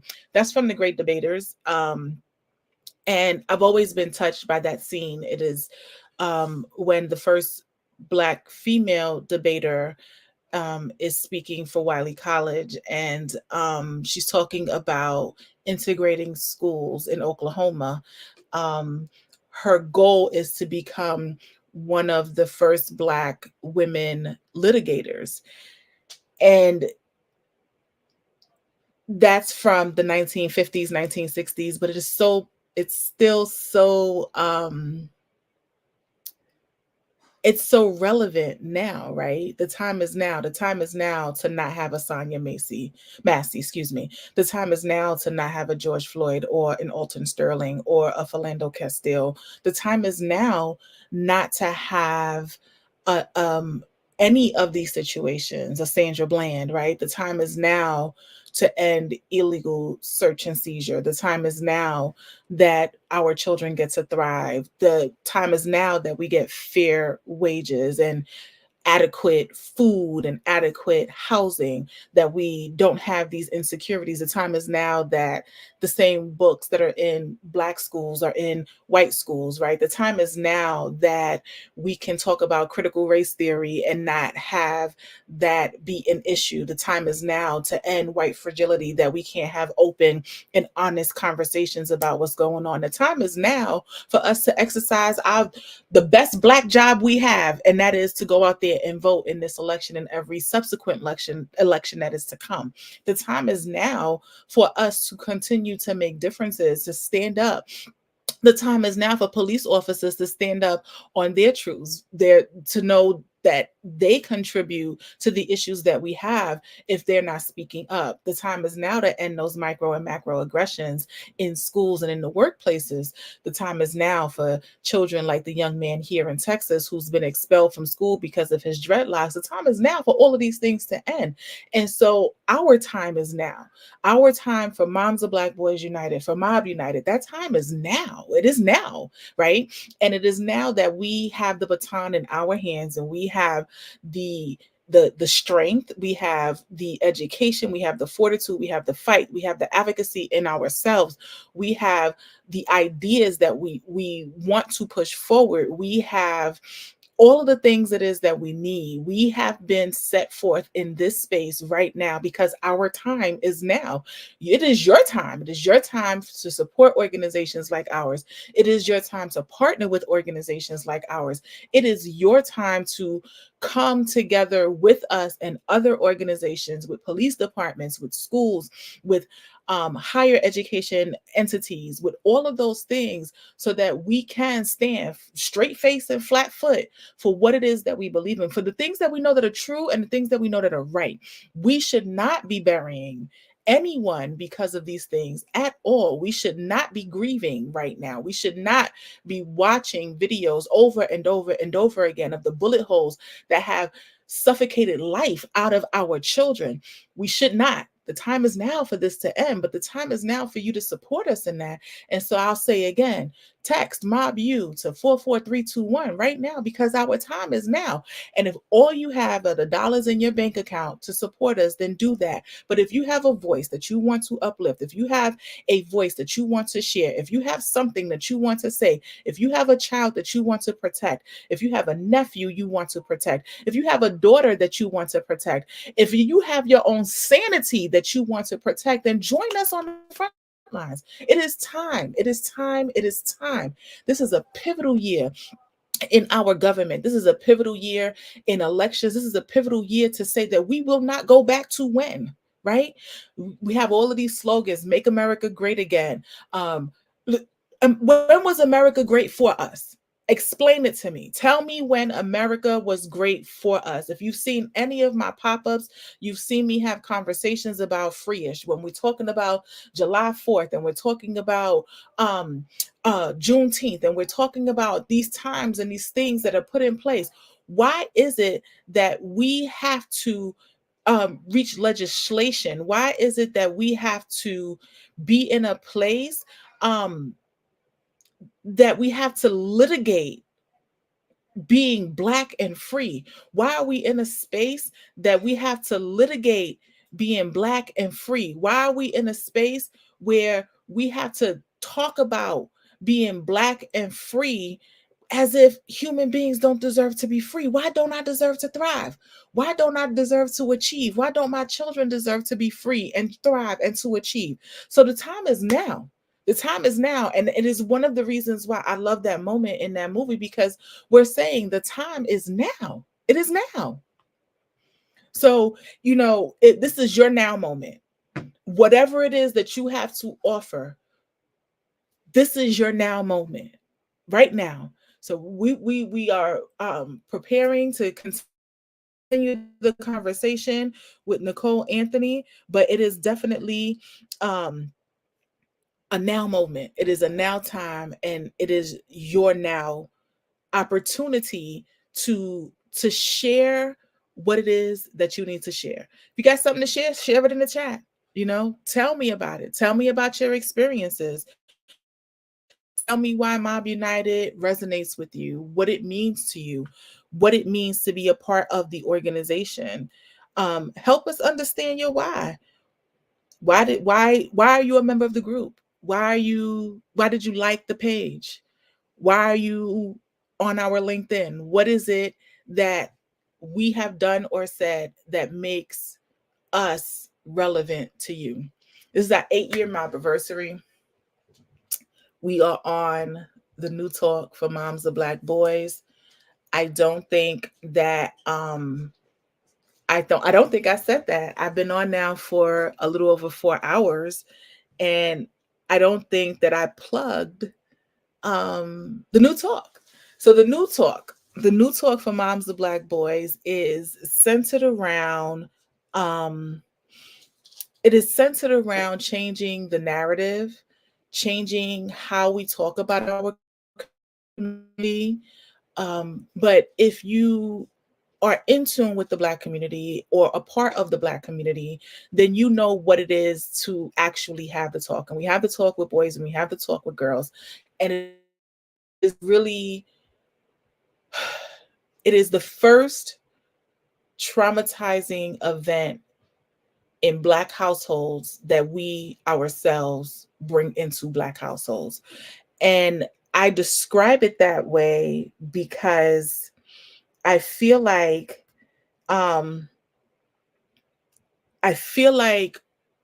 we are required in today's society to traumatize our children, our sons and our daughters, as a means to make them afraid not to come home, afraid of the environment they're in, such that they are as hypervigilant and about their environment, but also about themselves and their behavior,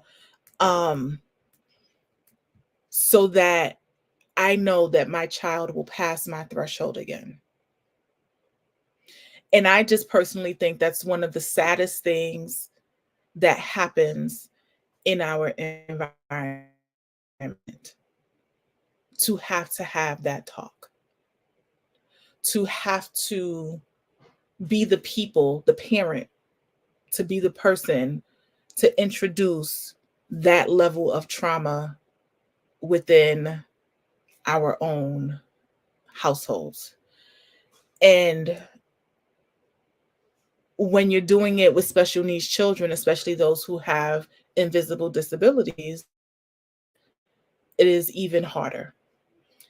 And so I want to play the 2024 Autism Awareness Talent Showcase. We met this young man about 4 years ago now, 5 years ago now. His name is Eric Carpenter Grantham, and his mom, Linda, who have become staples of our autism awareness programming. And we met him because he was a singer and he loves singing. He has now graduated high school. He is a college student. But a few years ago, Eric recognized, after having the talk with his mom, how detrimental to the lives of those with invisible disabilities police stops could be.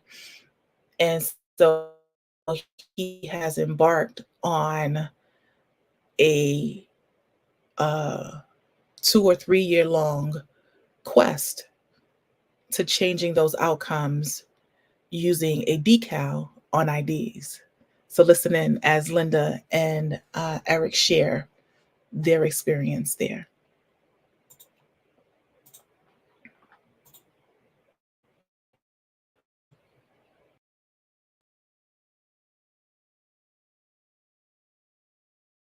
Our installments for Autism Awareness and Acceptance Month, our talent showcase. And it is something that we look forward to every single year. We enjoy highlighting the gifts, the talents, the ingenuity, the creativeness of our young men who are on the spectrum. And I'm going to introduce our guests this year, but they have been with us, I think it's 4 or 5 years at this point. And so they really don't need an introduction. We are family at this point. And so I have Linda Carpenter Grantham and Eric Carpenter Grantham with us. And this year, we talked a little bit about what our subject matter is last year, but it has grown exponentially. But before we get into all of the great things and all of the civic duties that you are doing, Eric, and your mom just chaperoning and cheering you on, I want to remind people why we first got introduced and how we know you. So we met you because you're a singer. And before this, you didn't know I was going to ask you to do this. And beforehand, you said, it's been so long since I sung. And I said, it don't matter because you Eric, so it doesn't matter.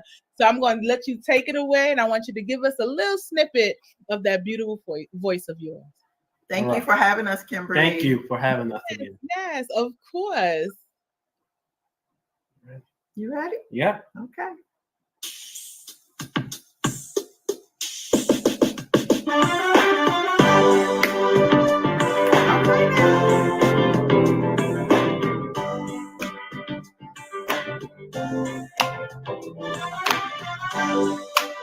God woke us up.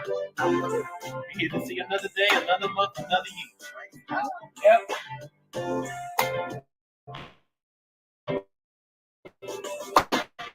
He woke me up. He woke me up. He woke me up. He started me on my way with mercy and grace. I fell to my knees and I prayed.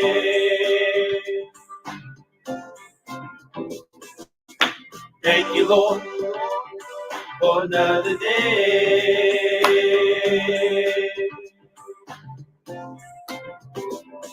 He woke me up. He woke me up. He woke me up.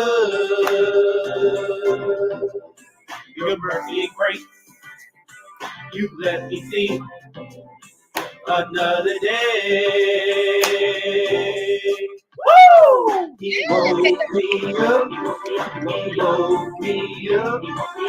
Mercy and grace on its way. He woke me up this morning. He woke me up. He woke me up. Mercy and grace on its way. He woke me up this morning. Yeah, that's the Eric I remember. My baby. Like riding the bike. That's my baby.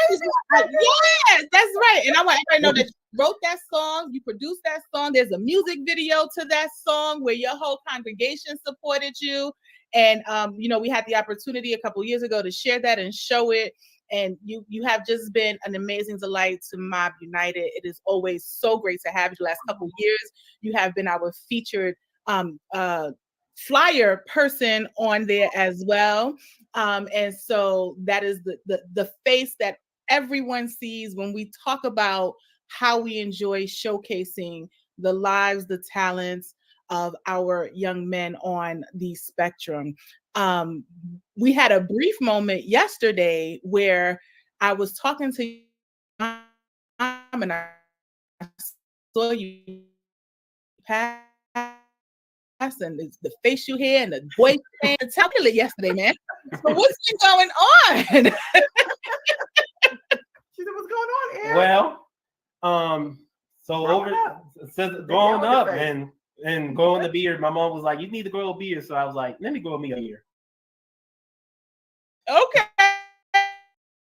Well, I'm going to keep it. So I well, like the beard. It looks great on you. School, you're in college. What are we studying? How's it going? It's been doing good. The first year, like they always say, it's going to be hard, but at the same way, I'm making it through, trying to get work done, and just trying to keep on doing what I need to do to get everything done and going.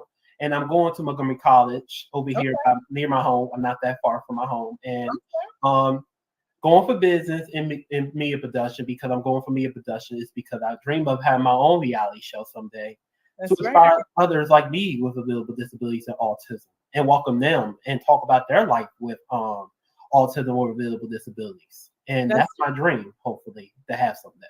Yeah, dreams come true. You work hard. You've always worked hard. You've always been an inspiration to our community. Aside from being differently abled, you have always been an inspiration to our community. And Linda, no different for you. Blue Runway for Autism. Thank you. Still exists, right? Yes, still working, still moving that along. Tell us what's been going on with that. So our annual fashion show is coming up on the 27th of this month, the last Saturday in April. And, as usual, we partner with Macy's and we partner with law enforcement to host the fashion shows to promote positive self-esteem in people with autism and other disabilities. So this year, Eric asked me, "Mom, can I host it?" So I was like, "Okay." So I'm going to let him host it for the first time. Of course, I'll be up there with him, but he's excited to host it and I'm excited to let him do it, so it's going to be good. And this year we have the mayor of Glenarden. Her name is Mayor Christina Cross. She's going to walk in the show with the kids, and Sheriff John Carr. He's the sheriff of Prince George's County, Maryland.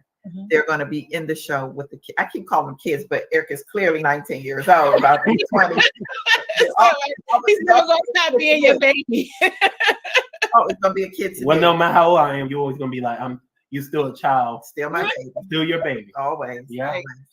So, it's always inspiring how you guys have so much community support and how you always reach back just to make sure that you are connected, that Eric is connected.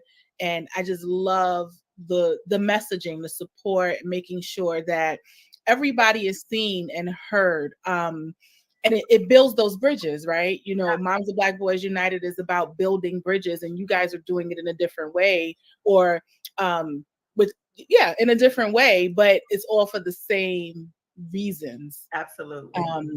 And I also I've always enjoyed how whatever you guys have instilled in Eric, he's not afraid to stand out front.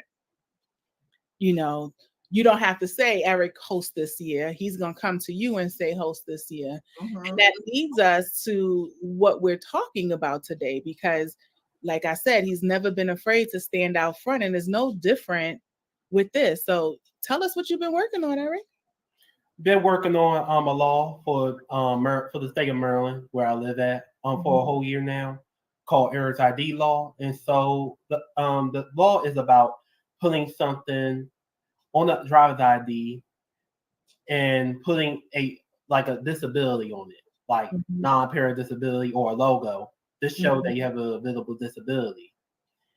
And so if the police or first responders stop you and they ask you for your ID, they will know you have a disability, because autism, Asperger's, bipolar are all visible, so they can't see it, and a lot of us can't see it.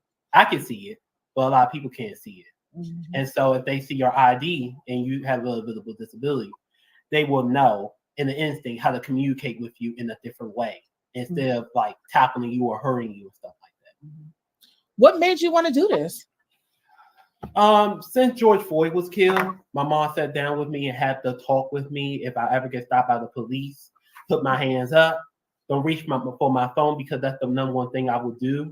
Because I will call my mom in that situation, but she told me, put my hands up, don't reach for my phone, call out her name, and yell at her phone number to anyone. And I yell, I have autism, to the police or first responder. And so I can do that, but I'm concerned about my other friends who have autism, by the way, but their autism is different. Some of them are hyper, some of them can't sit down long like me, and all of them are different, but we stay as a group. And so I was concerned about them. So I was like, let me do something about it. And so I told my mom we need to do something fast. So we talked with the former chief at that time of Columbia, DC, Chief Conti. And so we were going to do a dress in blue workshop. So Blessed in Blue dress in blue workshop is what we do, is go to police stations and train them to how to communicate with people with disabilities like autism.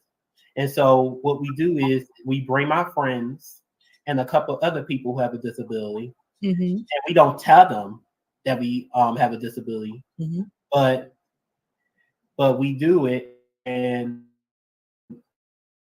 we tell them how we feel, and it goes so well. Even the police cry because they don't see it, and they talk about how hard it is to be an officer, coming outside and wearing that badge and uniform. And so, excuse me, go ahead. So the event went well, and we did it in 2021 when COVID was was doing better at that time. And so that night, I told my mom I want to go to Congress to speak with, at that time, Madam Speaker Nancy Pelosi, and she was so proud of me. I am very proud of you. And so she was going to get that done. So we met with Senator Medea's office, council member of Montgomery County, Will Jawanzo, and so many others. And so I brought up the law I'm talking about last year. And so my mom was like, that's a good idea. And so we met with Senator Kristen Hans. We met with so many great people. And so we talked to our state senator, Will C. Smith, and he agreed to sponsor the bill. Amen. You know, Eric has lots of ideas and lots of goals, and he reaches so many of them. But it is not lost on me that one of the reasons why he reaches those goals is because he has a steadfast mom. Oh, thank you, Kimberly. Thank you so much. Whatever his idea is, whatever his idea is, you are 10 toes down helping him to bring that idea to fruition. Yeah. And it is just inspiring because you guys are like the dynamic duo of mom and son who are really making a difference. Thank you so much. I just, I always have raised Eric to believe in himself. At first he was, very hesitant for people to know he had autism because he always felt like they're not going to accept him, or they're not going to want to be his friend. They're not going to want to spend time with him. I would always tell him, they're the ones missing out because you are an incredible person. You have so much to offer the world, and they're the ones missing out. Don't ever hide who you are because, you worry about others. So I always teach him that, you can do and be anything that you want to do and be. Just love God and do it the right way. I've always told him that all his life, So he does. He does. He has so many ideas. You just wouldn't believe how many. And sometimes I'm like, how are we going to do that? I don't know. Let me think about that, But yeah. And so I would like to deduce. You might want to show her the big ones. What it looked like. And I have so, the picture. So how about I go ahead and just share the picture? oh, that's amazing. Yeah, you going to tell us who all these people are you have here. So who's this? Tara Hall. She have her own TV show in New York, the Tara Hall Show. And Okay. she is a youthful person in real life.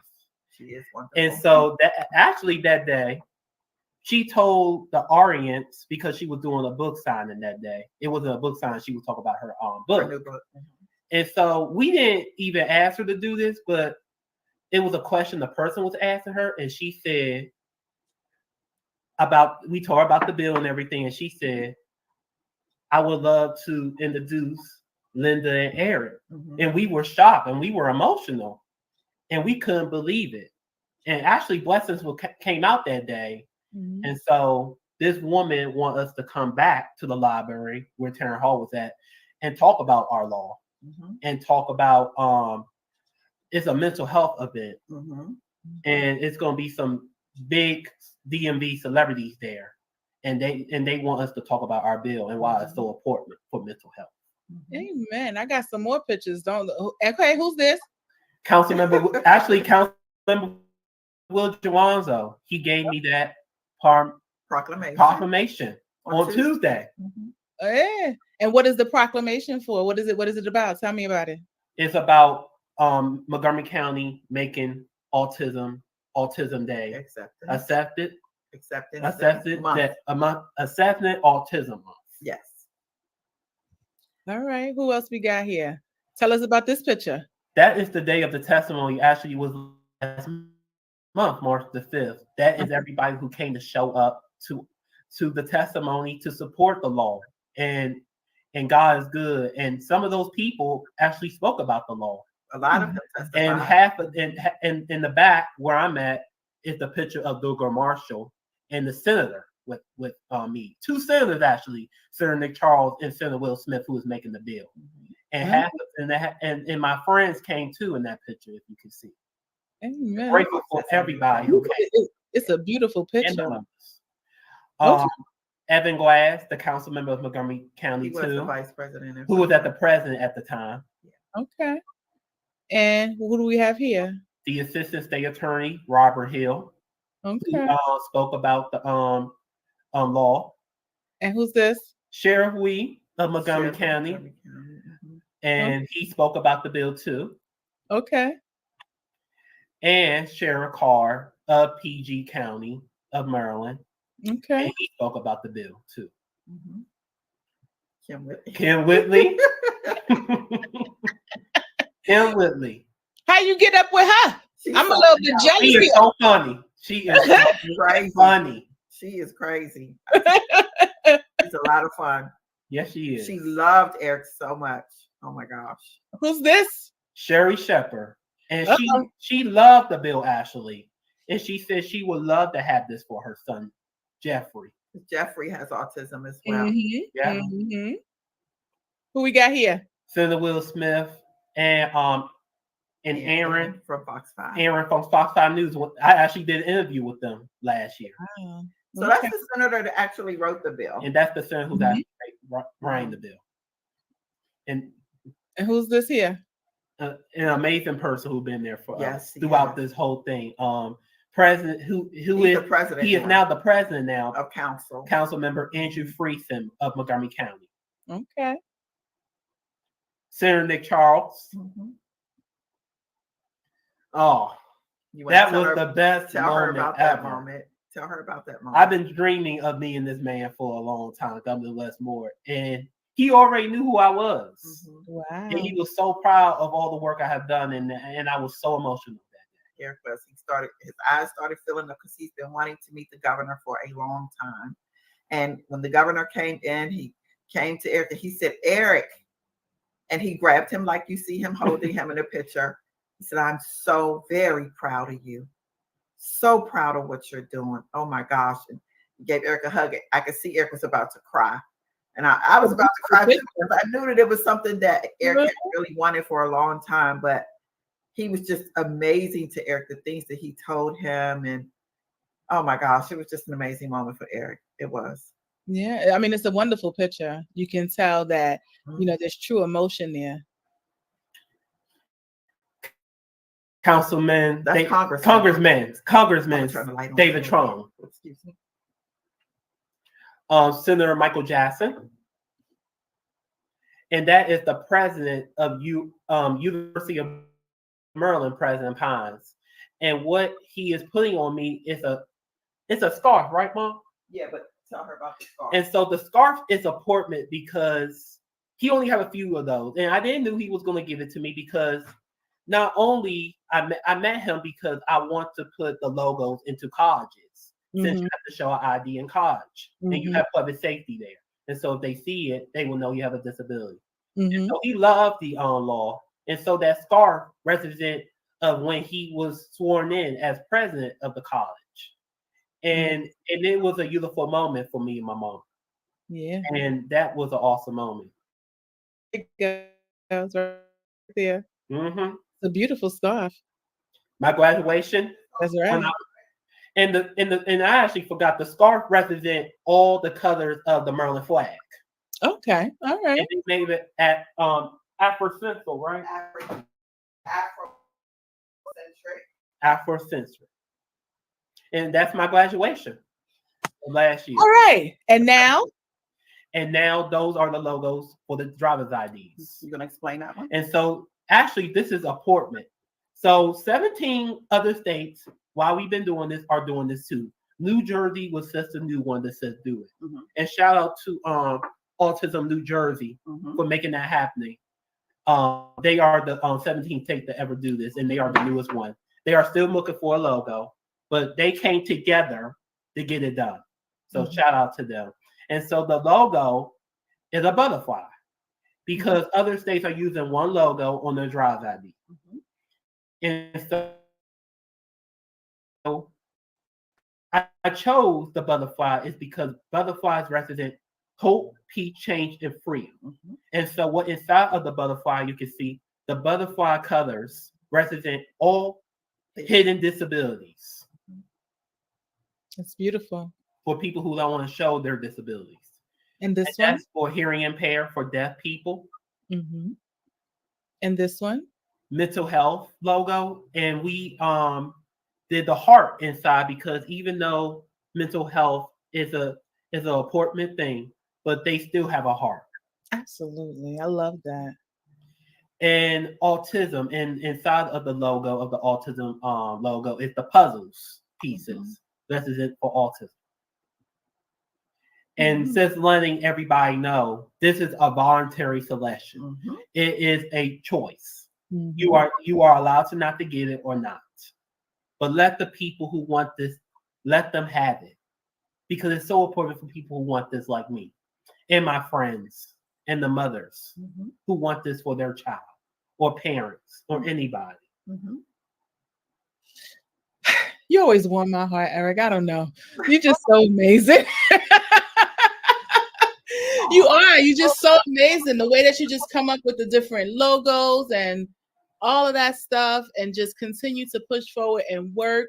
So where is the bill now? What's the next steps? How can Mob United support? Tell us about it. I'll be okay. So. Do you need something, Eric? I don't know if you want me to do that. I think I need you to do it, Mom, because it says really make me emotional a little bit. Okay. So we just found out today, well, on Tuesday, or day before, I can't remember which day, but it was recently, very recent, that the bill did not pass because, well, we don't know exactly why but what we were told is that it takes more than 1 year or more than one term, I guess, session for it to pass. So like yesterday, we were listening to this law that they've been trying to pass called Noah's Law, who was an officer that was killed by a drunk driver here some years ago. Okay. And it just passed. And that was 8 years ago. That was 2016. When they tried to pass this bill. And another bill that was it happened over here where I live at. A fire happened in an apartment building over here, and it took 2 years, and a person actually died. Yeah, and the family was trying to do it, so it took them over 2 years to get the bill to passed. get the bill passed, and it was actually just passed. So they were explaining to us at the council when we went for Eric to receive the proclamation the other day. They were explaining to us, don't feel discouraged. This is the norm. And I was like, oh my God, well, we didn't know it was the norm, And they said, yeah, this is normally how it goes. It normally takes some time for it to pass. And this year they had over 4,000 bills. Wow. And they only have 90 days to get all those bills heard, voted on, whether they're going to pass it through the House, the Senate, or however it goes. So I was also told that some of the bills from last year just got passed on this session. So, they just kept explaining, this is the norm, just hang in there, keep fighting for it. And it's going to come up real soon, and Eric could be right back in there again. This is the norm. And I was just like, oh, wow. So I think it's more of a timing thing, is what I'm thinking. But yeah, we're going to keep going. Well, nothing's too hard for God, because more opportunities will open up to this. And we know God ain't left us yet. So that's right. We are praying. And the best thing about all this is I got to meet amazing people. Yes. And so my mom surprised me with this one last year, and I didn't know about nothing. I met the first Black Supreme Court of the Supreme Court, Justice Ketanji Brown Jackson. And that was like one of the most biggest moments for me. Yeah, I would echo what your mom said. Don't be discouraged, because one of the things that we're doing this year is we're doing a lot of education around what voting looks like, what bills look like, what the process looks like. So you're actually living that process now, and don't give up. And we support you, so please let us know if there's any way that we can throw our support behind your work and what you're doing, and to help move it along. So it'll happen when it's supposed to happen. Karita just said, God's timing is perfect, Eric. You are going to meet even more when this bill passes. And we believe that. We believe that. Karita is a beautiful soul that lives in Phoenix. She is associated with us and works as a chapter leader and does a bunch of other stuff. And she has a wonderful family. She has a bunch of little boys running around for her. So thank you for those encouraging words, Karita. And we really believe that. We believe in you. We believe in the both of you. Linda, you don't have any quit either, so I'm not worried about it. Yeah, you're right. I'm just gonna keep going. I'm definitely gonna keep going and keep encouraging him to keep going. Yeah. Hey, somebody said you should be a lobbyist. Yeah, that's what they said at the hearing, that the state's attorney kept saying it, and so that the senator. You need to be a lobbyist because you've done such an excellent job at doing this for my son. But it's not just for him, it's for him, his friends, and other people like him. It's such a very important bill, Kimberly.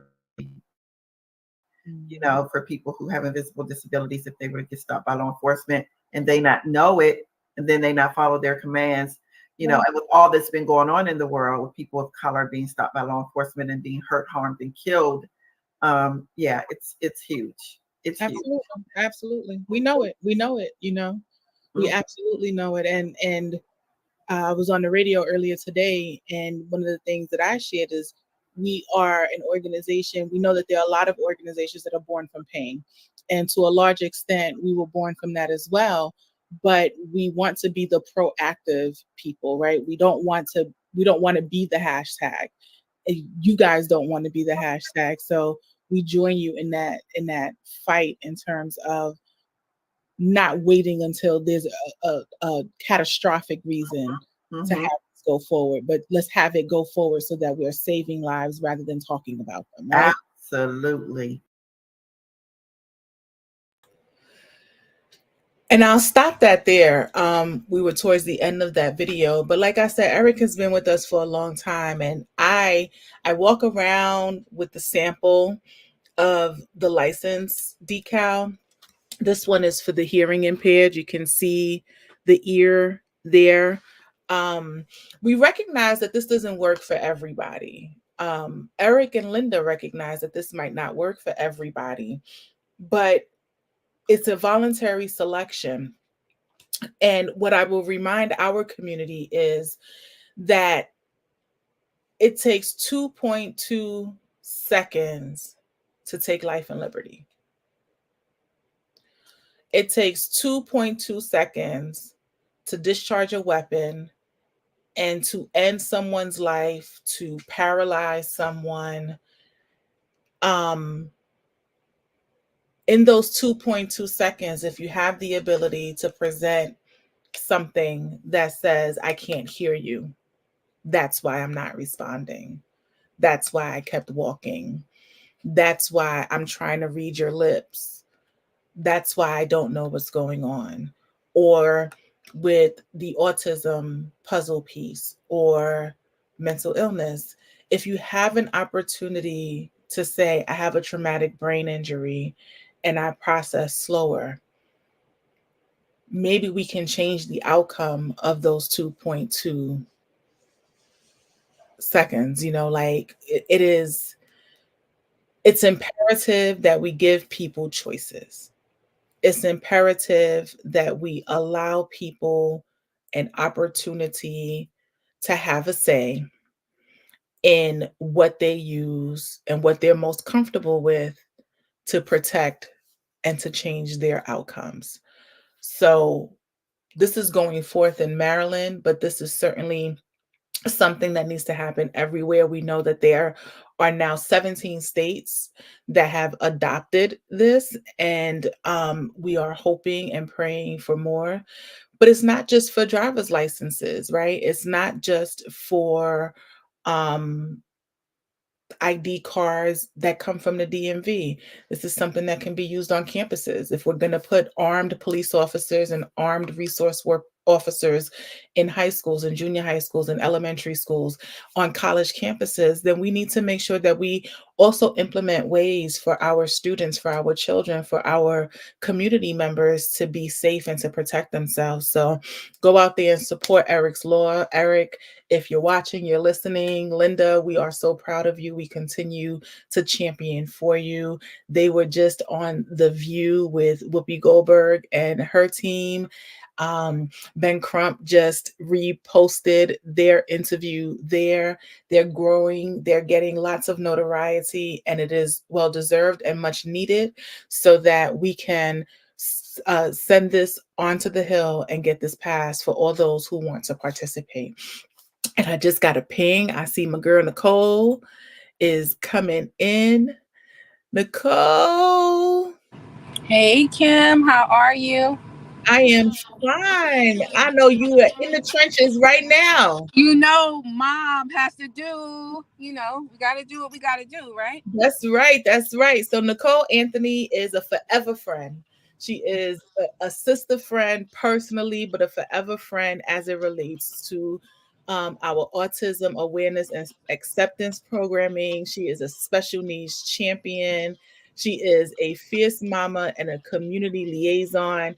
Nicole is out there right now looking for a young man who is autistic and missing. Why don't you start with telling us about that? Sure. As you can see, my pin is Fazan Hassan. Can you hear me? I can hear you now. Yes, go ahead. Okay. Good afternoon, everyone. There is a Black autistic 6-year-old who is missing, Fazan Hassan, in Gaithersburg, Maryland. I am out here right now at the park where they started the search yesterday at 3 p.m. And, we just got flyers. I'm leading one of the search parties for him. So that's where I am right now. Do you have any details on the circumstances of his disappearance? Did he just walk off? Do we think this is an abduction? What's going on? So he was with his family. Children were playing. I was told that the grandmother was feeding another child and the father went to the car. You look down for a moment and then he was gone. And that was around 3 p.m. yesterday. Police officers are stating that they've searched the park. They've had dogs, they've had drones, but they haven't found him. They dragged the pond. So now they're asking for us to expand the search in the neighborhood to see whether or not he might have gotten into someone's car by accident. You know, I'm air quoting accident, and he's outside of the area. Well, our thoughts and prayers are certainly with Faison's family, with you as you donate your time to trying to help to find him. We are praying that he comes home safely, with no harm to him. You know, we've been together for a long time, Nicole. Long time, thugging it out. um, you know, I love you because you never tell me no. Sometimes you say yes under duress, but you never tell me no. I'm voluntold to do stuff. I'm voluntold. But you still do it. I can count on you for what it is that I need. I can count on you for my crazy ideas and, you know, what's happening. But sometimes I come all the way left, I go all the way right, but you be right there with me. So I'm so thankful for you. I'm so thankful for the friendship. Tell us about your sons. Tell us about your organization, where you started, what you do, and why you do it. Why I do it? Because I'm a Black mom of 3 Black boys, 2 of which are autistic, Gabriel and Eli, and Mark is a young man identified with ADHD. It first started with Eli, so he is the reason why I started in researching autism and becoming an autism researcher. The reason why I continue to do what I do is because our black boys, and I'm saying this, you know, they're under attack. They are under attack. Our oppressive systems keep their collective feet on their necks, and someone has to stand in the gap for them. So that's why I continue to do what I do. We have Elijah's Place Advocacy Group. I advocate for families, children with disabilities and their families. And I know that sometimes there's a breakdown between the school system and families. And I try to come in and be a bridge to help them find some common ground. But that's pretty much what I do. As you can see right now, another part of what I do, being a mob, you know, we just go out and when there's something like this happening in the community, we go out. We're like first responders. We go out there and see how we can lend a hand. We organize, and so that's what I'm doing today. And how old are those boys now? Every time I see a picture of them, I'm mortified.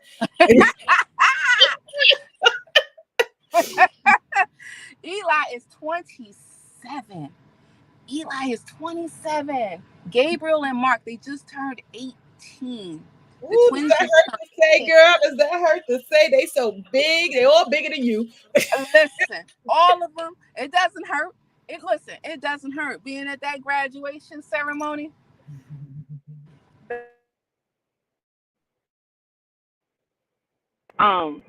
Yeah, so no, it's a beautiful thing. It's a beautiful thing to see them grow. And at times, you know, I was a mom who was fearful of some of the, you know, things happening around them. But I'm so blessed that God has kept them. And yeah, they just graduated from high school this past June. And so I just aired the clip of Eric Carpenter Grantham, and he's I can't hear you. I can't hear you. Can you hear me now? Is it me or you? I can't hear you. I think it's you. Hold on. I can't hear you. Can you hear me? I can't hear you. Uh-oh. Are we having some technical difficulties?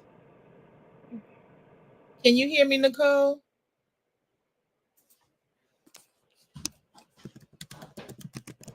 Hello? Can you hear me? I can't hear you. All right, I just sent a private message to Nicole to have her go out and come back in so that maybe we can hear her better. I know she's in transit, helping to look for Faison, the young 6-year-old who is autistic and missing. in her area. So when she pings back in, hopefully we will resolve the tech issues. But this is live. This is what happens when you're doing stuff live. How about now? Right. Can you hear me? I can hear you now. I can hear you now. Perfect. So what I was saying is I just aired some of the clip of Eric Carpenter Grantham, who is also autistic and fighting in Maryland for Eric's ID law. And he mentioned that the idea for the law came out of his conversation with his mom and having the talk. And one of the things that you and I say all the time is when you've met one autistic child, you've met one autistic child. It is a spectrum on purpose. And so tell us a little bit about that conversation with your boys. How did it differ for the twins, one who's autistic and one who's not? And how did that, go with Eli? I can remember when Eli was going to community college and starting to navigate the community independently. And you and I had several talks about that. Share with us what that looked like for you. You're right. It was different for each child, right? So 3 children in a household, that conversation was, different for each of them. With Eli, it was more so of him recognizing that as an autistic young adult, and an autistic young adult who may not look like whatever autism looks like to the community, you are a Black young man first. So no one is going to recognize the fact that you're autistic. So that is something that you have to explain to someone if you are stopped, especially by the police. I also took Eli to the police department, and I spoke to the sergeant, and I spoke to the lieutenant and said, hey, my boy is going to be out in the community. And I need for you to know that sometimes he's not going to understand what you're saying. Right. So give him that opportunity to process your questions and let him respond. And I also told Eli, when you're out in the community and you do encounter a police officer and they stop you by chance, let them know first off that I am autistic, right? So promoting in him that self-advocacy that's so important to stay safe. Gosh. So that was Eli, and we rehearsed it for Eli, who has he has a cognitive delay to a degree where it takes him some time to process information. So for him, it was a constant conversation. For the twins, for Gabriel, Gabriel and Mark, not only did they have me, they also had their dad. Eli's dad passed away when he was very young. So for Gabriel and Mark, they had their father and myself having the quote unquote talk with them. And as twins, they traveled together often. And so they're both over 6 feet. Mark is actually 6'6", right? So he stands out. So having a 6'6" young man identified with ADHD, right? His presentation and his processing as well. I told him, if you encounter the police officers, just stand still and explain. Do not motion or make any hand movements, because I don't want them to feel your threat. Right. Which by his sheer presence, we already know is a threat, right? What size shoe does he wear? He wears a 17. Yeah. A 4E. So not only are his feet long, they're wide. Wow. Wow. I can't imagine that doesn't, as he ducks to get out of your doorway and moves away from your threshold, like, what does that feel like as a mother? That I don't believe in fear, right? I'm trying to move away from that belief in fear. But at times I'm concerned about him, and I tell them all, turn on your locating turn on your location within your phone. Like, I need to know where you are. So no child, everyone, before they go, they get to talk to turn on your location. If I could put like something on there, and I'm pointing to their ankle. Like, if I could put something on their ankle, I would. Let me tell you, you better download Life 360. You know, I get that. And with that being said, I think they're 18 and 27. Do they give you any pushback? Oh, Eli, because he's 27, you know, I always say there's dignity in choice. And sometimes he doesn't turn it on. And I'm calling him, right? I'm calling him, turn it on. I'm texting him, turn it on. He's like, Mom, I'm 27. And I get that. And I recognize that, and I respect it. Full stop. Right? I want to keep you safe. There's no but in that, because that's negating all of what I said. It's about keeping you safe. And he understands that I'm coming from. I'm a concerned mother. He said, Ma, I know that you're concerned about me and you want to make sure I'm safe. So that's why I turn it on, right? So that's his reason. So that's why I turn it on. You know, we have that mutual respect for each other. The twins, Mark, on the other hand, Eli, Gabriel he's a compliant kid. You know, he does give a little pushback occasionally because he wants his voice heard. But Mark, he's the one. He is the one, my big baby. Like, he'll go out like, and it's 7:00 in the morning because we've moved. And the neighborhood is much safer than the one we just left. And you know, he'll go out 7:00 in the morning, 6:00 in the morning for the walk, for his, you know, just walking out. I'm like, hey, I'm waking up out my sleep. Hey, turn on your location. He's like, Mom, I'm just going for a walk. What does that do for your self-care, though? It sounds like you said you don't want to speak fear, but it still feels like you're living in fear to a certain extent. And like, if someone's getting up at 6:00 in the morning and you're not ready to be up at 6:00 in the morning, then your sleep is broken.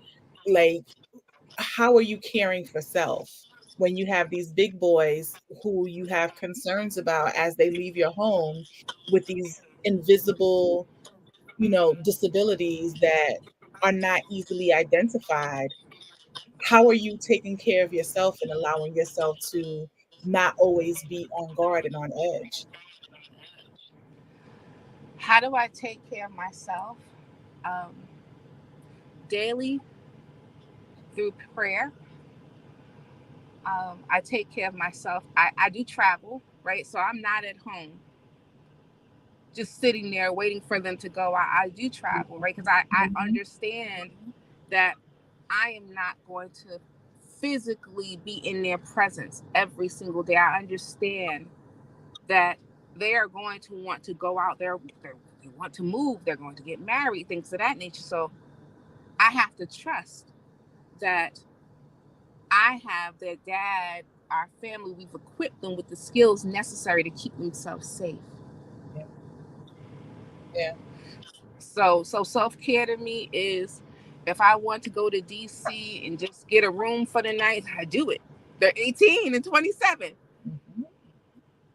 I get up and go. I got to get up. I got to get up and go bug too. I hear you. I understand Yeah, it. you know, and look, no, but you be going to the other side of the earth. No, I don't do that. I don't do that. You do that. I don't do that. I go down the street. You said try to talk out. You said the other side of the earth. I'm not talking to you. That's what you do. I look up and you're gone. I go down the street. I mean, that's real talk. I will get to that point, right? I will get to that point, but it's a A slow few process. years ago, we did a series for Autism Awareness Month. It was called The Road to Independence. And one of the things that we talked a lot about during that series was guardianship. And I know that you've, flirted with trying to figure out whether or not that was a good plan for your household. How did you ultimately decide whether or not to have guardianship over your children with disabilities? And then what advice do you have for parents who are coming up on a time that they have to make those types of decisions for themselves? Guardianship and conservatorship. I have guardianship and conservatorship for Eli. And you said we were having that conversation. So what ultimately made me decide to say, okay, it's needed? Tell you a quick story. The guardian ad litem, because it is a process. You just don't petition a court, right? The a guardian ad litem has to come out and evaluate your child's circumstances to determine whether or not it's warranted. I was on the phone with my mother one day, and I was telling her about, I'm not too sure, because I'm taking away his rights to a certain degree. Eli calls me, and he's there with his younger brothers. There's a 9-year age difference, so they're 8 at this time, and Eli's 9. Now I'm 18, going on 19, or something like that. So he calls me. He says, "Mom," I know I'm live here. "Mom, there's this white woman at the door." I said, "Oh, okay." But to me, the woman is talking, and I'm like, "Wait a minute, this sounds like my door is open." I told them millions of times, and I'm not being hyperbolic, don't open that door for anybody. My door is open. Not only my front door, but my screen door is open. And I'm just like, I said, "Put me on speaker, Eli." Because, after the shock wears off, I knew this was the guardian ad litem.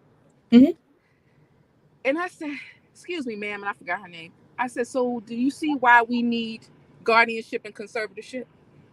She said, "Yes, I do." So at that moment, it was decided, like, there's a need. Because danger was not recognized. Potential danger was not recognized. It was not recognized. And I said, in unpacking it with him later, after I come down, from the, after speaking with the ad litem and coming home, and I'm like, "Eli," because I done exploded. Like, what would make you think it was okay to open the door for this woman? And he didn't have a response from me. And that's where I said, okay, we're going to work on this. This is something we need to work on. And yeah, that's when, the court, we went to court, and it was awarded guardianship and conservatorship. But this is what I found out, right? Traveling to Maryland, right? So that's guardian and conservatorship in Virginia. Okay. When you travel to different states, let's say you move wherever you're moving, you still have to take that paperwork down to court and have it transferred over. So that means potentially you don't have guardianship and conservatorship in that new state. It only applies to Virginia.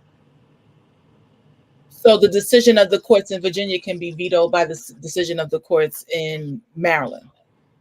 Or they're just not upheld in Maryland, right? Wow. Because you didn't go down with your paperwork stating that you would like it applied here in Maryland. And I haven't pursued it. We've been here 6 months. And I'm still like, okay, it applies in Virginia. What does it look like in Maryland? So, I'm still figuring out the process, and I am going to go to court just to speak to a lawyer or speak to the judge to figure out, how it can be transferred. And let me ask you this, because I know that you are a mother who wants her children to do whatever it is that their heart's content. You don't put limitations on them. Nope. If Eli came to you and said, "I don't want this anymore. I don't want you to have guardianship and conservatorship over me," would you do away with it? So look, my natural response to that question, because I'm thinking about a response. Show me that you don't need it. Mm-hmm. Show me that you don't need it. And that absolutely, it was never, my intentions were to never continue on with the guardianship and conservatorship, because I know Eli expressed during his interview with the ad litem guardian ad litem is that he wants to have a family. He wants to have children. And if and she's explaining it to him, and he said, well, if my mom has guardianship over me, would that impact my family? Would that impact my children? And that right there lets me know that we can get there, right? We can develop the skills to get you to a place where you are independent. And independent doesn't mean that you're not going to need help sometimes. Right. We all need help. I just called my mother for help a couple of days ago. So that's okay. At my big grown age, I called her for some help. So, right. And that's okay. But yeah, that is the ultimate goal, for him to move out on his own, for him to have his own family, because that's what he expressed to me. That's not my, I'm not trying to put the norm on him. That's what he wanted. Mm-hmm. Mm-hmm. So before we end, thank you so much for joining me. But before we end, I realized we didn't define guardianship and conservatorship. Tell us the difference between the two, what they mean, and just in case somebody has a question about the difference, should they get both or one or what have you? All right. So guardianship is for those, you're making major life decisions, conservative, like hospital stays, things of that nature. Once they once they are the age of majority, you as a parent, you lose those rights to talk about schooling. If they go to college, you lose that right to talk about medical care and needs, things of that nature. Wherever it's concerning where they have that right to be an adult, you lose those rights as a parent. If they're a child with an IEP, that's very plain right there on the IEP. At the age of majority, that these rights turn over to the child. Mm-hmm. And they don't even have to invite you to the IEP meeting anymore. Mm-hmm. So with conservatorship, that is for the financial aspect of it, right? If your child has a difficult time managing money, and that's an ADL that we work on every single day. We went from Eli buying his things in the store and running out without his change. Because he don't want to talk to them no way. He don't want to talk to anybody. We went from him running out. I can laugh about it now, but my head was exploding. We went from Eli running out to now him counting his change and asking for his receipt. Good for Eli. Yay, Eli. Yay, Eli. I can laugh now so many times. He can tell you my mom, she hit the roof. But yes, that's conservatorship. It's the finances. I might need conservatorship. Me too. Look, that was somebody help me with my finances. That's right. That's right. There's a balance in that. But anyway, yeah, so that's the main difference. Yes. Well, you don't harp on titles, but just so the world knows, you are Dr. Nicole Anthony. I know. I know, but you are a leading researcher and writer and advocate in the world of autism and other related disabilities and cognitive deficits. You are a professor. You lead the charge with your organization and the work that you do in the community. And Mob United is grateful to have the sisterhood, to have the partnership, and to just have you present. And I personally am grateful because you don't tell me no. How can I? You could. I tell you all the time, you can tell me no. Come on now. The way you move, I mean, I'm inspired by you. Oh, thank you. And I'm like, I can't tell you no, because of how much work you're doing, like community-wide, statewide, nationally. How can I tell you no? Well, thank you. I appreciate you. Please let us know what happens with Faison Hassan, I believe is his last name. He is 6 years old. He was last seen where? Gaithersburg, Maryland. Bo Beauvoir Park, 506 South Frederick Avenue. Okay, and who do we contact if someone in the area thinks they have information? Montgomery County Police. So Gaithersburg is in Montgomery County, and I have this little my little thumbnail is the flyer that I'm about to go pass out in the area, and actually, I think the police is holding a little news conference over there. I ask that please everyone, if you're a praying mother, please pray for him that he's found. Let no stone be left unturned, and bring him home safely. Amen. Amen. We will do that. We are grateful for you and your service to the community. You're out on a Sunday evening doing the work, not just talking about it, you're being about it. So we love you. Thank you. And good luck in finding Faison Hassan. Thank you. Love you, sis. Talk to you All later. right. Talk to you soon. Bye-bye. We love us some Nicole at Mob United. She is a force to be reckoned with, and we are grateful for her service. In that we are about service as well. Mob United annually for the last 8 years has had a focus on service, and we especially come out as a community nationally and from all over on Martin Luther King Day of Service, which is in January. And so I want to show a clip of work being done within the community by our sunshines with their moms.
Martin Luther King Day of Service and all of the other service ventures that we embark on is near and dear to Mob United. It's a time that we have an opportunity to just basically share where we are, share the information that we have, but it is an opportunity for us to give back to the communities that need us.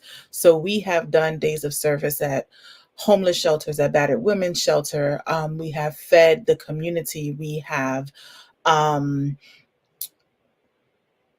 done service projects, giving away clothing, service projects during Hurricane Harvey here in the Gulf region. We have almost anything to just really coming together and loving on each other and being a community. So we are excited about serving our community. Our sons are excited about serving the community, and they do a really, really good job of that.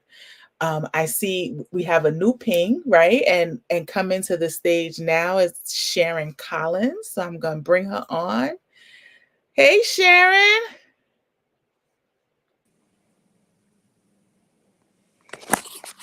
Good afternoon.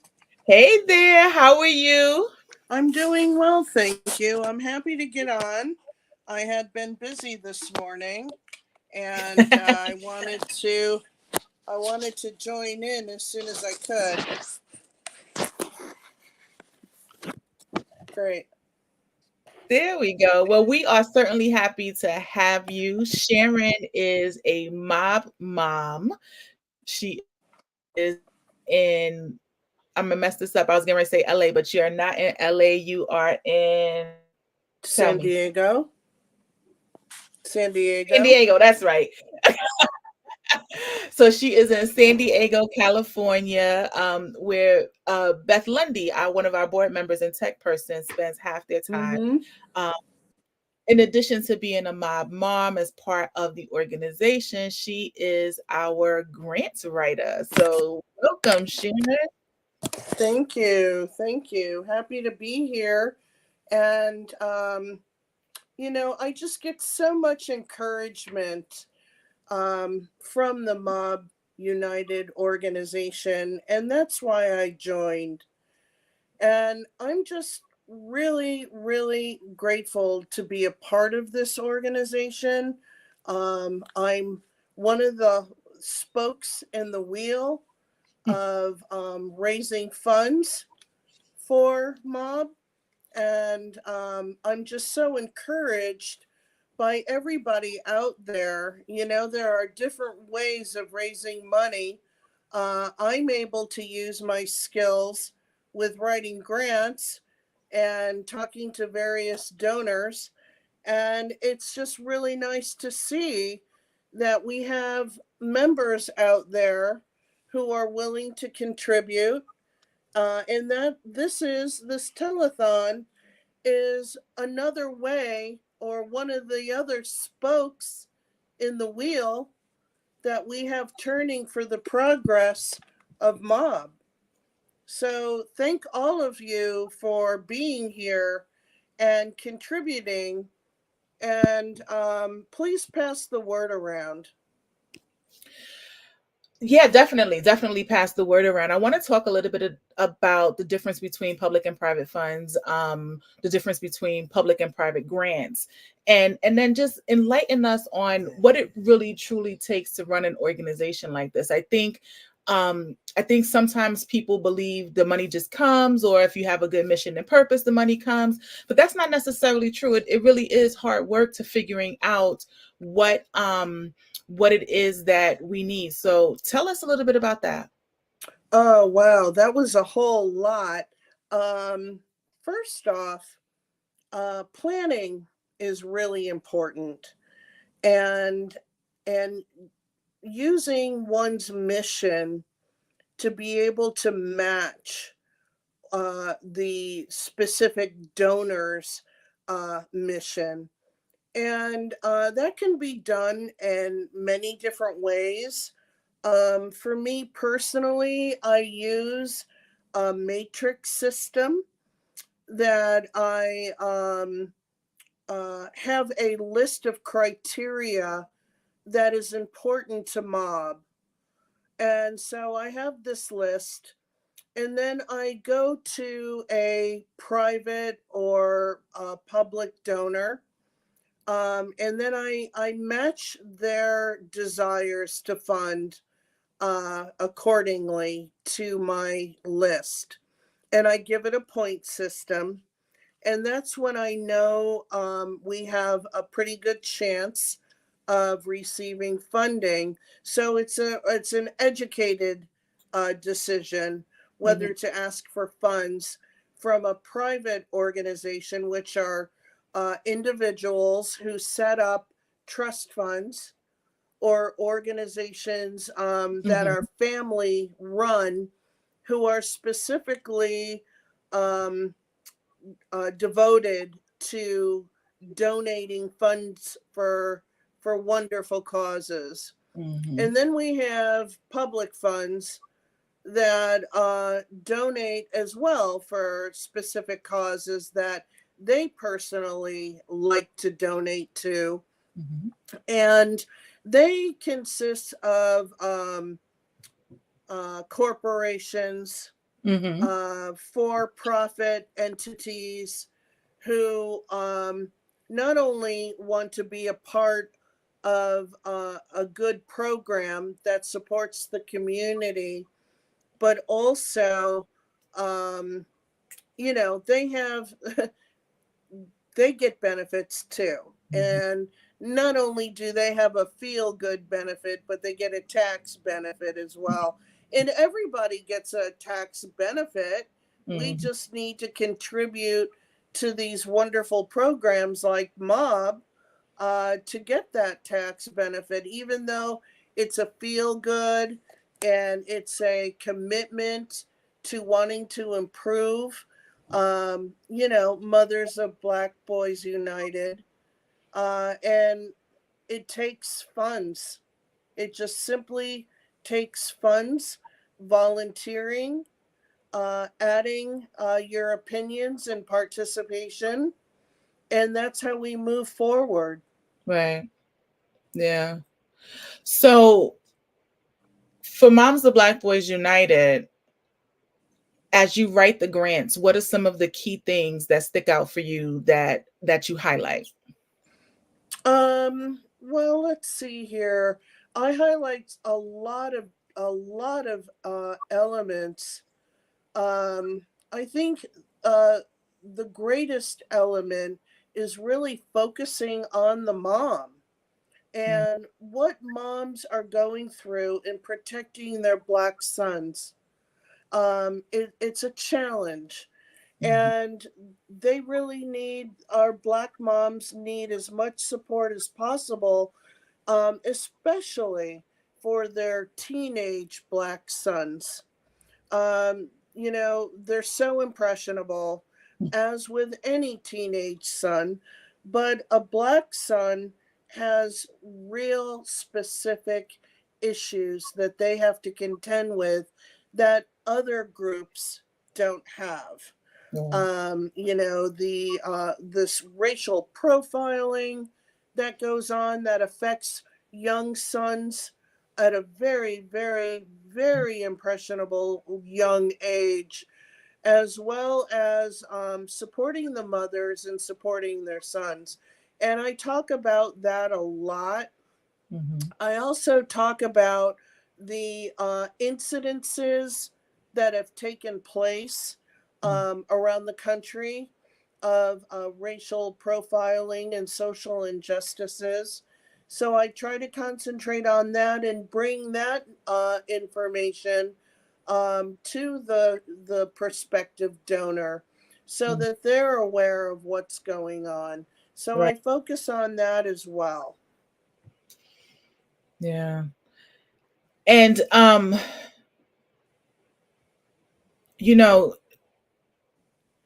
had a list of organizations that you could have contracted with. You could have worked in a lot of different places. What makes it important to you to be here with us? Well, I think that's a good question. The first thing that you said to me when I came on was that I'm a mob mom.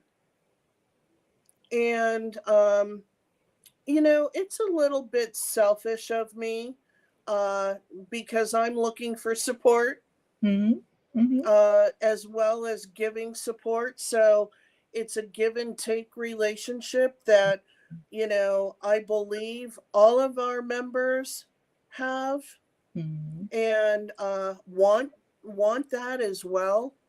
And really is a support issue. It's a coming together issue with common goals, which is to support our sons. Amen. Amen. If there is a potential donor who hears this, who's watching, who's listening, how do they reach you if they're interested in how they can support us? Well, we have the websites, and I want to encourage everyone to participate in the podcast.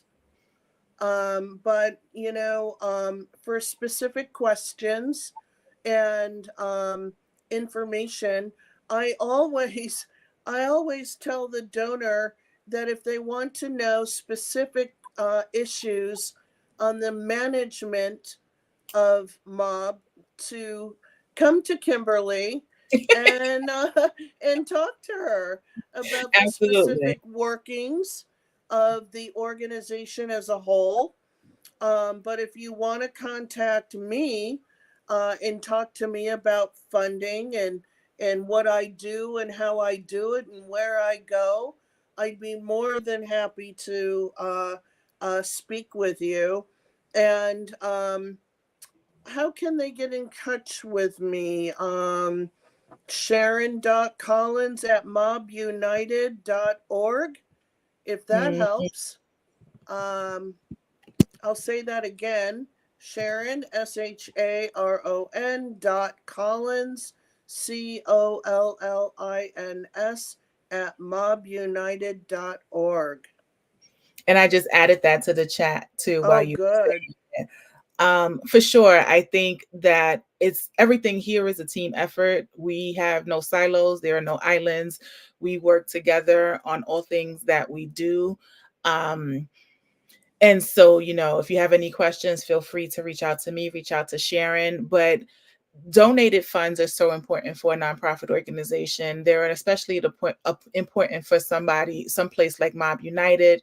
That is what we use to fund everything that you've seen thus far. I've now been on for 5 hours, 22 minutes, and 16 seconds. And every program that you have seen, every initiative that you have seen, every family we've supported, every production that we have done, every Protect Them campaign that we've done, all of that stuff takes funds, it takes funding, and it is funded by your donated dollars. So yes, if you are a corporation or some sort of philanthropist and you are interested in supporting us this year, next year, for the next 10 years, please get in contact with Sharon Collins. If you are an individual donor, please donate. Text MobU to 44321 or donate by going to the website. Sharon, thank you so much for joining me today. So good to Thank see your you. face. We'll talk soon, but thank you for all that you're doing for the organization. Thank you for being on the front lines with us. Thank you. And thank you for all the support that you have provided for Mob and all those out there who are dedicated to supporting Mob United. So thank you. Bye-bye. Bye.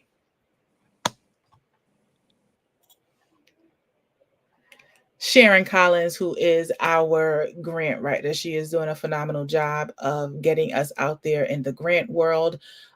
If you have any ideas, a grant that you know about, please, like I said, don't hesitate to contact her, Sharon.Collins at mobbunited.org.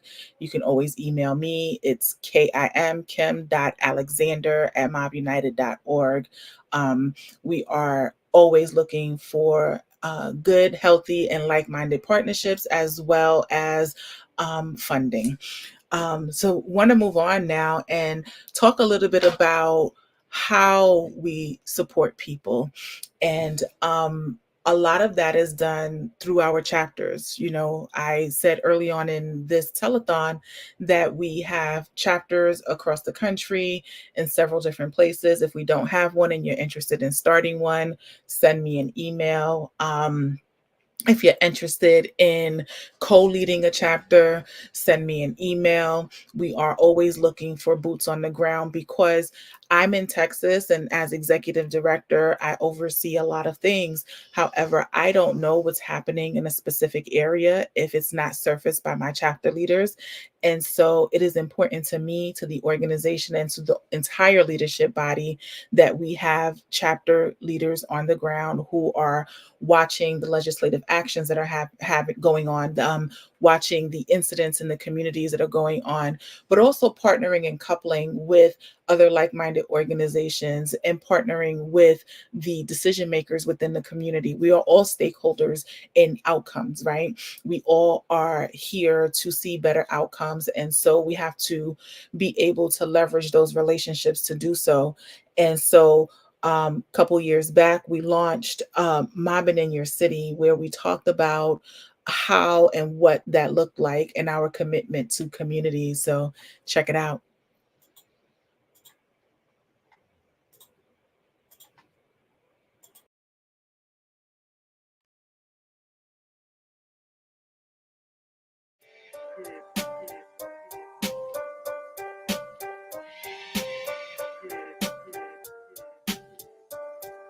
As a mother of 2 Black boys and 2 Black girls, I realized that I have to advocate on their behalf.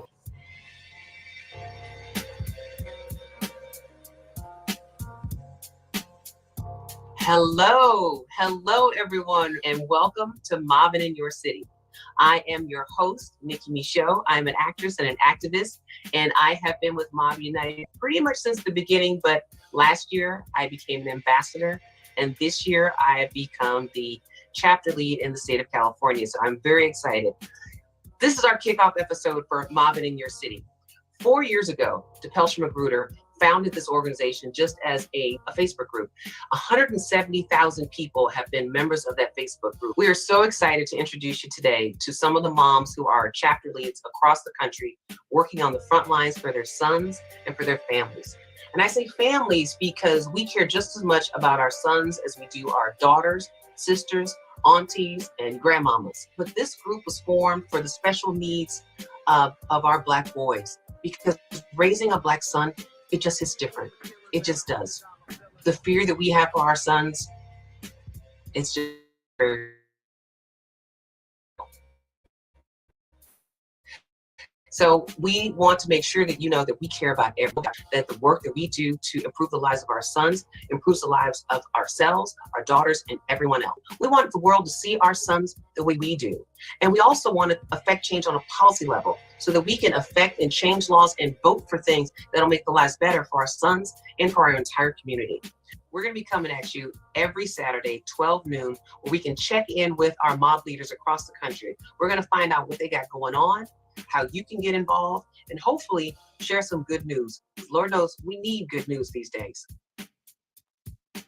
Our first chapter head for today is Megan. Hey, Megan. Hi. How are you today? I'm doing very good. It's a pleasure to be here. So tell us a little bit about yourself and your sunshine. Or Sure. sunshines.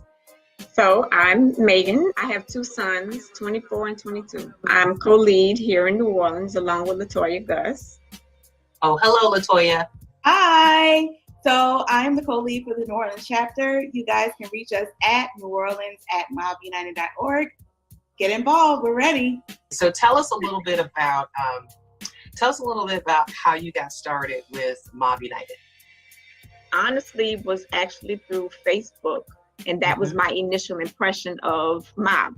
I learned in Houston the value of being a part of a collective cohort of like-minded mothers, and had just recently that year moved back to New Orleans and had lost that connection. So when I learned of this organization and the true meaning of the organization, and I met DePelsher and Vanessa, I was like, sign me up. This is a must. I have to be involved. I have to pursue this passion. I mean, I get it. I mean, I love the sisterhood that we have. Being able to bond as mothers, I think, especially mothers with Black sons and some of the unique issues that we face, it's so important to have that sisterhood, that motherhood bond. So I completely understand. So how long have you been a chapter lead in New Orleans? And tell me a little bit about what you guys are working on right now. Well, I became a chapter lead, I suppose, about a year and a half ago. However, this year is another year, and what we're doing this year, our initiative is called NOLA Jumpstart. And so NOLA Jumpstart is just that. We are jumpstarting our NOLA chapter. We are looking for leaders who have strong skills, who can be part of the leadership team. And we are also looking for members. And I feel that the initial focus will be on getting our leaders, because the stronger that we are, the more that we can help our members and be a tight, close cohort and be able to help each other in anything that we need that MOB stands for. Well, that makes sense. So, I mean, if you're out there here in your New Orleans area and you want to be part of the sisterhood, then NOLA Jumpstart sounds exactly like where you need to be. Megan, thank you so much. And thank you so much for your time. I mean, we're a 100% volunteer-based organization. So everything that you do is amazing, and we thank you for it. It is my pleasure. All right. Our next chapter lead is Kim Alexander from Houston. Kim, how are you doing this evening? I am well. How are you? I'm doing really good. Really good. Well, thank you so much for coming on for our MOBBiversary first Mobbing in Your City event. Thank you for coming. Tell us a little bit about yourself and how many sons do you have? I am Kim Alexander. I'm in Houston, Texas, and I have two sons, 21 and 14. Oh, okay. Okay. And what made you get involved with Mob United? So I got involved in Mob United just at a really pivotal time in my life. My son, the now 14-year-old, was actually 9 at the time, coming out of the 4th grade in elementary school, and he experienced police contact for the first time. He was just finding out that he was going to lose the ability to eat. He was going to need a feeding tube because he's special needs and he has an incurable condition. And he became obsessed with Man versus Food and all of these other cooking shows that involve children and different things. And one day he decided he wanted to do a challenge in school with his friends and took a Ziploc bag full of oregano to school. My son was 47 pounds at that point and a little over 3 feet tall. And it was the day that I found out that the age of arrest in Texas was 10. And he was a month shy of that. Wow. And so about a month later, on July 7th, the anniversary of Mob United, that morning at about 8:43, I posted, I was choking and suffocating on the injustices rationalized through hypocrisy and white privilege. And it was just a few hours later that the Pelsham Magruder opened up her group, and I was sold from the beginning. Wow. I don't even have words for how horrific that is. And it's just, the things that our children face in school disciplinary action. There's nothing, no word for it, but crazy. Exactly. And it's the story of a lot of families. It's the story of what do you do if you don't have the ability to homeschool, if you don't have the ability to privatize education for your family. Yeah. And so it was that day that I joined Mob United, and it was just about a month later that I found my place with Mob United. It was in the Special Needs Committee. It was the reason why I wanted to lead that committee. And it led to me being able to advocate and speak for so many families who had been in my situation and didn't know what to do and who to talk to. And so it became a home for me. That whole special education field and how that works and how that affects our children is so important to have an advocate. My son has an IEP. The process of even getting the IEP was a whole interesting is the only word. I'll leave it at that. But being able to have advocates to help you navigate this terrain with your kid. But tell me a little bit about what you guys. So you're the lead of the Special Needs Committee, which is amazing and a great resource for people to look into if they don't know that we do that. Also, tell us a little bit about what you guys have going on in Houston. So the wish list event is on. It is going to be a virtual event. It is on July 25th. It begins at 2. We're expected to end about 4. And registration is open. Go to www.mobbunited.org and just hit the calendar and sign up. I hope to see you guys there. So Kim, if a parent has a special needs child or they've got a a 504 or IEP or something along those lines, how can they reach out to you to get support from Mob United?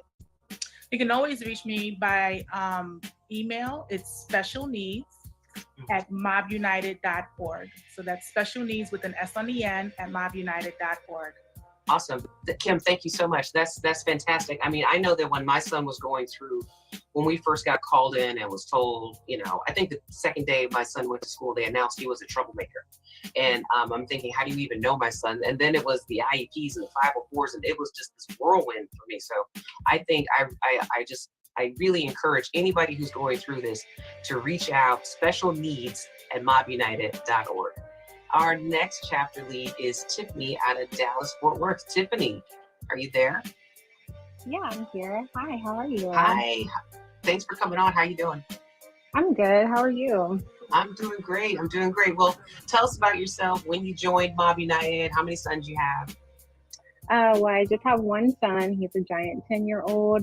But I joined, it's kind of hard to say. I officially joined late last year, but I was participating in mob events since 2017. I came across it on Facebook, and it was for MLK Day of Service. And I wanted me and my son to get more involved in volunteering because he was getting older, and volunteering is a big part of what I do as a person. So of course I want my son to get into it. So I want to say since 2017, we've been volunteering and helping Peggy, who is the former chapter lead for our area, coordinate and help out with MLK Service Day. So I've been helping her with that. So. A giant. He's 10, but he looks like he's 12. He's a college man of only 5'2". That's so funny. They grow fast. I'm waiting for mine. I think has grown 4 inches just during the pandemic. I don't know. It's they crazy. grow overnight, really. They do.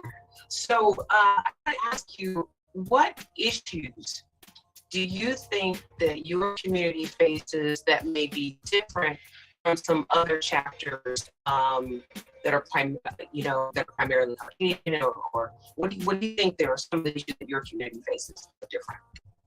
Well, I can speak for at least within the Metroplex from what I see within the school districts on the extracurriculum activities that they have for our students.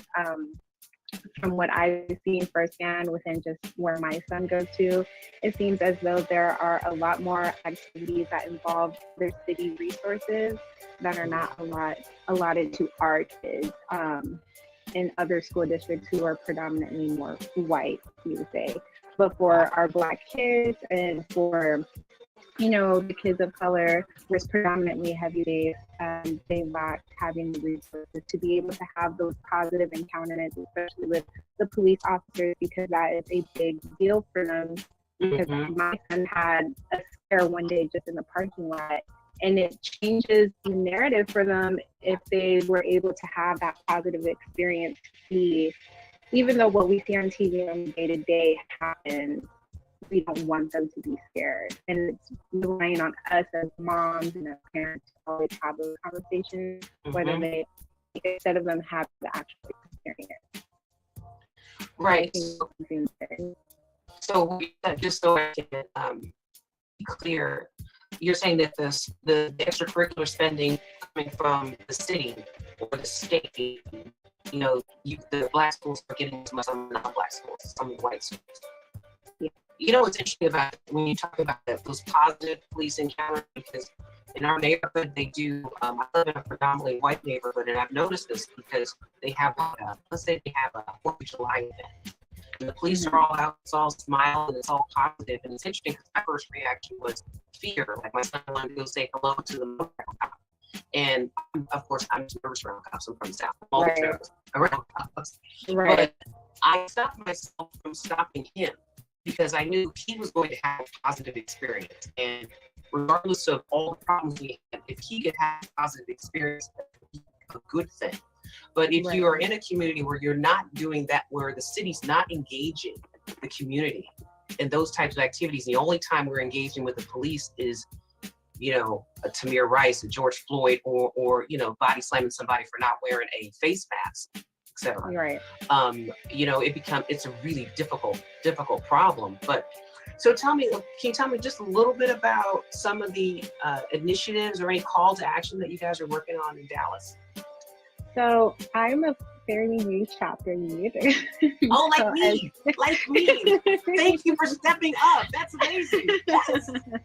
Yes, I hope. Yes. So I stepped in for Peggy, who is a former chapter lead for the Metroplex, and I was kind of helping her, being like a co-chapter lead. Yes. And so she fully just gave me the reins, and so I'm trying to plant my feet and everything. So right now, since I'm still fairly new, we are planning future events going on, and I welcome anybody who would like to join us. You can reach us at dallas@mobbunited.org if you would like to participate, volunteer, or if you have any ideas. That's awesome. Dallas@mobbunited.org. Okay, Dallas, you got the call. Tiffany, thank you so much. Thank you. All right, our next chapter lead is Melissa Clark from the DC, Maryland, Virginia area. Hey, Melissa. Hi. How are you? I'm fine, thanks. How are you? I'm good. So tell us a little bit about yourself and how many sons do you have? So I have one son who is 14 and getting ready to start high school in the fall. And how long have you been with Mob United? So I was invited to the Mob United Facebook group on July 27th, 4 years ago. So I was 20 days late to the party. And then I think I helped do my first sort of event in November of 2017 was the first pink postcard party that I hosted. Oh, what's a pink postcard party? So a pink postcard party is part of our sister nonprofit Mob United for Social Change, and that is the nonprofit that can actually lobby for legislative change. And so each year we track closely the different legislation in different states that affects our sons, and then we get together and write our legislators asking them to support or oppose different bills. And what we do then is we collect them all at the end of the night, and then the chapter lead sends them all at once, so that basically the legislators will get this flow of pink postcards all at once. I love it. And then our voice gets heard. I love it. I love it. Advocating for our sons and for ourselves. I love that. That's fantastic. Do you guys have any call to actions or any community events that you're working on right now? So right now, I think we are really going to focus on growing the area into 3 separate chapters of DC, Maryland, and Virginia, because it is, a large area when you're including 2 states, and DC, which hopefully will be a state soon. Yeah. So we have some people that are volunteering to help us grow. So we're really looking forward to that. And anyone who is interested in joining our chapter and getting more involved, our email is dmv@mobbunited.org. And then the big thing this year is really going to be the push for legislation, especially in Maryland. We have a police officer's Bill of Rights, which basically makes any complaint against an officer confidential personnel, and you cannot, even if you're lodging a complaint, you can't find out any information whatsoever about what happened, was it sustained, was there any action on it. And it's every year we try to get rid of it, and this year I feel like we might actually have some momentum to really make some change. Wow, that's great. That's incredible. So all you guys in that area, so the DC, you guys are still adding to the DC, Maryland, Virginia chapter. You're not going to break off just yet. Well, hopefully we can do that fairly soon, but we'll just see as we get more people. Wow. Okay. Awesome. Thank you so much. I love what you guys have going on. That's really exciting. Thanks so much.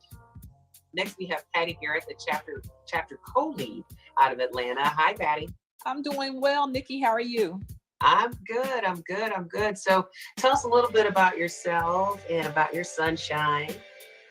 Okay, so I am a co-lead of the Atlanta chapter with Adonna Garrett, who is no relationship to me, as far as I know.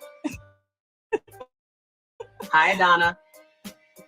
And I have a 26-year-old son who currently lives in Ohio, and he is the reason why I have joined Mob United. That's awesome. And how long have you been a member?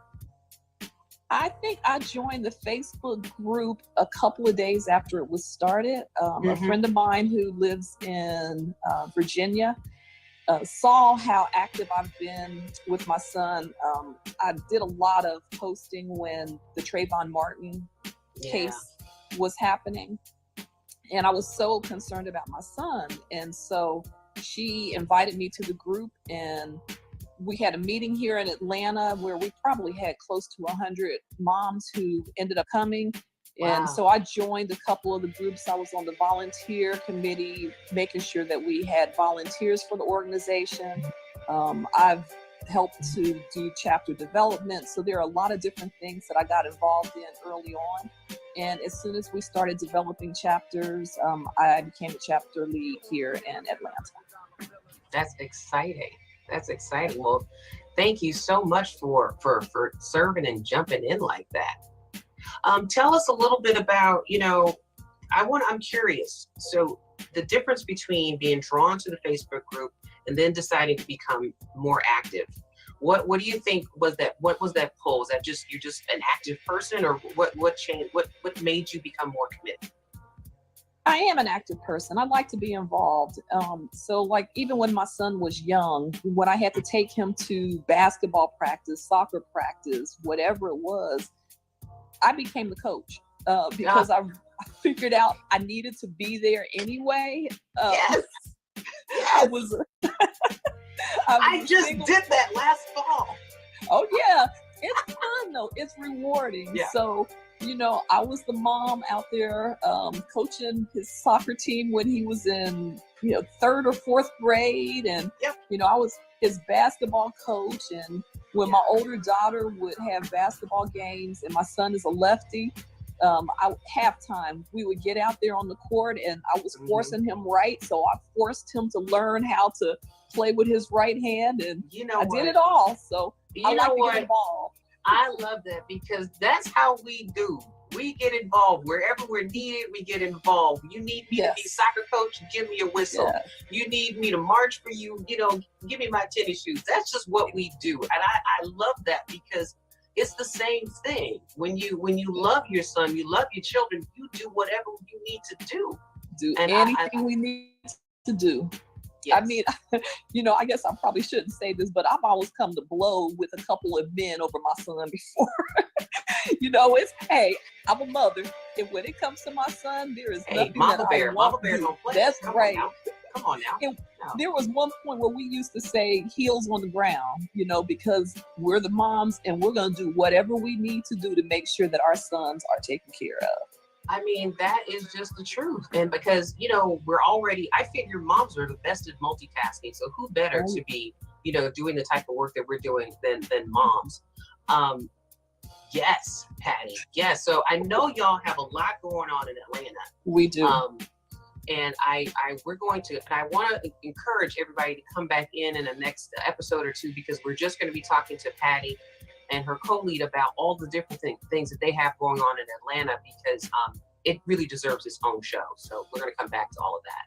Patty. Well, in the meantime, if there's anybody that needs a place to volunteer in Atlanta, we really need help. As you said, Nikki, we have a lot going on, but there are so few of us that are doing the work. And, we have a lot of Atlanta moms that are in the group. And so if anybody is interested in joining us, they can go to atlanta@mobbunited.org. We would love to have you. There it is. There it is. Get your whistle, ladies. Come on. Yes. I love it. Definitely. Thank you, Patty. I can't wait to talk to you more and share with everyone else all the stuff you got going on. So, okay, Atlanta. We know that we got some active moms out there, and we just encourage you guys to come on in and help out. Definitely. This was such a great time getting to meet some of our chapter leads. We have so much more going on across the country. We have 14 different chapters, and here are the few that we did not get a chance to meet with today. Everybody say hello to Markia Francis out of New Jersey, the New Jersey chapter. Hey, Markia. Markia Francis. I have 2 sons, 13 and 17. So you're in the New Jersey chapter. Yes, I'm in the New Jersey chapter, and I can be reached at Trenton@mobbunited.org. Thank you, Markia. Thank you. Up next, we've got Ann Winston out of the Brooklyn chapter. Come on, Ann. Hi, I'm Ann Winston. I'm actually here representing Brooklyn and Queens, which is two very large areas. So we're definitely looking for members. I have two sons. One is going to be 14 this week and a 15-year-old. And you can reach me at brooklyn@mobbunited.org. Awesome. And you got your hands full, 14 and 15. Yes. and running a chapter. Girl, I need to take notes. What kind of vitamins you got? That's amazing. I have a lot of help. That's the good thing about it, because I'm here in Brooklyn with the founder of Pelcha. So that's awesome. I have a lot of help here. And tell us your email again where we can reach you. brooklyn@mobbunited.org. Awesome. brooklyn@mobbunited.org. Thank you. Next, we have Desiree Scott out of Staten Island. Where's Desiree? Yes, I'm Desiree Scott out of Staten Island, New York. My son is 18 years old. I am a co-lead with Tammy Greer Brown here in Staten Island, and we can be reached at Staten Island at mobbunited.org. Awesome, Desiree. Staten Island at mobbunited.org. Awesome, thank you. Up next, we've got Charmaine Lomax out of Long Island. Charmaine, how you doing? There. I'm well. How are you doing? I'm doing fantastic. Thank you for coming and joining us and telling us a little bit about yourself and your sunshine. Yes, well, I'm Charmaine Lomax out of Long Island, New York. I have 4 sunshines ranging in age from 20 to 27, 20, 21, 22, and 27. So it's a beautiful thing all around. That's a beautiful thing. 20, 21, 22, and 27. Girlfriend, go ahead. Yes, go ahead. All right. So tell us if anyone is interested in learning more about the Long Island chapter, how can they get in touch with you? Well, just reach out to me directly at longisland@mobbunited.org. All right. All right, we got it. Long Island at mobbunited.org. Thank you, ladies. Thank you all for coming today. These are some of the women on the front lines with Mob United, and we're so excited that you watched us. Please get to know us, connect with us. You can find us on Instagram at Mob United. You can find us on Facebook at Moms of Black Boys United, and also check out our website, mobbunited.org. Thank you so much for watching, and tune in again next Saturday.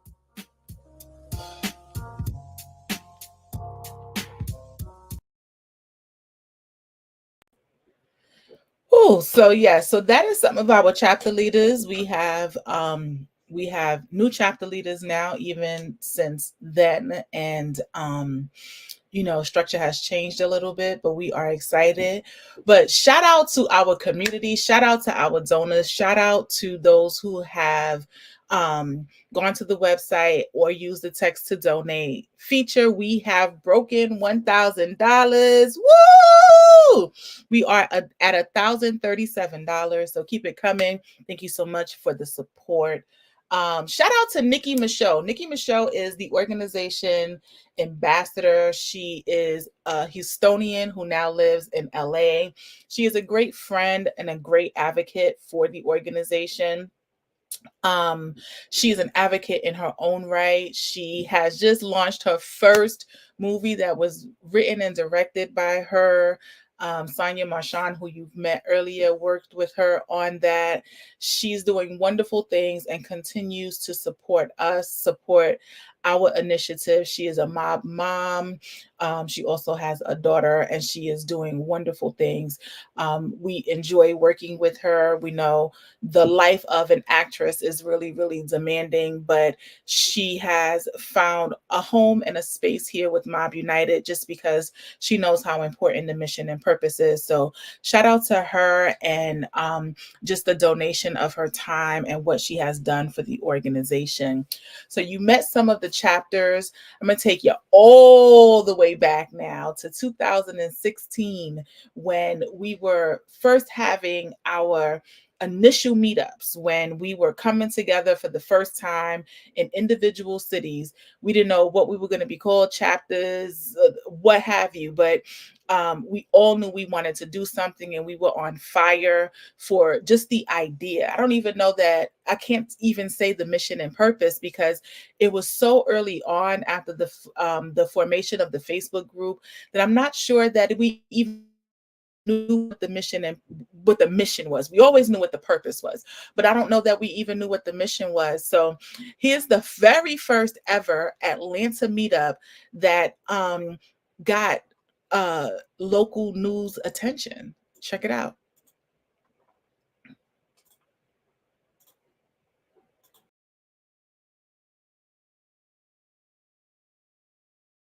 Tonight, a call to action with our nation still on edge. Some women around the country raising African-American sons say they're afraid for their kids' lives growing up in a nation where police brutality can be a reality. A mom is taking action, creating the group Mothers of Black Boys. And today, CBS 46's Astrid Martinez spoke with the members during their first meet and greet here in Atlanta. Astrid. And Mike, Mothers of Black Boys United is a fairly new organization. They've only been around for about 7 weeks, but already 134,000 members. They are our future. As a mother of 2 Black boys and 2 Black girls, I realized that I have to advocate on their behalf to make this a better world. And although being a parent is a blessing, the group Mothers of Black Boys, known as MOB, is a testament to the fact that for parents of Black children, it's also a hard thing. We share the same fears and anxieties and concerns related to the law enforcement's treatment of our children. The organization is just 7 weeks old, but strong in numbers. We just crossed over 134,000. The group was created after a mother woke to the news of Alton Sterling's killing, and just 1 day later, the disturbing Philando Castile shooting. All of these extrajudicial killings on the street, unarmed, when we're unarmed, it's unacceptable. Incidents like those are frightening reminders for Aisha Gaines and all mothers of Black sons who say society begins to view their boys as young men at a much earlier age than other children. We want to humanize our boys so that the larger society can know that there are babies. There are babies. They're not danger. The ladies have also begun working toward their ultimate goal, affecting changes in policing practices by putting pressure on state, local, and federal legislators. We want to change perceptions and we want to change policy. And MOB tells me that they also, of course, mourn the loss of those police officers that were killed recently, like in Dallas. They say they're thankful for them and they're grateful that they risk their lives every day to protect them. But they are working to root out those officers that abuse their position. For now, we're live in downtown Atlanta. Astrid Martinez, CBS 46 News. Astrid.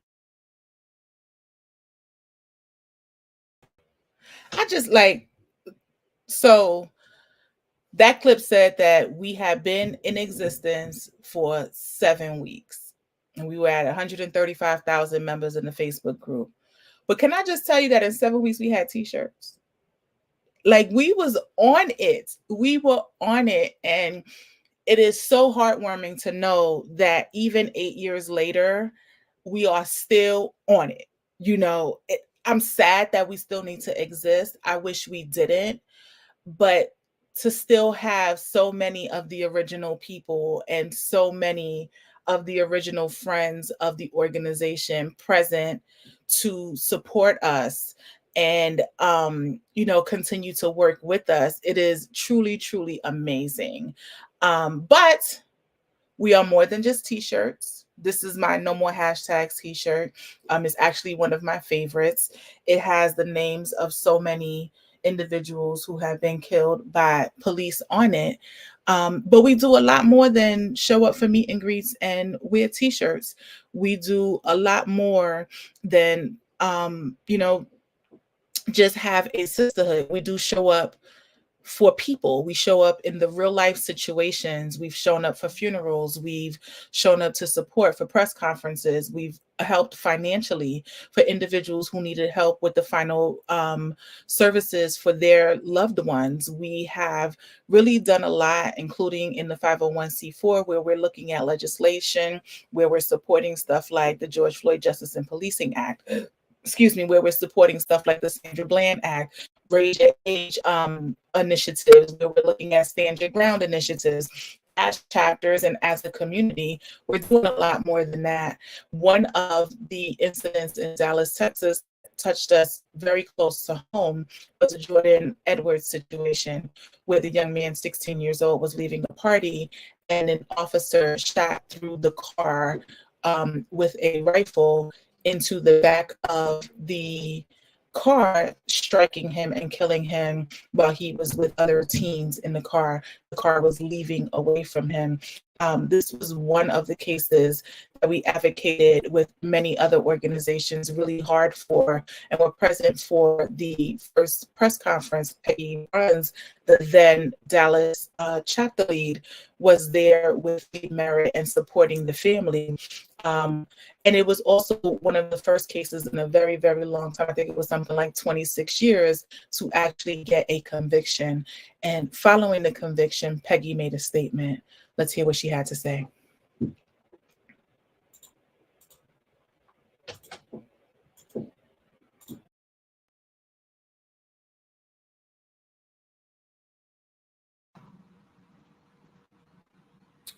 Hey, fellow moms of Black boys. I'm Peggy. I'm the current chapter lead in the Dallas-Fort Worth area. I've come to you today to talk about the Jordan Edwards case.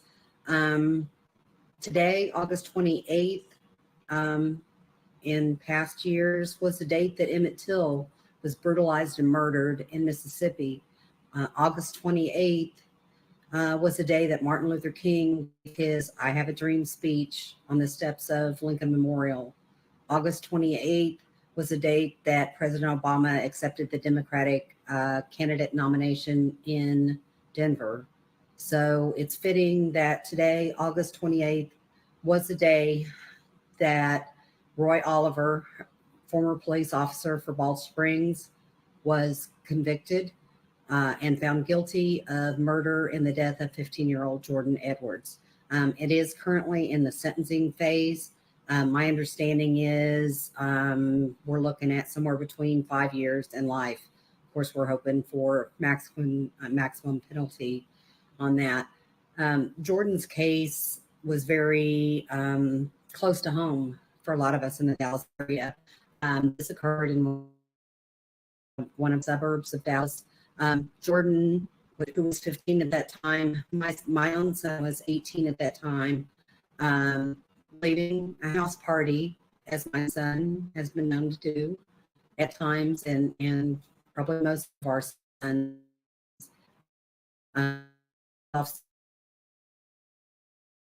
The car 5 times. Since this occurred, local mob people, and I've probably forgotten some, but I know Cassie, Alina, Christina, Kim, Brandy participated in a variety of actions in the area relating to this. We represented Mom and went out and tied ribbons and represented at a candlelight vigil that was held early on for Jordan. We went Facebook Live on the first press conference with his lawyers and his family.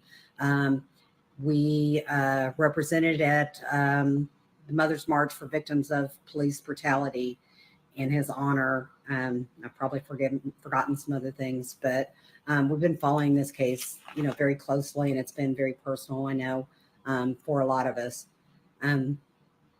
So when I heard the news today, it was very emotional. I was ecstatic, happy about the verdict.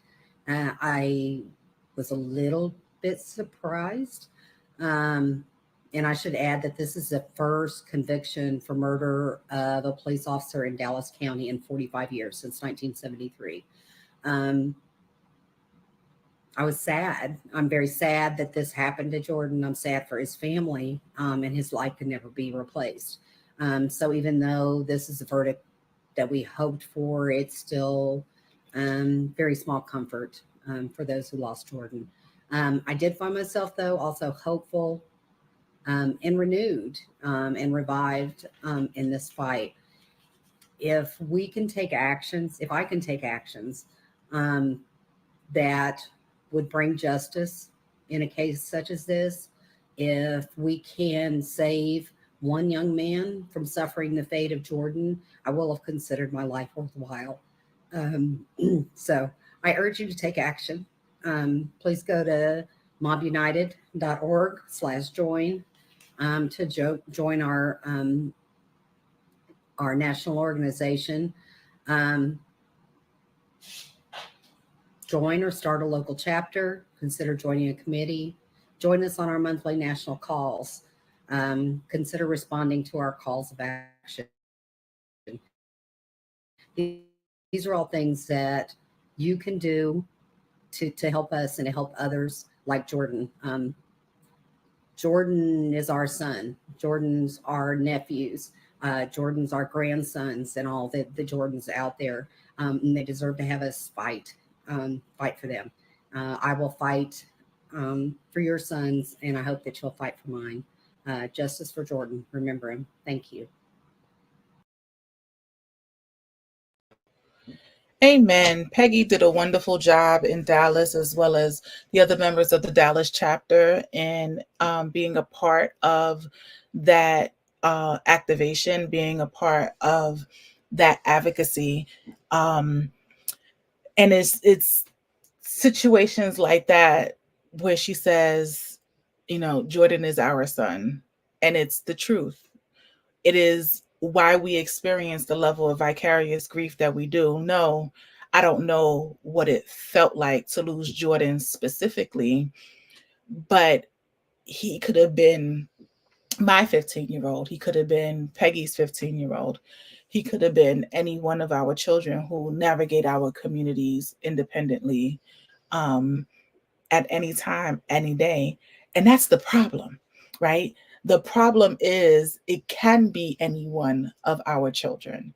It can be at any point in time a child that belongs to us. And so that's the hard part. The hard part is watching and seeing these incidents. 45 years. We know that it didn't take 45 years for someone to be killed in Dallas that shouldn't have been, for outcomes to not have been what they should have in Dallas. But it took 45 years to get accountability for someone in Dallas. And then nationwide, like I said before, I think it was something like 26 years. And so all of our chapters function in this way. Our chapters are present to be the boots on the ground, to be able to respond quickly when a response is needed, to be able to funnel information our way because information needs to come to us. And so always excited when we can be part of the contributing body with all those who are responding to make sure that the voices are heard. And because of that, we have had 8 legislative actions that have gone forward on various different things, either for or to oppose different legislative actions in our community. We have also had 34 rapid responses that went out. There were calls to actions that have went forth because of an incident that has happened in our community. And we have also submitted 31 official statements because of incidents that have happened in the community. We have supported as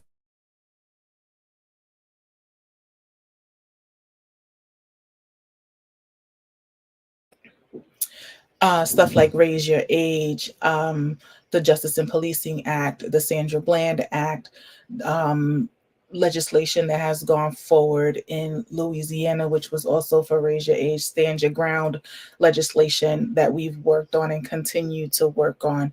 We've partnered with so many different organizations because we are not a silo, we are not an island. Strategic partnerships are one of the cornerstones of the work that we do, in addition to having our chapters. So just to shout out a few of the organizations that we've worked with, there's Act Now, Promise Neighborhood of Lehigh Valley, Dedication to Community, Noble, National Organization for Black Law Enforcement Executives, NAMI, in various locations here in Houston, NAMI in Louisiana, 21st Century Research and Evaluations. We have supported and partnered in initiatives with people like Valerie Castile and Danielle Brown, the Innocence Project, motivational speakers like Divine Karama, Courtney B. Vance, the actor and advocate, Dr. Robin L. Smith, who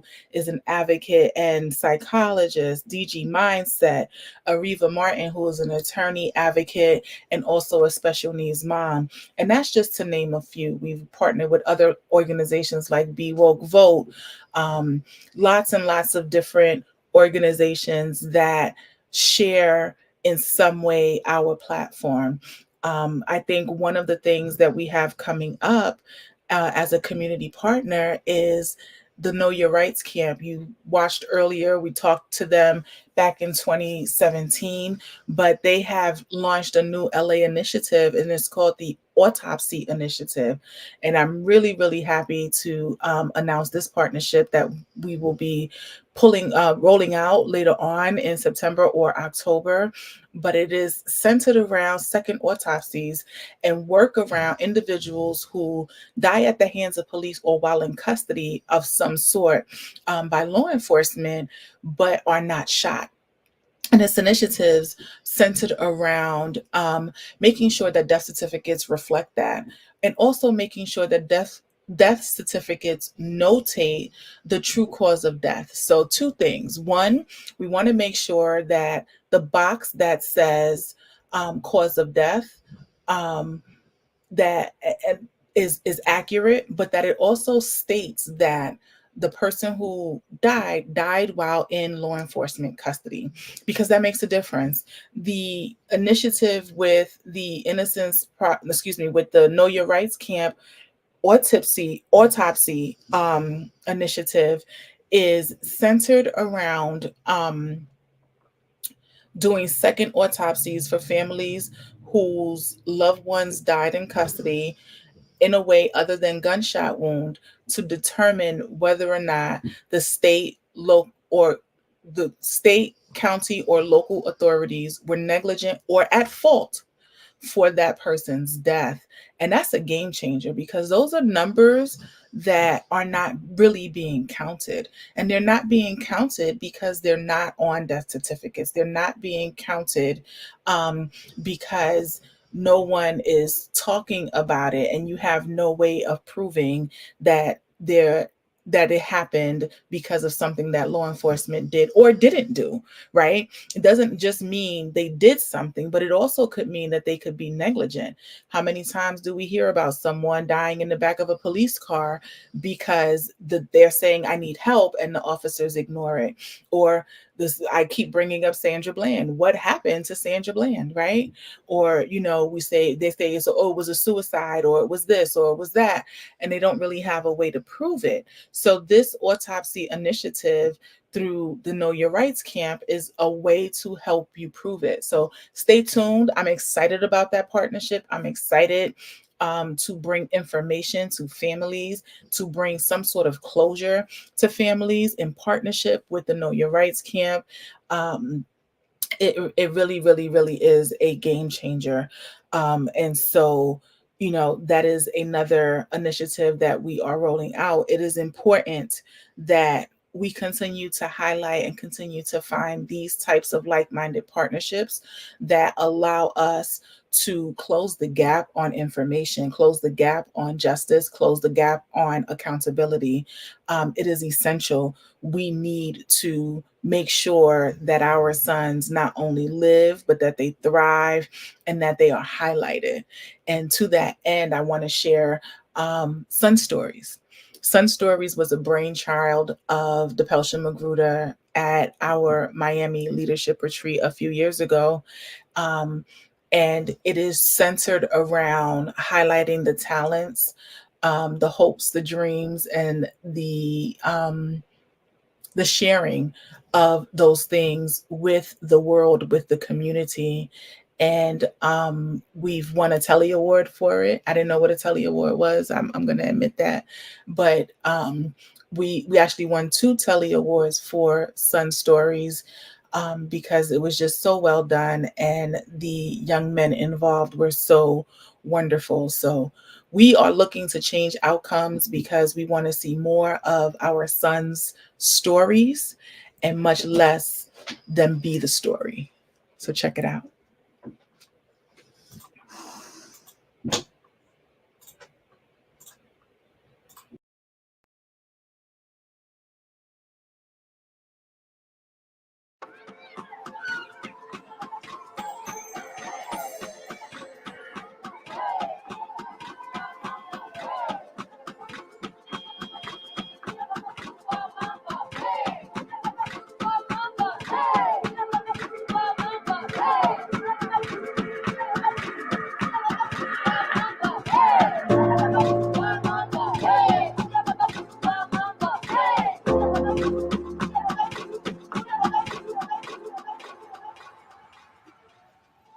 My name is Miles Amir.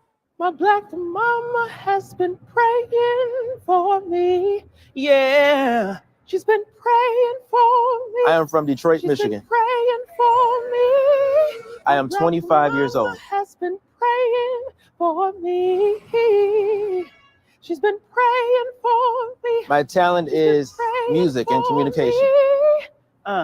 Cause I was too black for the white crowd, and I was too white for the black crowd, and I was too short to be attractive, and I was too poor to be intelligent. I was too different to be valued, and I was too loud to become mute. But God said, that's why I chose you, cause you're mine, not theirs. Strong black men, your mama's been praying for you. She's been praying for you. Hey, she's been praying for you.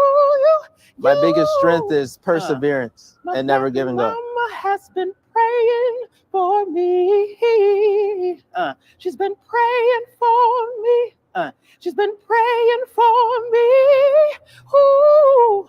I feel strong. I feel powerful.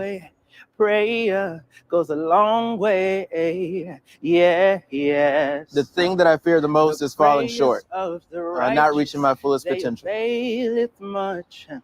They availeth much. Through it all, I'm still a king. They availeth much.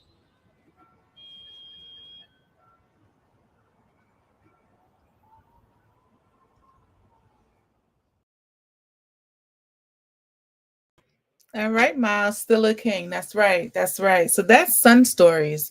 It's dormant right now, but we're really hoping to revamp it in the true spirit in which DePelsha first saw it in her mind. What she wants is for this to be a national event where in every state, in different states, we have these live performances by our young men. And I would love to see it happen in just that way, where it's not a video, but we get to in real time experience what it is that they are sharing, and then give them their flowers right at that same time.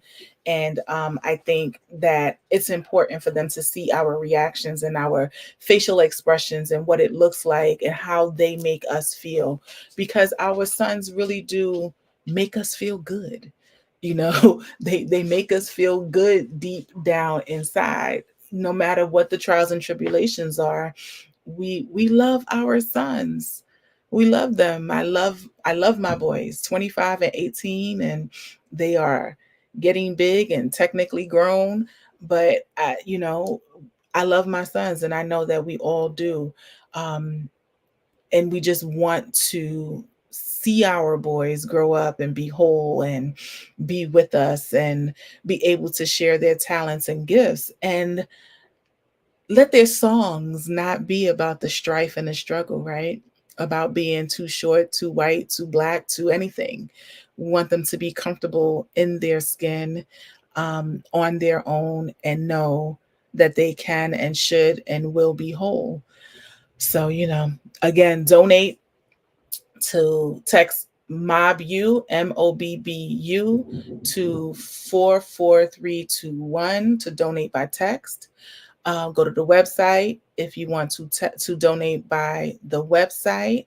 The donations are coming in, and I am excited, and I'm thanking you for all of your support. We are 6 hours and 20 minutes into this thing. I can't believe I made it this long. I wasn't sure I was going to make it without being delirious and crazy, but we have made it to the 6 hour and 20 minute mark, and I am excited about that. I want to talk a little bit more about our community partners while we wait for our next guest. A couple of our big community partners that we work really closely with, Dedication to Community, 21st Century Research, and Promise Neighborhoods of Lehigh Valley are three partners that are really close to the organization. And those partners are really integral in kind of the connective tissue of other partnerships. It's like a spider web. So I connect to one person, and then you connect to another person and to another person, and you bring those communities together. And it's really a beautiful thing to see. It's also a beautiful thing to see how we share information and give resources to each other, because at the end of the day, we all want to succeed. And so Promise Neighborhood of Lehigh Valley primarily works in the Allentown area, and they focus on gun violence, and they are led by Hassan Batts, who is doing a marvelous job there and leading that community to ending gun violence. They have been able to reduce the amount of gun killings by shooting by 70% in their community. And they are a treasured partner, and we are thankful for them. Dedication to Community focuses on the community relationships that exist between police officers and the community. They are a solution-driven organization that helps to see the humanity in people, both police officers and the community, and brings them together into one room to discuss that humanity and the solutions to some of the divide that we have. And they have a very unique way of doing it, and they have a very unique way of opening hearts, and they do a really good job of it. They are another treasured partner who we enjoy deeply working with. I'm excited because I will be with them and 21st Century Research in Miami from August 27th to August 30th. I see Leanna. Yes, Leanna, we love our sons, and I hope to see you when I'm in Miami. Leanna and her two cousins are Kareem and Ria are our South Florida chapter leaders down there, and they've participated as part of Dedication to Community events, and I hope to see them the 27th through the 30th of August, where I will be participating in a symposium that is a partnership with several organizations, including the Miami Heat, Dedication to Community, Ben Crump, and 21st and so I'm looking forward to being there for that. It is focused on police officers who have a title. So it's like people in command. And so it will be an intensive couple of days of just learning about each other and finding solutions to the things that are happening in our community and abroad. And so that is one of the next things that's coming up. 21st Century Research is centered around accountability. They partner very much so with us with Dedication to Community. And so we're looking forward to all of that. AJ, come here. Say hi since you popping in. How you knew I was going to do it to you. Come over and say hi. Hello. You gotta say hi. Hello, what's up, everybody? That's my 18-year-old who came in here asking for gum while I'm talking to you guys. So and to tell me he's going to hang out with his friends. So I made him show his face. But that is my AJ. He just turned 18 on July 12th. He is growing and hanging out. He came in here with his little smell good. He said he's going to hang out with his friends. I bet you he's going to see some girl. But that's a different podcast. So, I digress. We are excited about the partnerships. We're excited about the people who we work with. We're excited about all of the things that are coming out of these partnerships. Like I said before, I spend about 40% of my time traveling and moving about the country. And that is truly because to really cultivate and build these relationships, to build these partnerships, you have to be in a lot of places. You have to be present. Nobody's going to work with individuals who are not present and accounted for, and they can't see the product that you're bringing to the table. And so I'm always excited to share what it is that Mob United does and how we desire to partner with like-minded organizations. We desire to contribute to the work and to really see things come to fruition. And so, it's been a dope experience, and it really has it's brought us a long way. It really has. It has brought us a long way. And so if you are an organization that stand where we stand in some way, shape, form, or fashion, if you're looking for community partners, if you are looking to expand your coalition, expand the people in your room, and want to know how to partner with us, please contact me. My email address is kim.alexander@mobunited.org. I'll throw it in the chat as well. We are stronger together. That's the bottom line.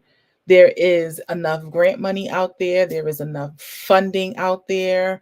And there are enough of us out there that we really can make a difference in our community. And it means working together and truly partnering with each other to make sure that we can change the mission and purpose of all of these organizations. None of them should exist.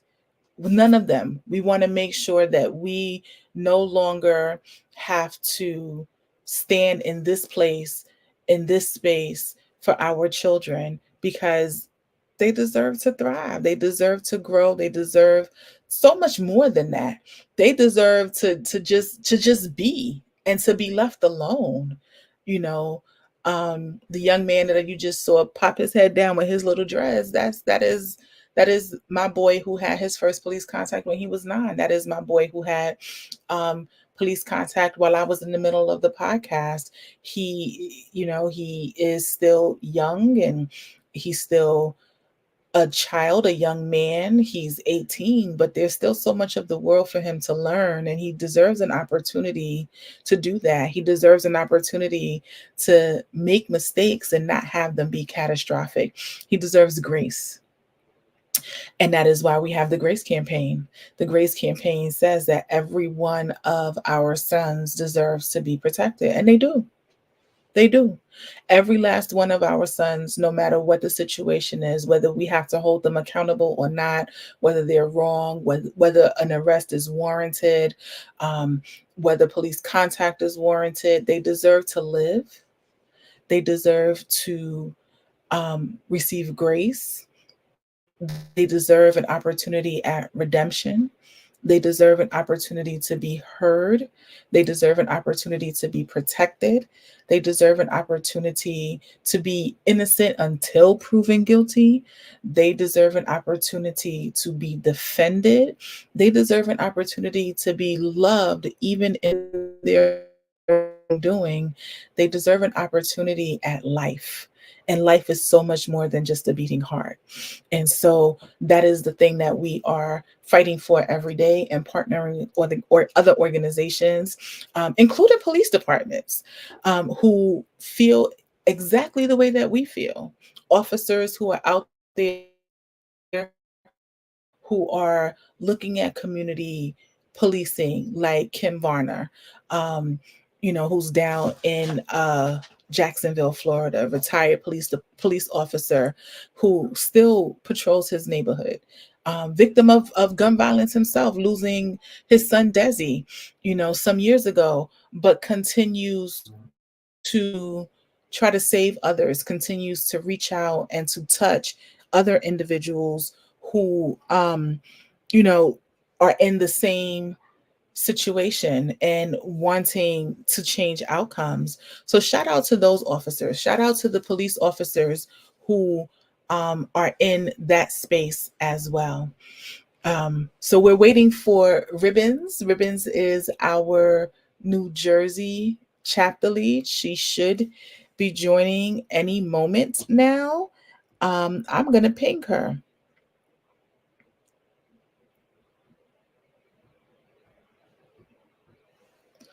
Sometimes it's a little tricky when you're dealing with StreamYard. You have to scroll all the way down to the bottom, and it says, where it says enter studio to get in. So I want to make sure she knows where she's supposed to be. We don't want to miss her because she couldn't figure out the buttons. So. But StreamYard is our new platform. We've done a couple of new things. Done StreamYard, and we have done Nation Builder, and Ribbons is joining us. So I'll talk a little bit more about the new things that Mob United has gotten to over the last year. But let me go ahead and add Ribbons to the stage.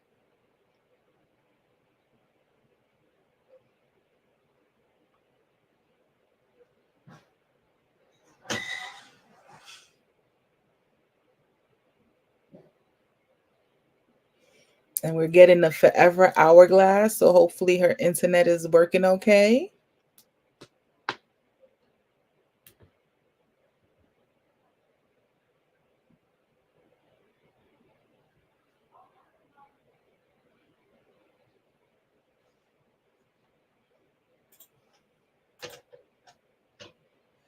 Uh-oh, we lost her, so let's wait for her to rejoin. Hopefully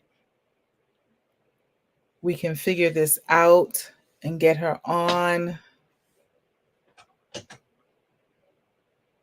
She says she's backstage. She way backstage, y'all. I can't even see her.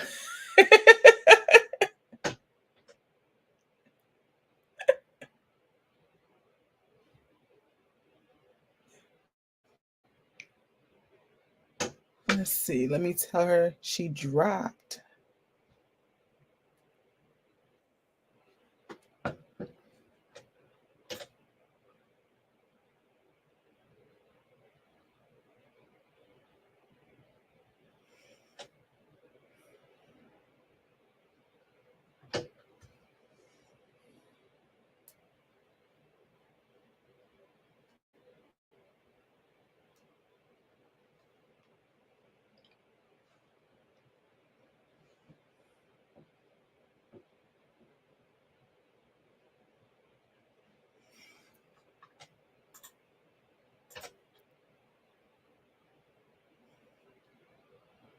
Oh, what a shame. Hopefully we can get Ribbons worked out so she can talk to us about New Jersey.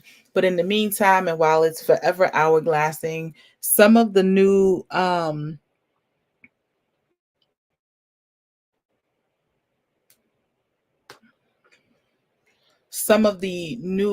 things that we've done over the last year, some of the movement we've had, we've got our first constituency relationship manager, Nation Builder. So it allows us to communicate with our constituency so much simpler, so much easier than our previous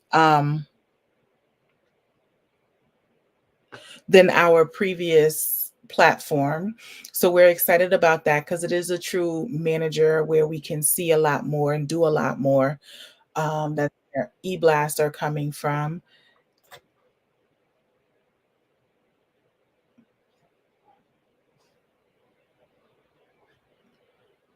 We're still spinning. There we go.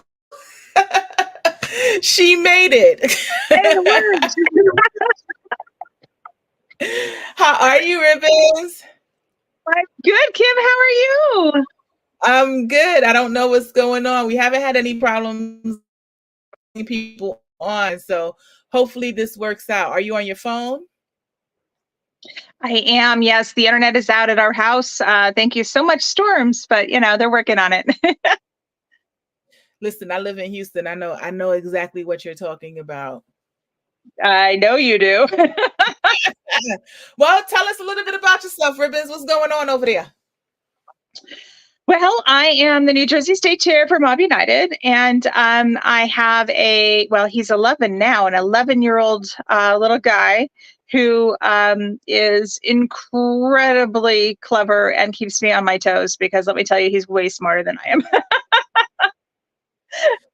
And he's the apple of our eye, and my sunshine. Just every single day we wake up a big gigantic smile on our face, and celebrate his every win. So we're very, very fortunate here, and he's incredibly fortunate to have all the aunties who are who make up Mob United because they've become our extended family.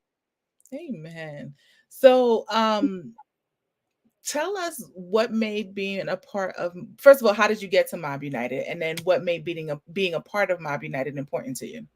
Yeah. So this was, I can't remember, honestly, I cannot remember if this was before Floyd or after Floyd, but nonetheless, I'm a white mother. My husband is an African-American male. We had this baby, and we live in a very white section of New Jersey. It's agriculture out here and tourist and river. And I knew that it was going to be really important for my son to have connection to people who looked like him. And he certainly wasn't going to get that just by going to school in this area. I also came from a very conservative family myself. So, a lot of those kind racism traits that happen when you have families who are convinced that they are not racist, but truly have inherited a lot of those traits and embody them. And so it took me years to kind of come to the place where I understood that privilege and understood my role in that.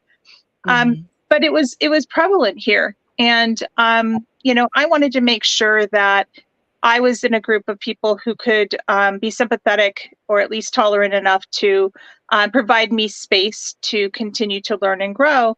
But more importantly, that he was surrounded with people who could give him what he needed in terms of his growth.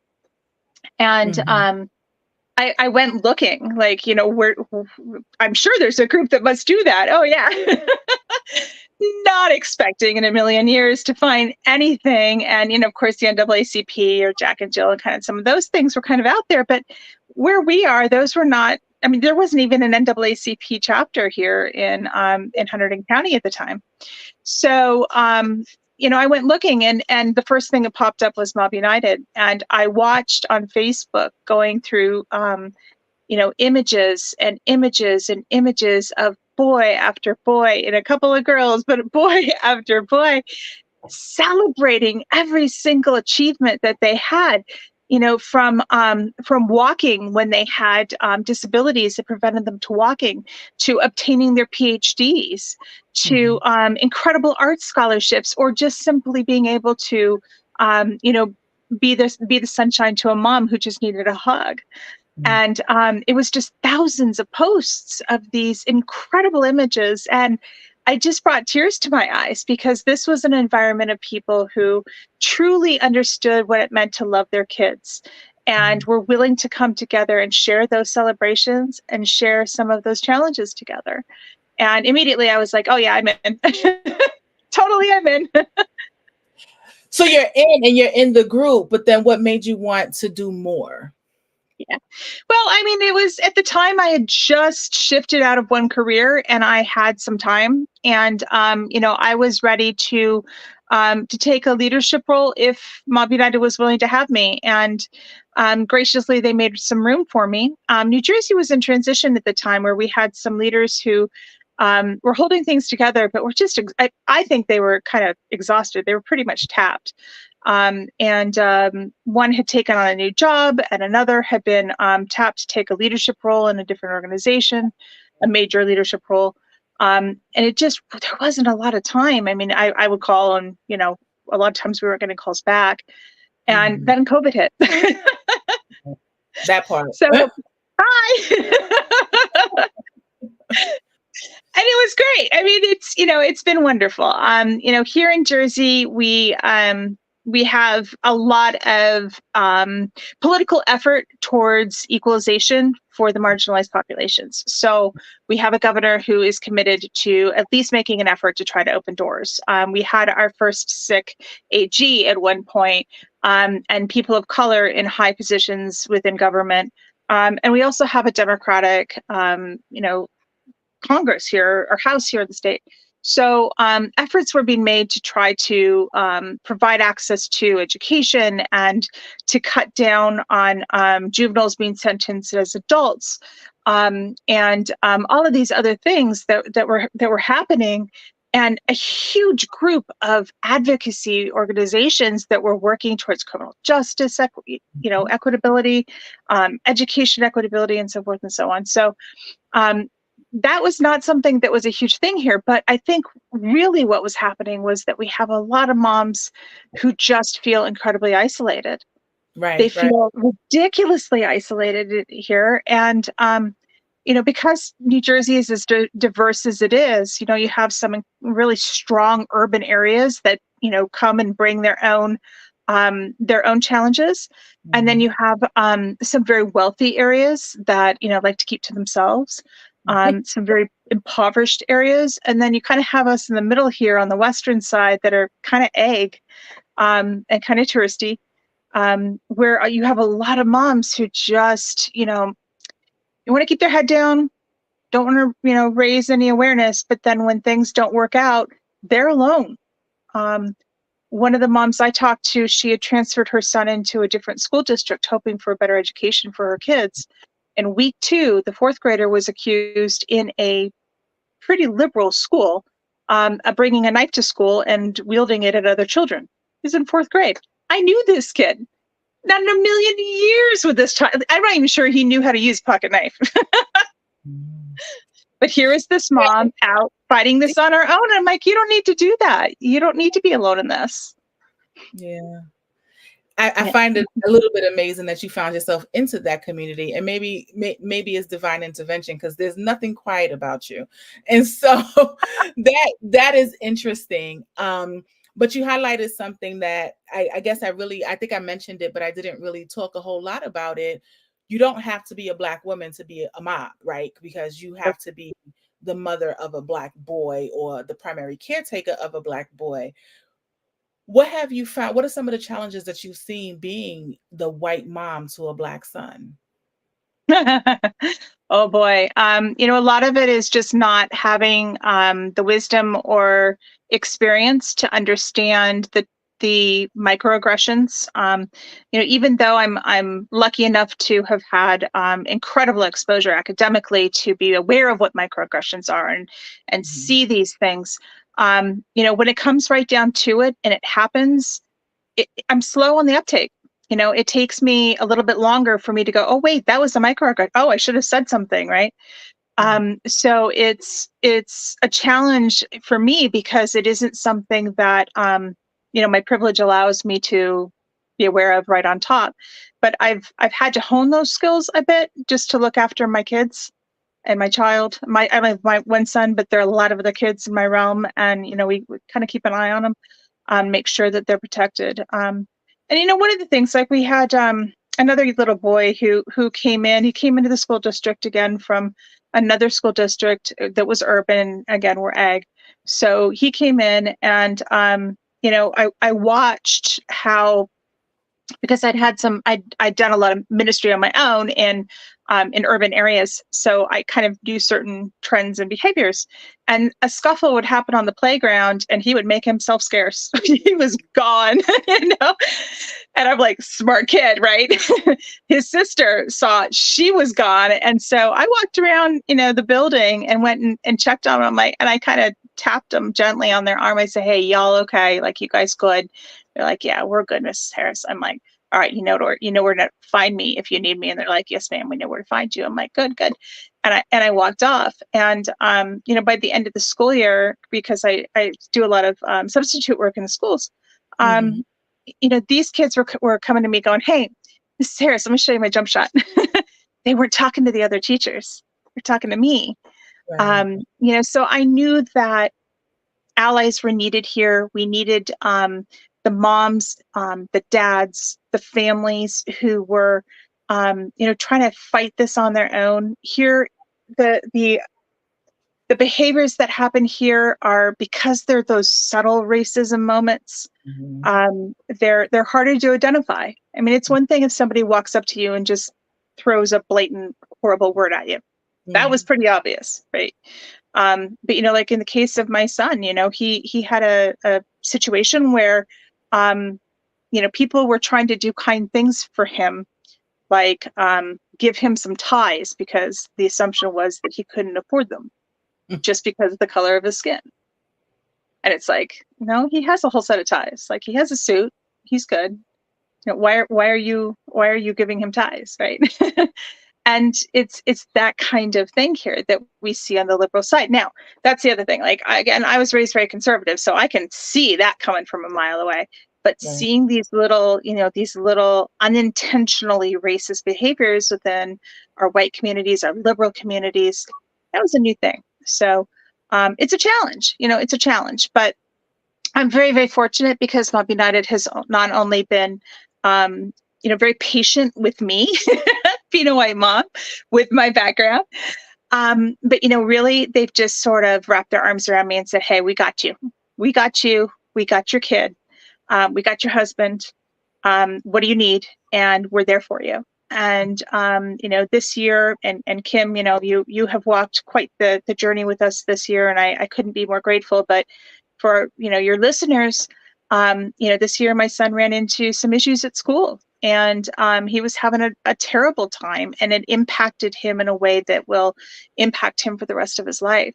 And I called Kim, and I said, "Hey, this is what's going on. I'm not sure what to do." I was a bit overwhelmed, because I'm the fixer and I couldn't fix this. I couldn't even identify it. And Kim said, "You said, I got you. You want to activate?" I'm like, "What does that mean?"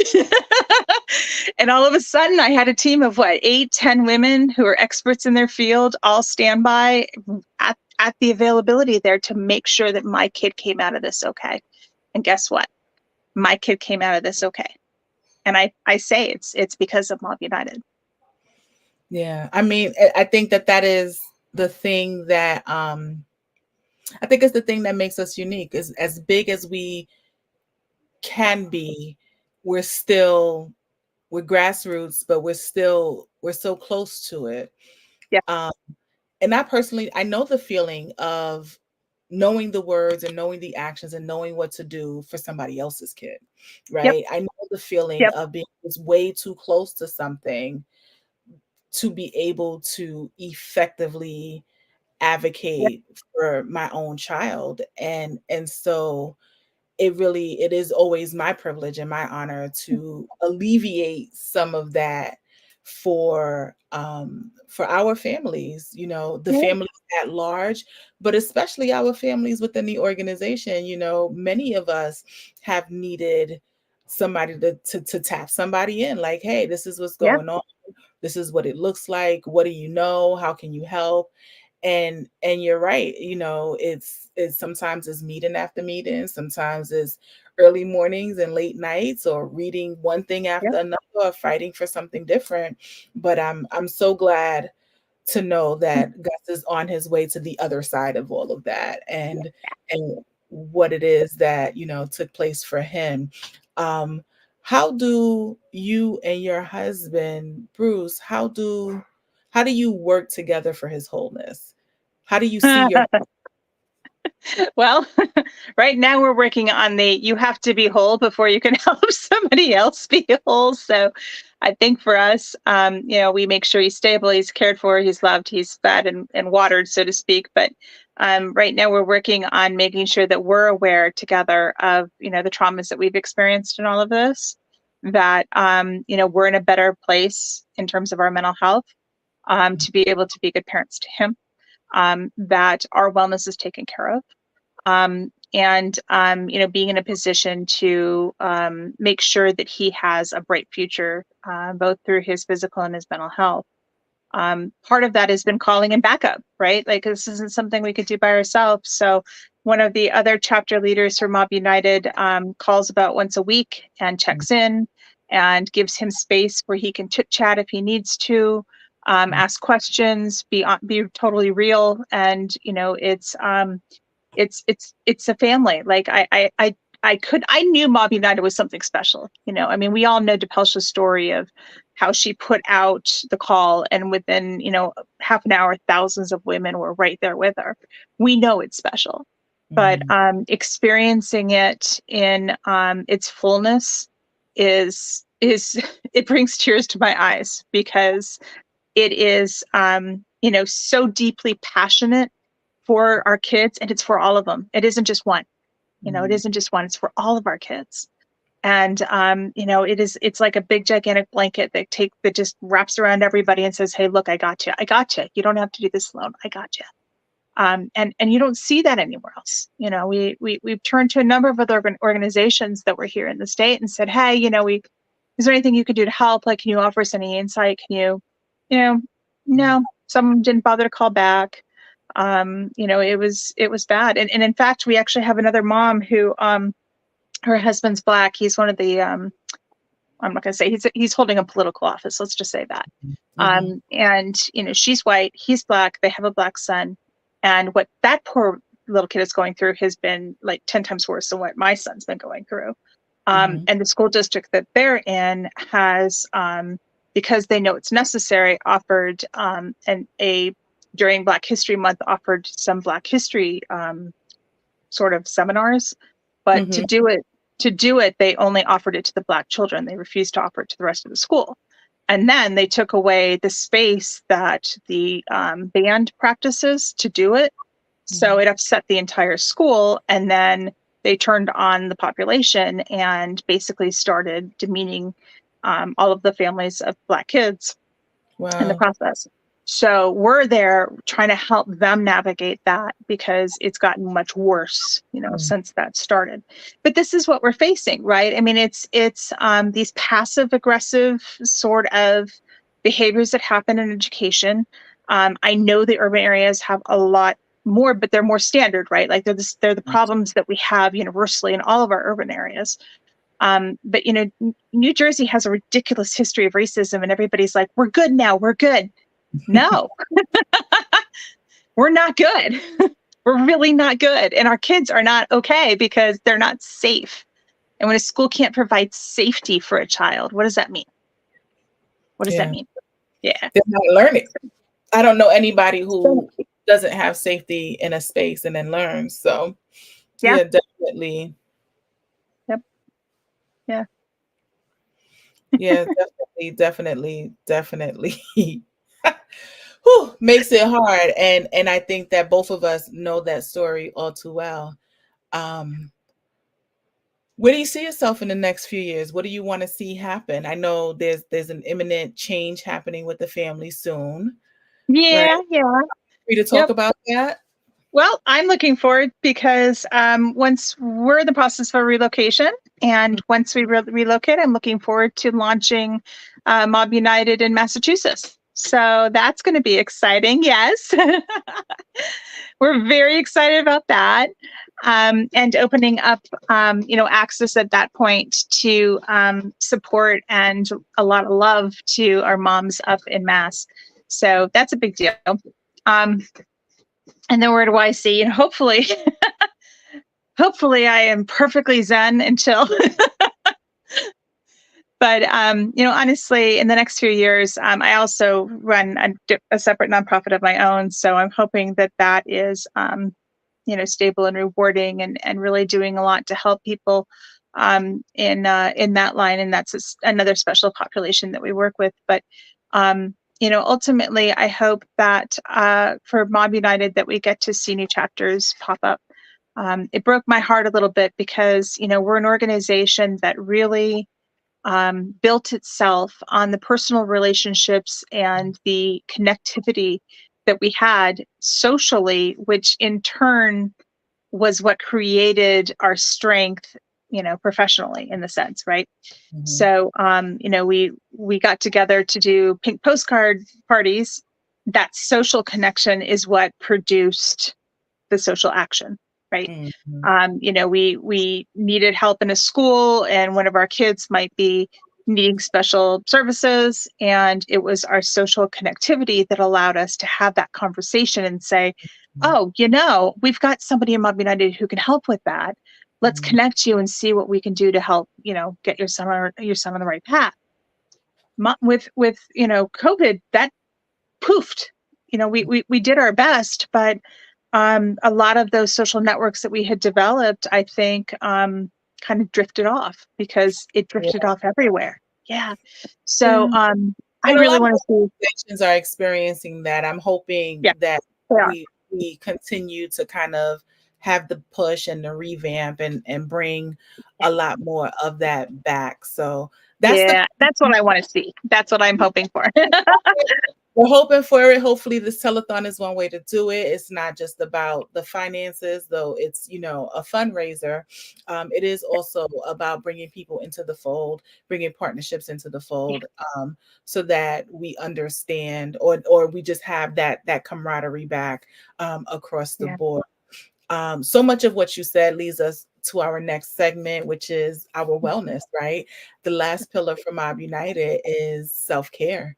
And so I want to thank you. I'm learning. We're all learning, right?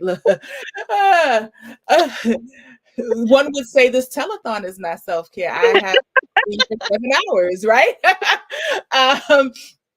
But thank you so much for joining me. Thank you so much for being who you are with and for the organization. Thank you for your contribution, and give the family my love.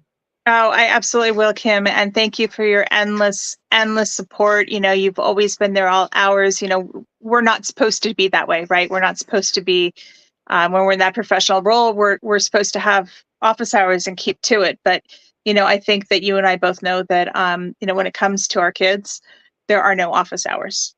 Right. And, you have always been there at all hours. And, I am so grateful, because usually it's people calling me. So it's nice to have somebody around who is available for that extra support when it's needed. And we are so incredibly lucky to have you and your passion and your skills and your leadership in this.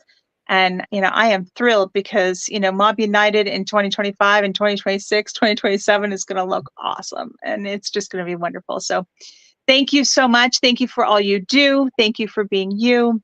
My best to your family, and all of the kids. Give them big hugs, and good luck with the telethon. Give everybody, give. Thank you so much, Ribbons. Bye. Hi, thank you. So like I was saying, it's a great segue to our last pillar, which is self-care. Self-care is pivotal for Mob United. We look at a lot of harsh images. We read a lot of harsh stories. We know that this is a marathon, not a sprint. And we would be hypocritical if we didn't diligently. We don't always get it right. I don't always get it right, but we would be hypocritical if we did not diligently work towards our own personal self-care. And born of that was our Wellness Wednesday series. So take a look.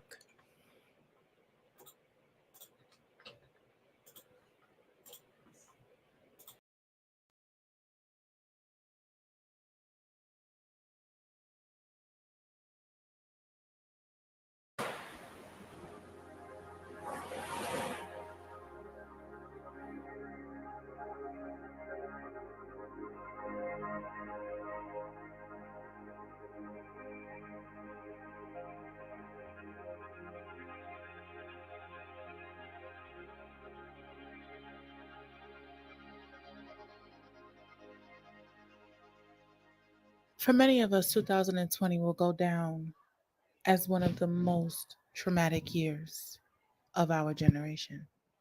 We're experiencing a pandemic. Amongst the African American community, Black people are witnessing a real life civil war. We're finding power and strength while entire families are being wiped out by a disease completely out of control. We're in a situation where we're witnessing death, experiencing post-traumatic stress syndrome, one police killing at a time. We have vigilantes walking around shooting people on sight, and police who are sworn to serve and protect, doing everything but that. As a community, we grieve. As mothers, we fear, but find strength as we stand firm in knowing that our sons are worth it. In this time, we want to come and talk about ways that we can manage the emotions. We're experiencing firsthand grief. We're experiencing vicarious grief. We are traumatized over and over and over again as we watch video after video of people who look like our children, our family, being victimized by a system in the community that doesn't see them for who they are, that doesn't love them the same.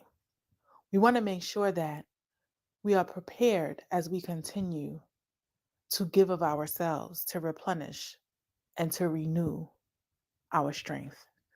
There are several things that we can do as we continue to strive to be ready to move forward. Do not dismiss your feelings as illogical. Sometimes we can wake up or we can sit someplace and not even realize how bogged down and weighed down we're feeling. I know I've said it to myself. I don't understand why I feel this way. I don't understand why I'm so affected and I didn't even know them. Those feelings are real and they're not illogical.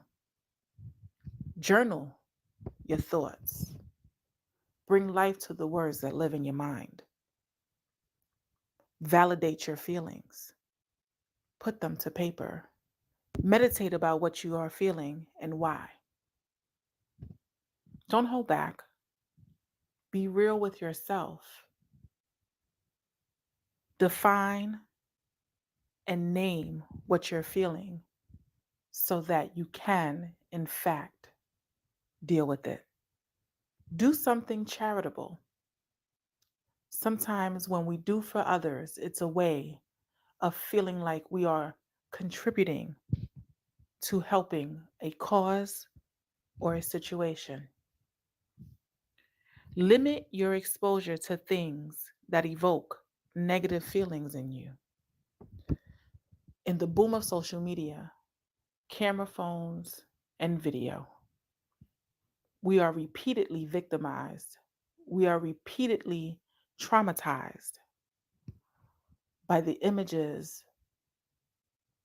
of those who wear brown skin being hurt over and over and over again.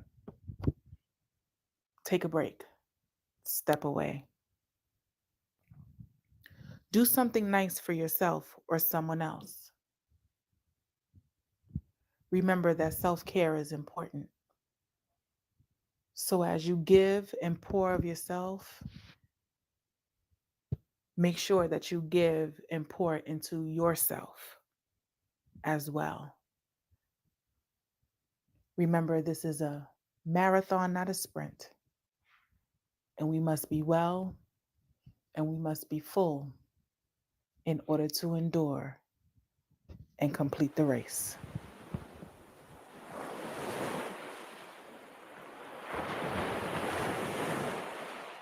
Hi, I'm Lisa Sorensen with One Nest Yoga Studio and the resident yoga guide for Wellness Wednesday at Mob United. Today I'd like to share a yoga practice that helps manage the bad news blues. The bad news blues is the way we start to feel as a result of being subjected to constant news about horrific events, whether it's hearing it through friends and family or seeing it on our social media feeds. It does start to take its toll on us, both emotionally and physically. You know, according to Chinese medicine, we hold grief and sadness right in our lungs.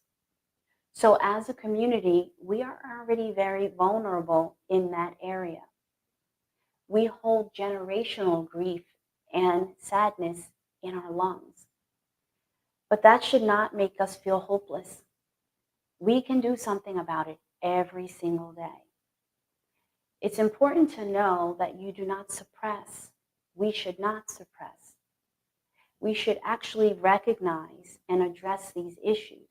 Part of what yoga does is it helps to bring these concerns and these issues and these emotions to the surface so that we can deal with them. We're going to open the heart center. We're going to feel the effects of doing yoga on our lungs as well to help strengthen our lungs. What I first like to say, though, is if you have any underlying conditions, please make sure that you check with your physician before you practice. It will be a gentle practice today, and I thank you for being with me. Let's start off in a cross-legged position. I'll get to some of the things I have on the side over here. These are my props, and if you can have some of these props by your side as well, that would be great. I just have some house things we have around the house. So we have a towel, and I rolled it up, so it's a rolled up towel. If you have yoga blocks, I have blocks back here, but today, since we're doing this from home, I have books instead. So I'll use the books almost like they're the blocks, okay? I'm gonna set my props aside for now, and then we'll take those out in just a few moments. So with your legs crossed right in front of you, just find a long, tall spine. We're just going to try to really open up through all 33 vertebrae, right, of your spine. So you root down through your tailbone, and you'll sit up as tall as you can. Oftentimes, we're going to hunch over. If you need to sit up on a book or a block to help you sit a little taller, that's an option as well. Let's take both hands and sweep them behind our back. You're going to have your hands tented, so your thumbs are going to be towards the front, and your fingertips, your four fingertips, towards the back. You press your thumbs into the ground behind you to help lift your heart up, lift your head up, lift your chin up. I think speaking positive words are so important. I believe affirmations have such an impact on us as well. So through today's practice, I'll bring in a few affirmations for us to speak quietly to ourselves, internally or out loud. This first affirmation, as we press our fingertips into the ground beneath us and lift our hearts and chest open and high, we speak, I choose to heal. I'm going to take 5 breaths here. Through your nose only, with your mouth closed, breathing. I choose to heal. Last breath. And then come back to a neutral spine. Roll your shoulders up, back, and down. Up, back, and down. Up, back, down. And then up, front, down. Up, front, down. Roll through. Up, front, down. Very good. Now let's come on to hands and knees as we go into our child's pose, our first child's pose of the practice. This is a very comforting practice, posture. Send your knees out wide to the side. Bring your big toes to touch. Shift your hips towards your heels. Walk your elbows onto the mat. Lower your forehead down onto the mat and take some slow rolls side to side. Gentle rolls, massaging your forehead here. And maybe you take a deep breath in and you exhale and allow your heart center to lower a little bit more. And this is where your props can come in as well. You can use your towel under your head, your forehead, or you can use your towel and your blocks to lift up here underneath your chest if for some reason this position is not comfortable to you.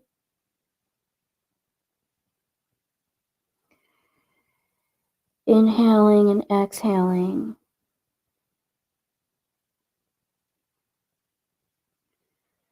Let's bring to mind another affirmation.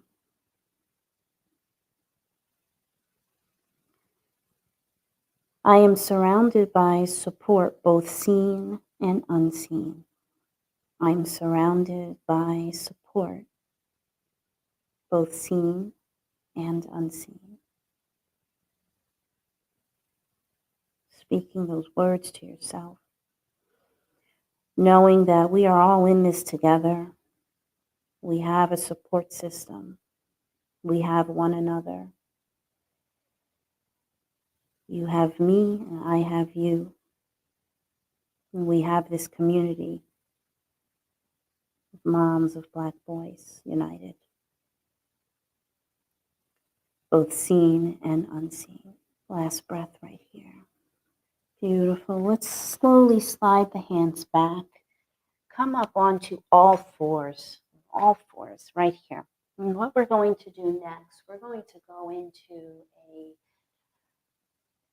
position on our backs using our props.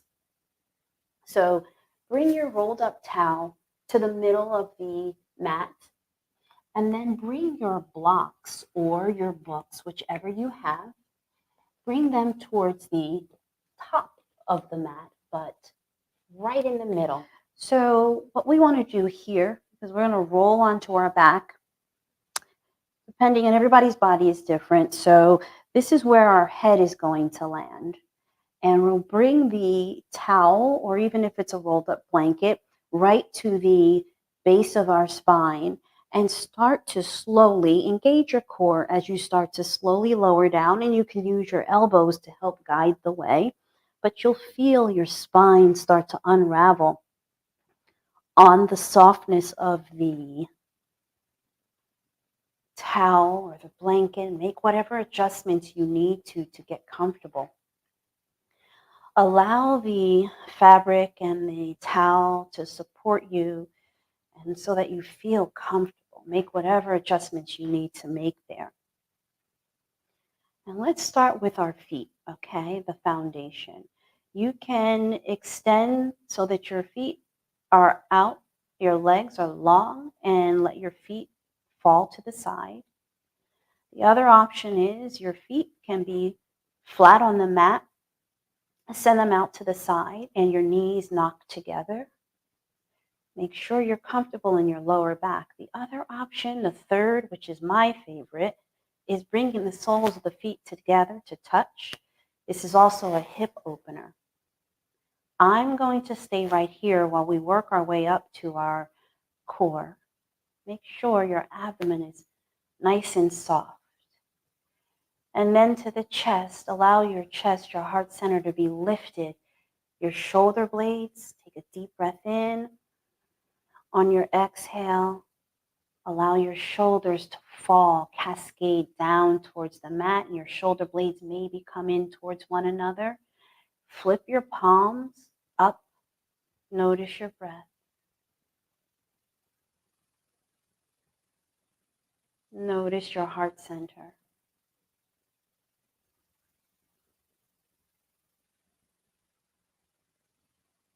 Take a breath in, and then on the exhale, allow yourself to soften and release any muscles that are engaged in your body. Sometimes we don't know we're holding on to something until we finally let it go. Now, wherever your legs are, let's all bring our feet so that the soles are on the mat. The knees are straight up and bent towards the ceiling. We're going to roll onto the side so that we come off of the props, and we can take our hands and press ourselves up so that we can move the props to the side. Use your forearms, or however you get to the ground comfortably, lower onto your back. Again, the knees are bent. Notice where you are emotionally right now. Just take a quick moment and scan your body. And let's shift our hips to the side, onto the right side, shifting the hips. Extend the arms out to the side so that your body is in a T shape. My lower back just cracked, which felt great. Look out over your right hand. So your knees are directed to the right, you're looking towards the right. And then slowly, gently shift your gaze towards the left, coming into a supine twist.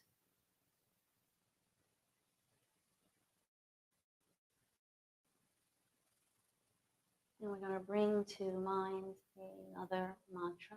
My tears are holy and healing. Inhale the knees up. And then you're going to shift onto your left hip right away. And then send your gaze over towards the right. Speaking that same affirmation.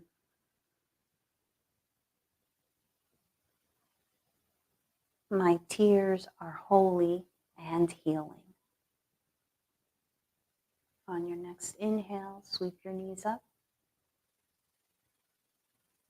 Right away, exhale, draw your knees in towards your chest as you hug yourself in to a ball. Bring your forehead towards your knees towards forehead.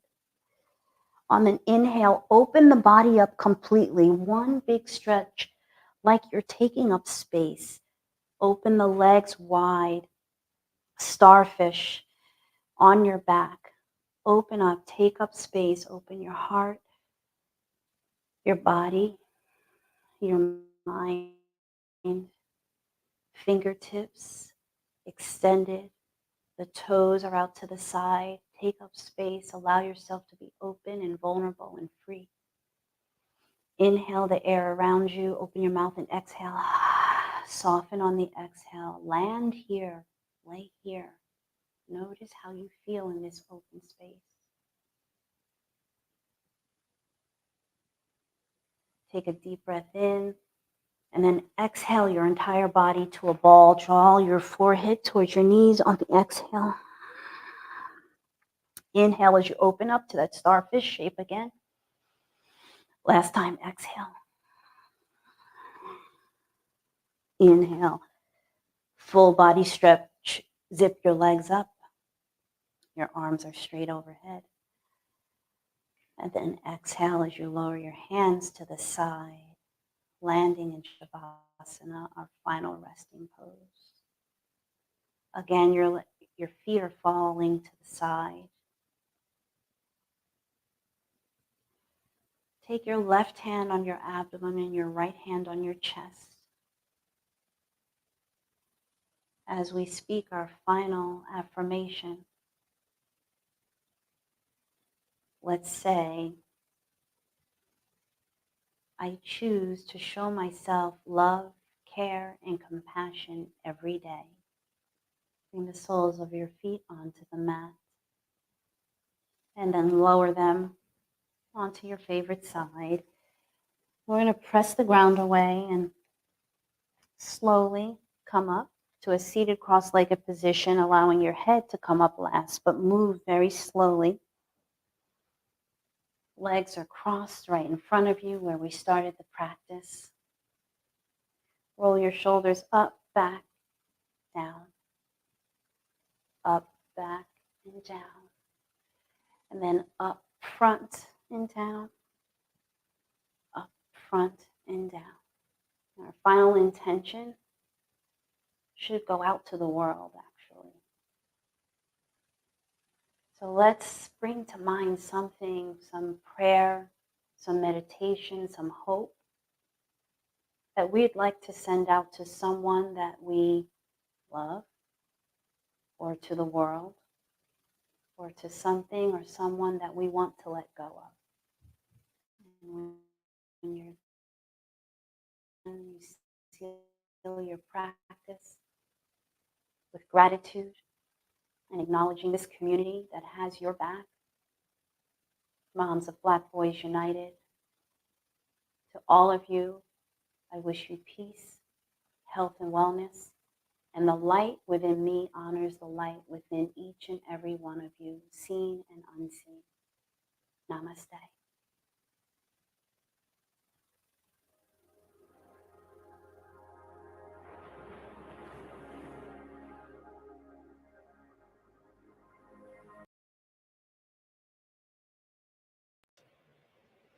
How many of you were doing that in real time with me? Because I know I was. It is so necessary. It is necessary for us to be healing to our bodies, good to our bodies, both in what we eat, what we think, what we breathe, who we talk to, who we have in our circle, which is another reason why it is such a beautiful connection at Mob United to be able to be with women who will talk to you, talk for you, talk on your behalf, talk about you in the right way when you're not in the room, who will pray for you and who will holler at you at the times that you need it. And so one of the other forms of self-care that we practice often for each other and for the community at large is prayer. This is part of our United in Prayer and our self-care pillar.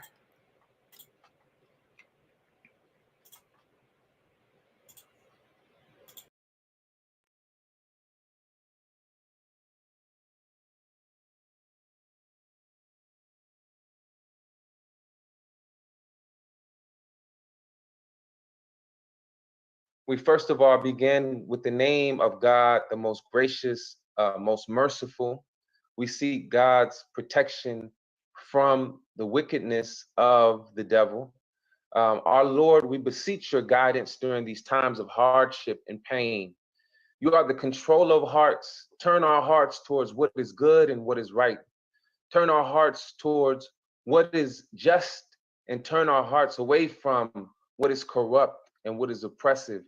We seek refuge in you from the attacks of misfortunes. We seek refuge in you from the joys of Satan. We seek refuge in you from corrupt leaders. We seek refuge in you from laziness when it's time to work and change the system. We seek refuge in you from selfishness when it's time to be selfless.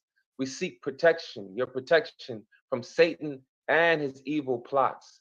You are the creator of everything in existence. Almighty God, you are the sustainer of all of the worlds. Rid our system of racism. Rid our system of racism. Give us authorities over us that are just and give us authorities that have compassion towards us.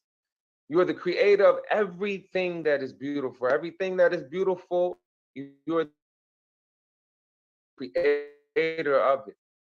You are the most merciful of those who show mercy. You are the most forgiving of those who show forgiveness. We ask you to have mercy upon us, to have mercy upon humanity.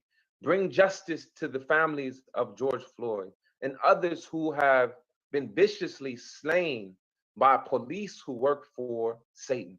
Give us police who work for you. Give us police who want to please you. Give us agencies in our community that love the people of the community. Give us police in our community that love the people in the community, the people of the community. Direct us to the right path. Direct us to the straight path.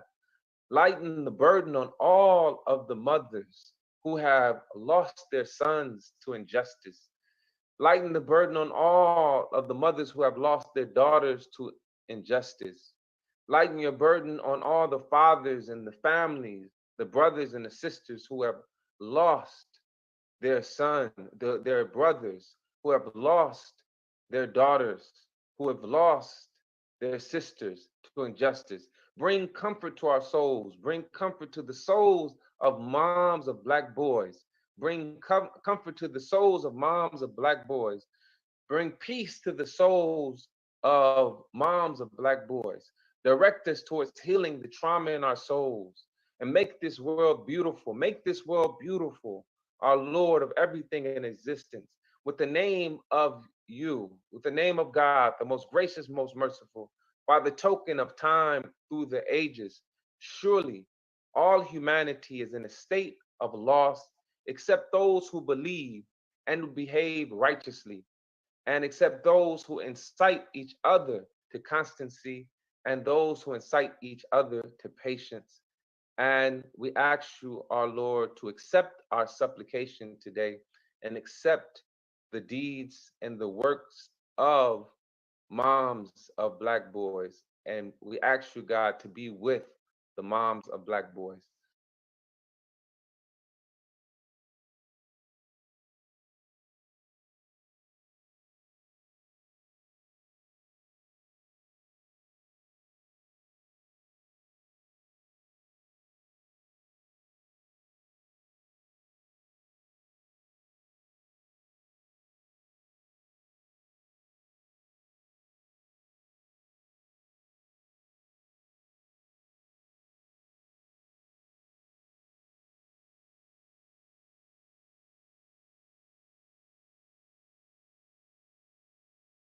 I think the position of a praying mother is an important one. I know that the scripture says that we should always pray and not faint. And I believe prayer gives solution. It brings wisdom and peace.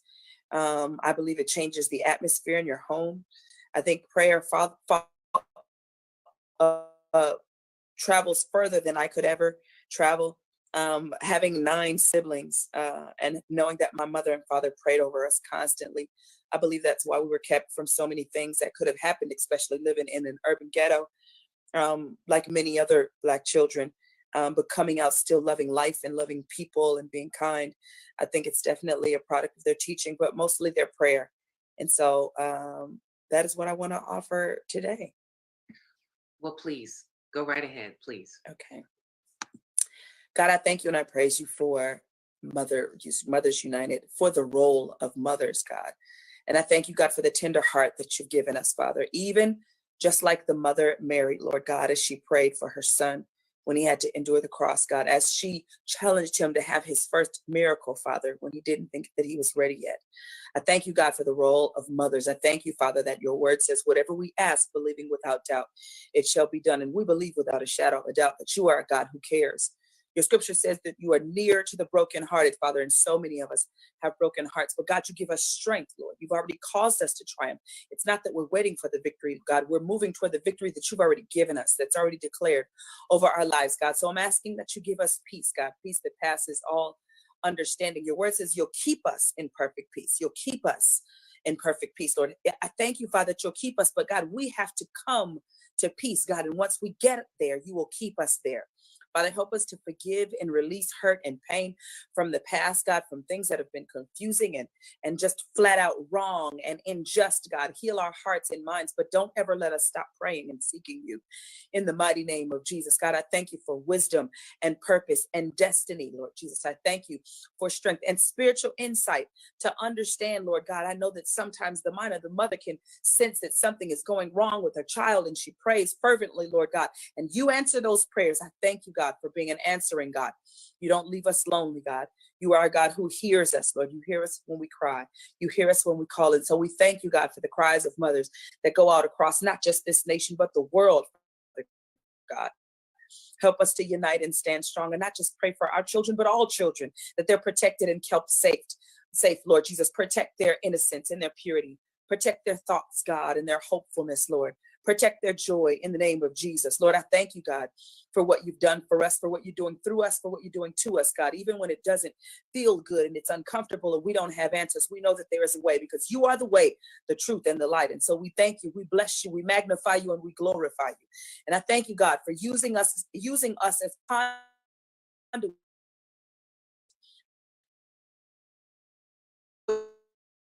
Glory, Lord Jesus. I'm not here to hog any blessing, anything that you give our children back to you. And we thank you and praise you for every blessing. Now, Satan, you are defeated. Your plans are canceled right now in the mighty name of Jesus.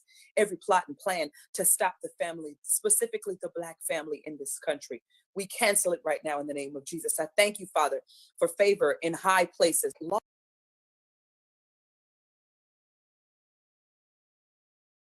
In high places.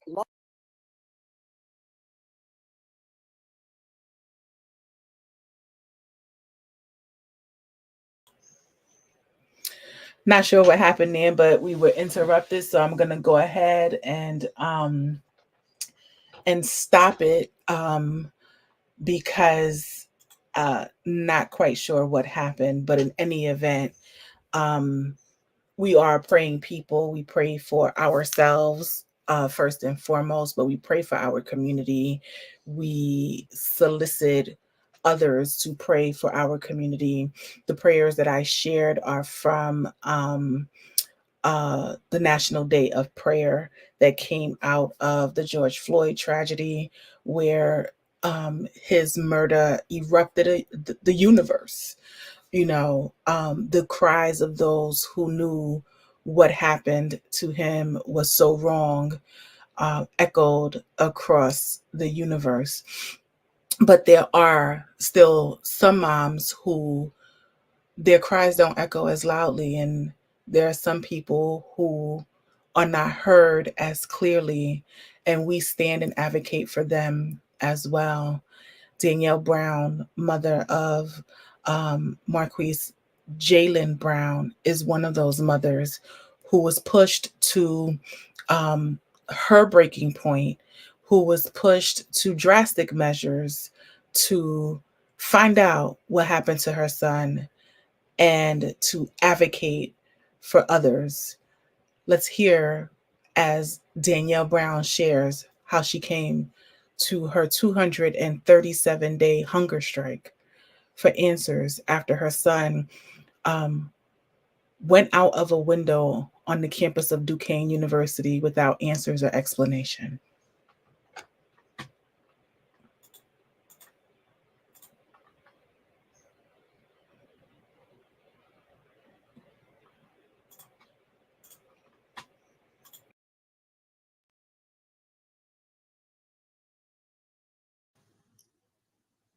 Private institution, no independent investigation, no opportunity to speak to the officers, which is also a reason why I took my rocking chair to Pittsburgh and parked myself at Freedom Corner.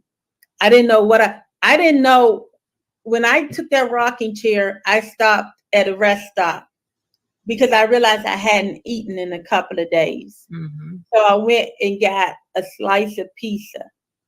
I bit into that pizza and I almost became sick. I couldn't swallow it. And it was at that point I didn't know, like I said, I had went to Home Depot and bought a chain to chain myself to the bridge.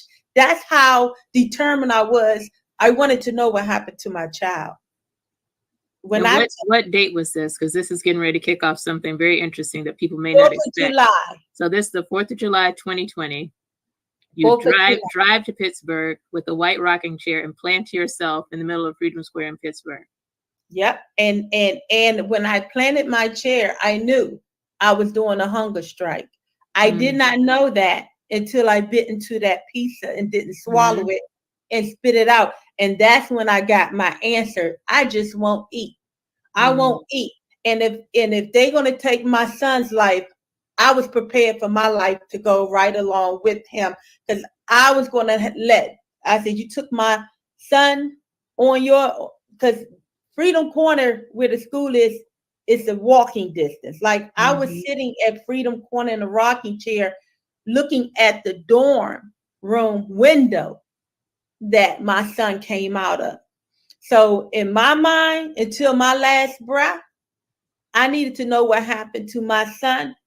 And I was willing to not eat until my last breath. And I was so shut out from my mom couldn't say anything to me.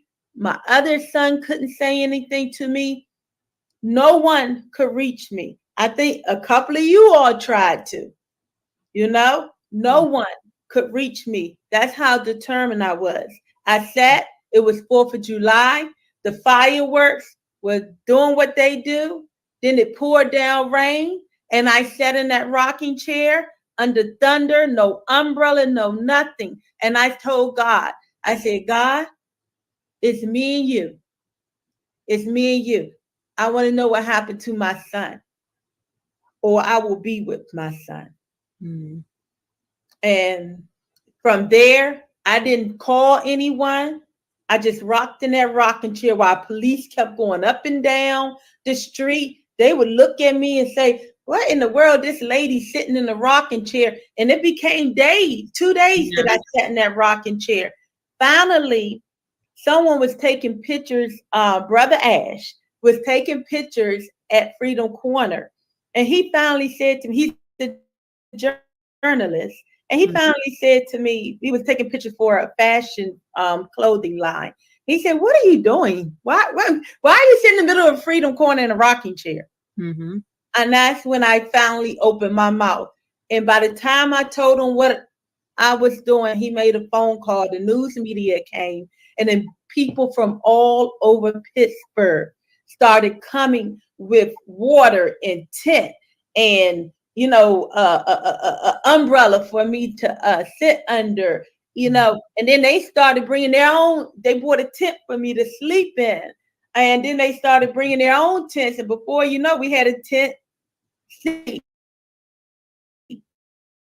And then from there, we grew to doing actions. And from there came my demands of when I would eat, if these demands were met. And that was an independent investigation, body cameras for officers. No officer should have a weapon. And just because you're at a private institution, if you have a weapon and you are also a part of a bigger policing organization, you should have a body camera.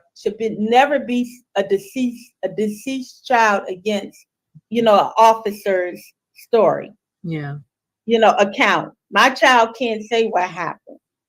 So, and then mental health training and crisis intervention, because clearly, if my son was on something, where was the crisis intervention? Mm-hmm. Because at that point, 4 people in a small size dorm room, my son could have picked up a knife. He could have even if he picked up the chair. Now, I don't know what's going on in Pittsburgh, but if this was Washington, D.C. or any other major city, you pick up a chair, they all on you. Right, with officers, right? You pick up a chair, they're going to assume it's a weapon most of the time. So no taser, no nothing. You just, so again, I did this whole diagram. Where were you? You just sat there and watched my son pick up a chair, go across the room, a small size room. You know how much power you have to break a window? Yeah. You have to have so much power that chair should have went out that window with them. But I couldn't hire a fall specialist. Oh, but you know what? It didn't matter, because my training and my background was sufficient enough to tell me my son landed on his back. It's no way you go out the window face forward and you do a somersault and land on your back. His whole front was clear when I seen him land in the bed. So it told me immediate, and he only had a small gash right here. So it told me my son must have been knocked unconscious.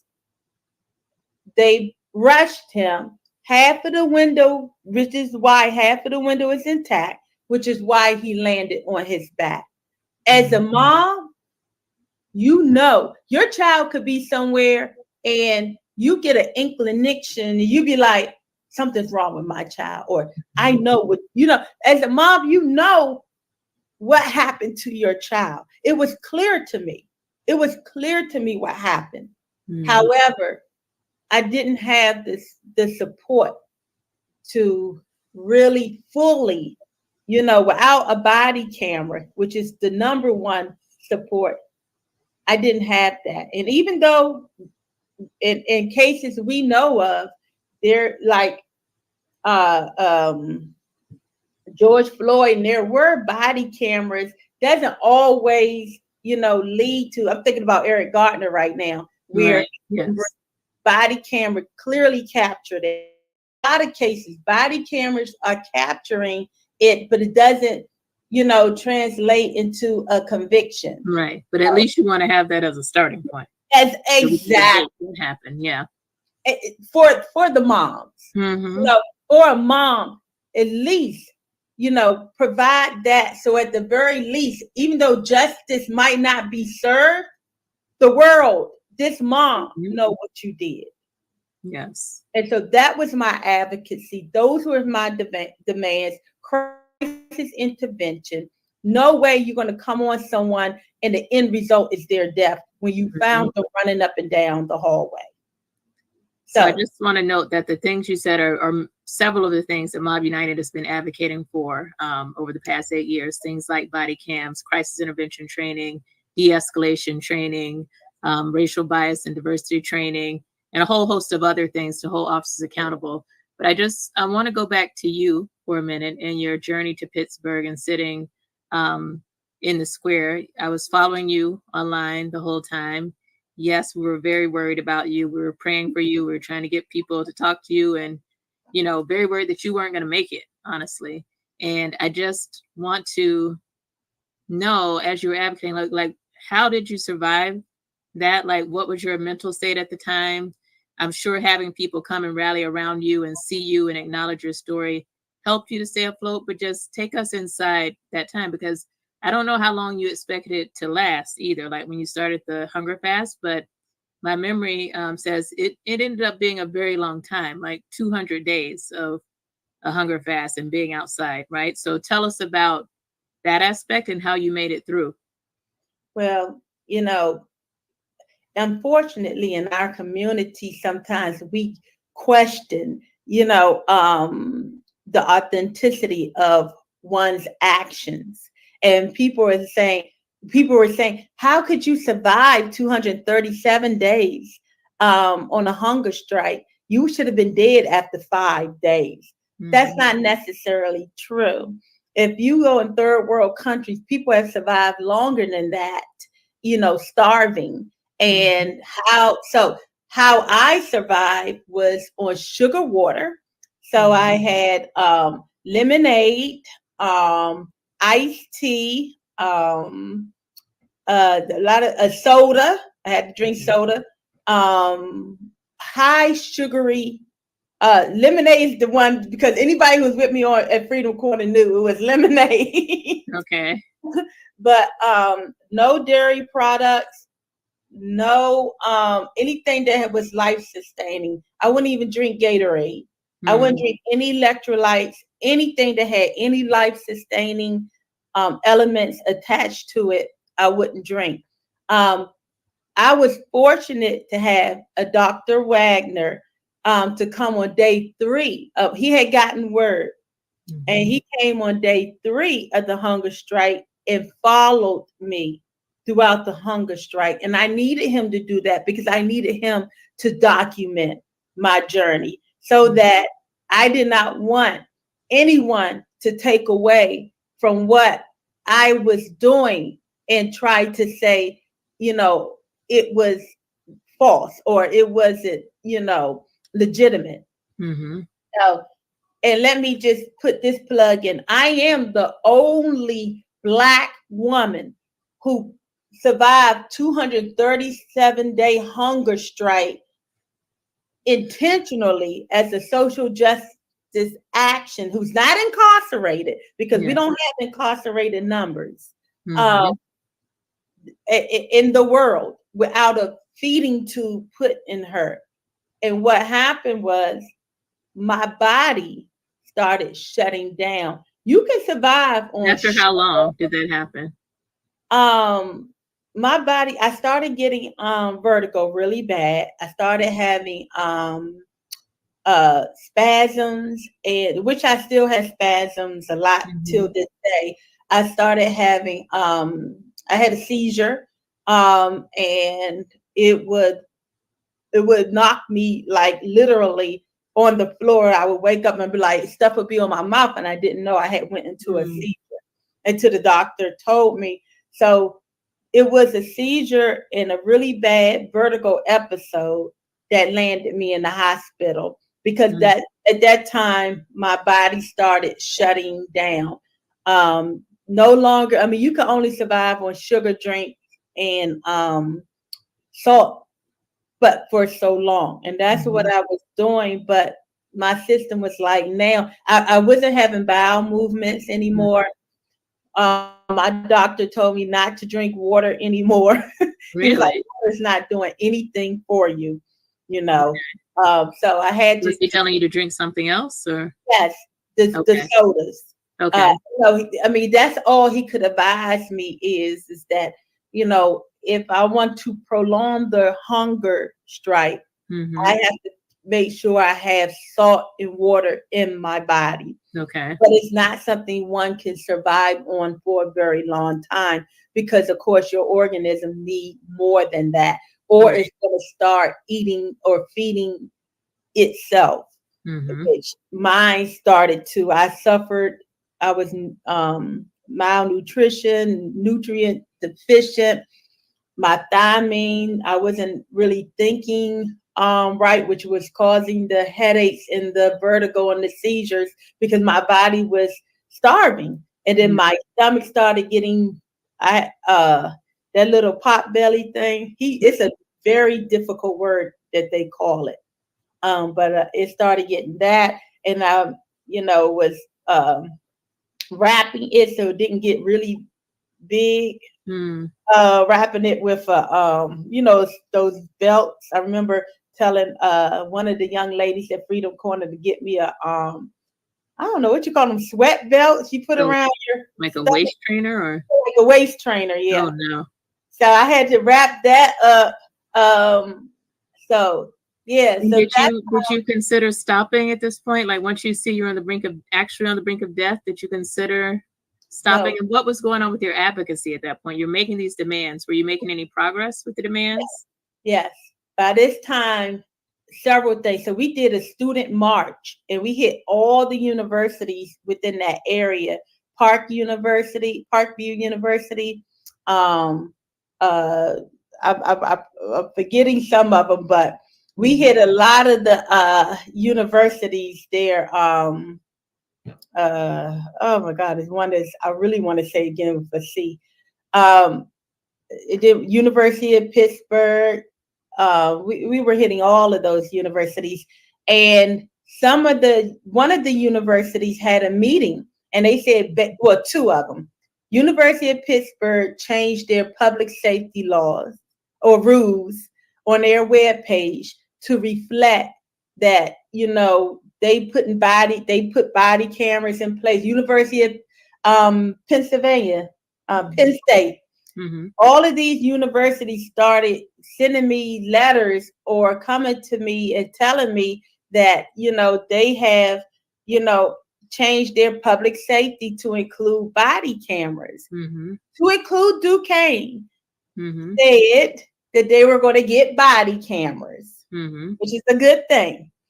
And so, yes, things were changing, and I've seen the things change that way. But remember, my reason for being there is I wanted to know what happened to my son. Right. So I was parked there hoping that the officers would come to me at Freedom Corner and speak with this mother, even if it was in confidence. Right. You know, come talk to me. Those people in the room, I wanted to be there. I wasn't accessible in DC. Did you know their names? Was there any way for you to know who was in the room, or was that secret information as well? That was withheld from me. And then that information was in a report, but it was didactic. Their names wasn't. Yeah. So I'm sorry. So and side point, I struggle even with my speech now for the lack of the thiamine from the hunger strike. So some had to, you know, it misfires, especially when it comes to my speech because of the deficient, how I sent my body through such a traumatic process. But yeah, I wanted them to come to see me. I wanted to be there. And believe it or not, someone did come to see me and knocked the window. And he was like, you know, your son your son, and I'm not going to say his name because he came, Mm-hmm. but he said, impossible, impossible, Really? impossible that a chair could do that. Mm. And I don't want to go too much into that part, Yes, I know. but let me just say, I'm going to stop that there. You can always go to any of these clips that I'm sharing to our website to see them in their entirety. But can you imagine 237 days without food just simply to get answers on why your son is dead, on how in a dorm room, that's roughly 10 by 10, 12 by 12. Let's even say it was a large dorm room and it's 20 by 20, whatever dorm room sizes are, with 3, 4, 5 people in the room, including law enforcement, security, and others. How can your son go out the window and nobody be able to explain that? Such a tragic loss the day after turning 21. Marquise Jalen Brown was 21 for 24 hours. And then his mother was identifying his body in the morgue. And it is just such a tragic story. But beyond that, to not feel responsible enough or compelled enough or enough empathy to want to be forthcoming with information, to want to share information with this mother, that it took so much that she sat out in the rain, drove from DC to Pittsburgh, and spent 237 days without food and without nourishment, all just to get answers. Until this day, continues to advocate for her other son. She has a second son, Jamal, but also for my children and your children alike. And so many times the fiercest advocates are born out of pain and of just the hurt. And because they know such great hurt, they don't ever want to see someone else go through that hurt as well. With that being said, I just got word from Nicole, who they found Faison Hassan, and he was deceased, found in a body of water. I think it was a river. And so at this time, we just want to extend our heartfelt condolences to the family of young Faison, and pray for all those who were involved in the search who are now impacted by this tragic loss of this young 6-year-old child. Praying for Nicole Anthony for sure, as she was hoping to find him whole and alive and okay. There are no additional details at this time other than he did not make it, but so we will pray for the family and we will continue to lift them up. Such a tragic story. It's so sad to have these kinds of outcomes, but it also solidifies how important the advocacy around special needs and our children altogether, and the fragility of life for young children at 6 years old, but in particular, our young children who can get turned around or who may not know better when it comes to certain things. And so we continue to advocate for their safety. We continue to advocate to make sure that they do not meet their demise in ways that, are just super, super tragic and outside of our control sometimes. So we definitely feel for the family of Faison Hassan and to the community in Maryland who are grieving right now.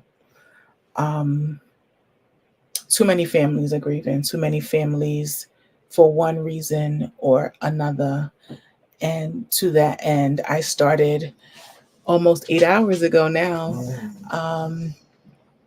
recognizing, acknowledging today as a national day of mourning following the Sonia Massey murder. And just community after community after community coming together for someone who was also special needs diagnosed schizophrenia, for someone who, even if she wasn't, didn't deserve to lose her life in the way that she did.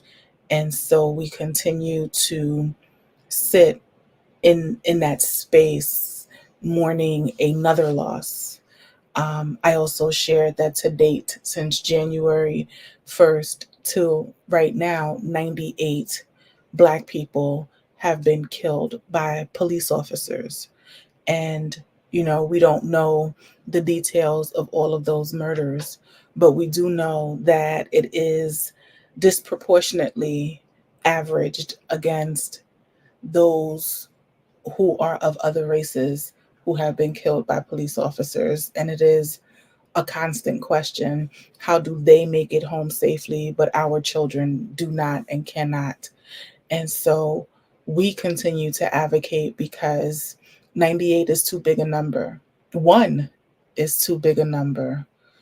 One Sonia Massey, one George Floyd, one Eric Garner, one Amadou Diallo, one, anyone is too big a number when we know that it was presentable. We have to change the outcomes of driving while Black.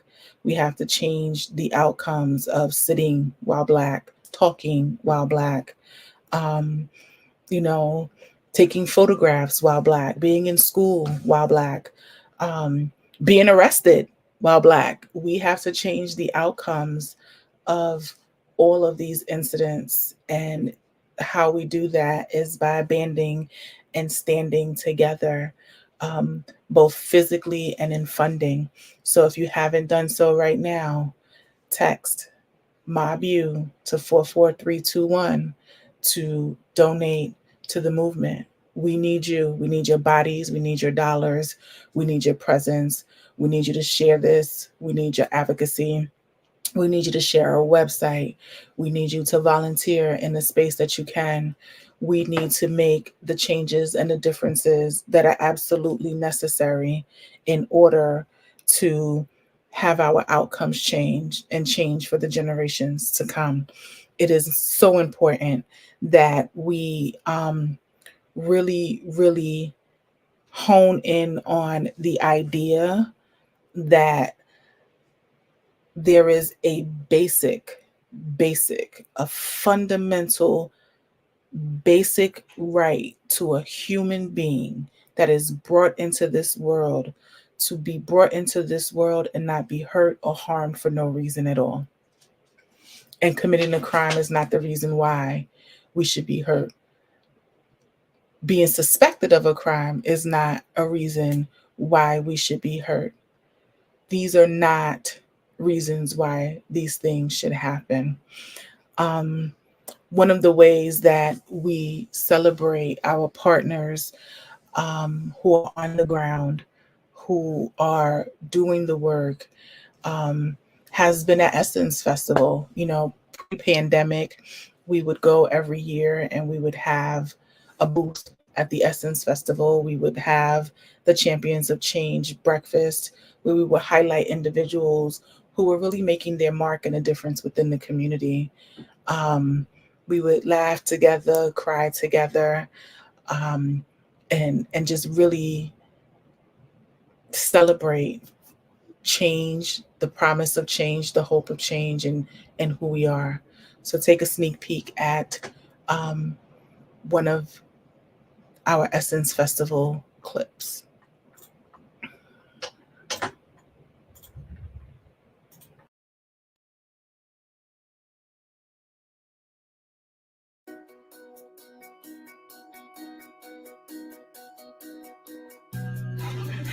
Heading to Nashville. I know my destination was New Orleans, but gotta go to Nashville. That's the only way to get to New Orleans.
How come we don't know about that? Hello.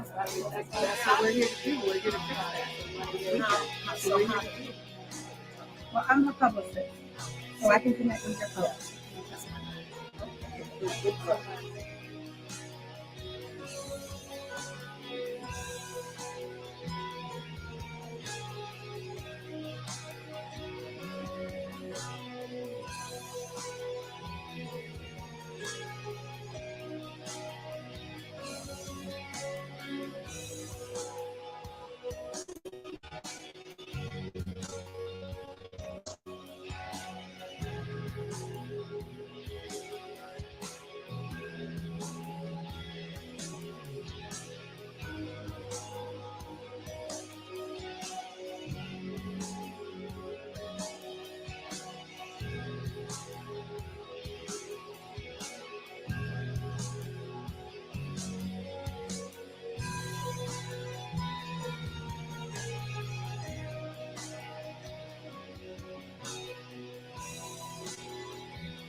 So that was a 2017 Essence convening with so many of our leaders. Our slogan for that year was Woke Moms. We came together, and you could see even some of the people in those clips who were talking to DePelsha and Vanessa and Sonia were even brought to tears, because the mission and purpose of Mob United resonates beyond all things. It resonates to the heart and the core of motherhood. There is nothing like giving birth or choosing a child and then losing that child. No parent should have to bury their child. And we know that in this world, there's illness, there are things that happen, there are accidents, there are things that are not controllable and not avoidable. But some things are. And waiting more than 2.2 seconds to pull a trigger is one of them. Taking a step back and really assessing a situation is one of them. Not criminalizing a person because of the color of their skin is one of them. Taking care of someone in a way that you would want your child taken care of, that is one of the things that we can avoid. We can avoid negative outcomes because of that. And so that is our job, right? We have this meme going around about Black jobs. That's the Black job. The Black job is standing straight face, flat foot with organizations like Mob United, standing straight face and flat foot at a ballot box and voting, standing straight face and flat foot and saying that's wrong and it's not okay and we're going to do something about it. So, joining us is the way to do something about it.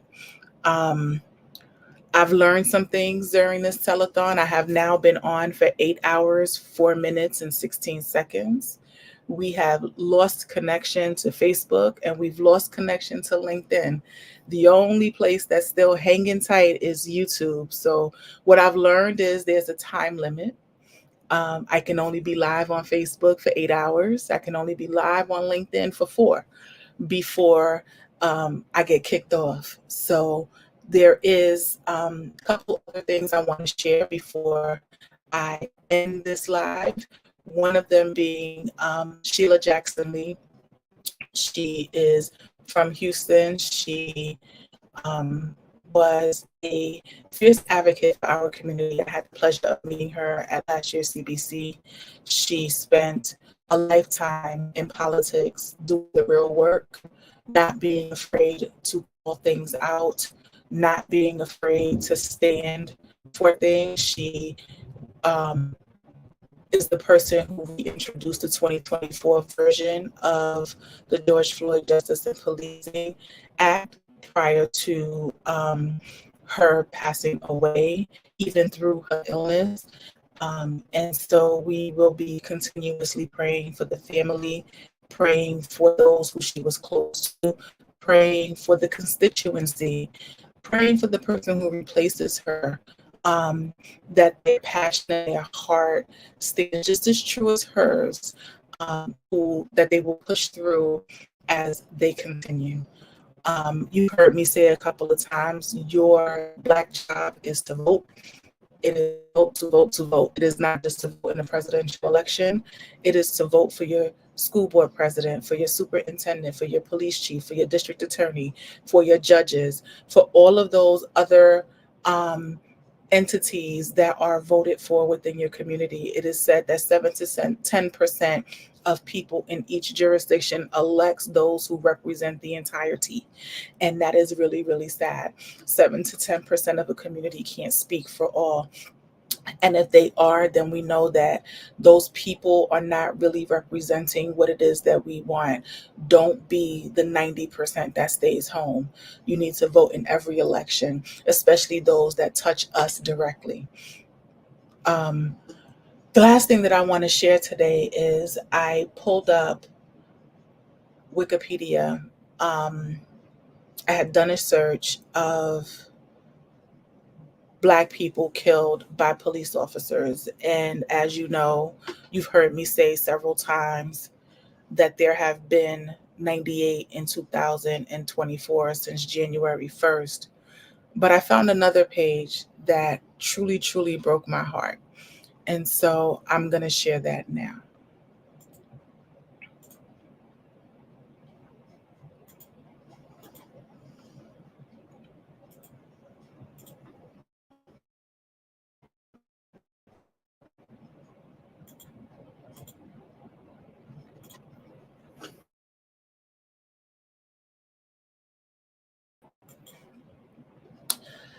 So this is representative of 1942. It goes back past 1942 or earlier than 1942.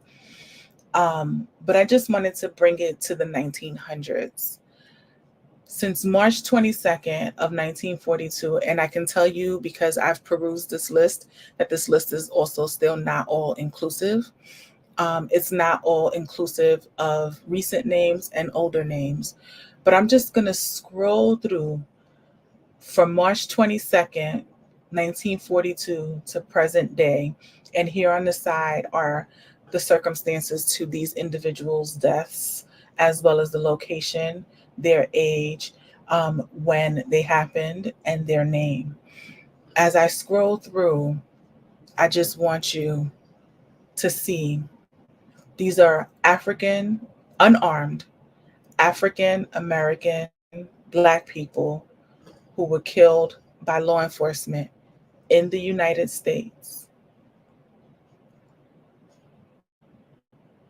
I haven't even gotten out of the 60s. This is March 28th, 1968, and the names continue to go.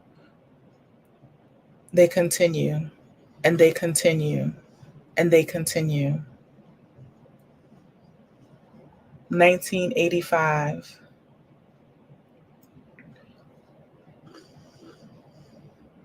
Two 16-year-olds, a 14-year-old,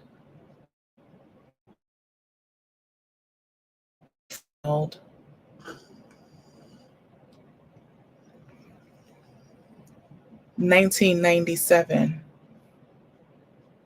nowhere near 2024 yet, and yet I can continue to scroll through the names.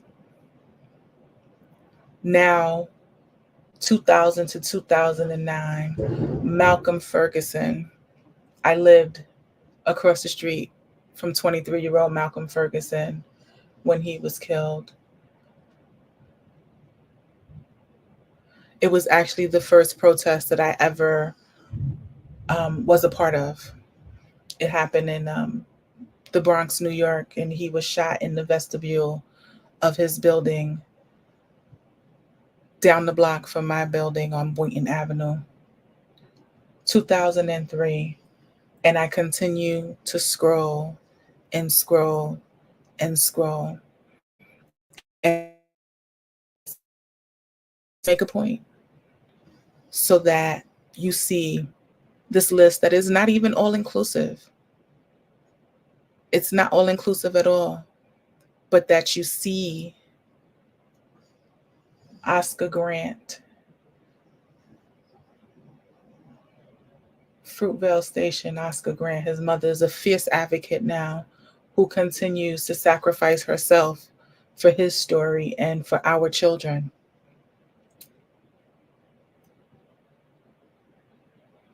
Just name after name after name. 2011, and the names continue to scroll down.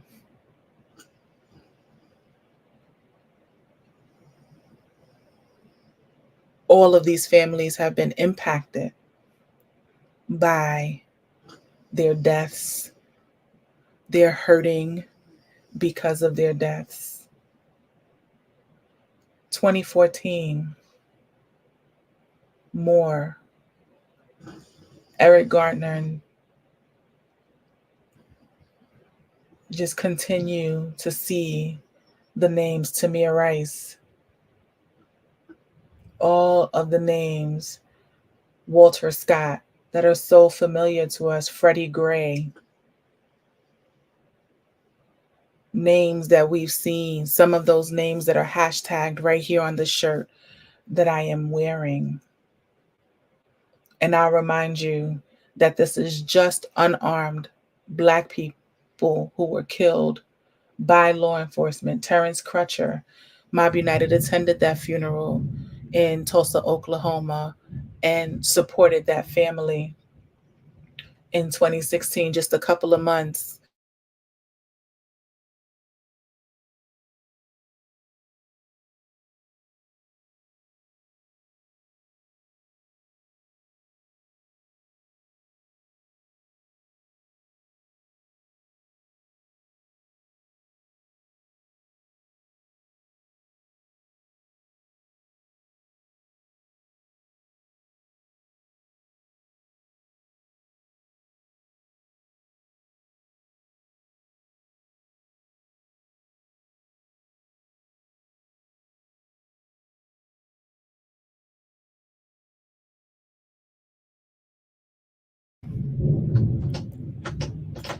And I continue to scroll.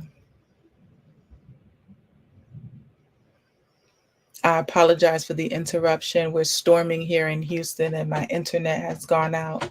So I had to connect to my hotspot. Elijah McClain, another story that just breaks your heart. 2020, and I'm still scrolling. The names of individuals who lost their lives to the hands of police, unarmed.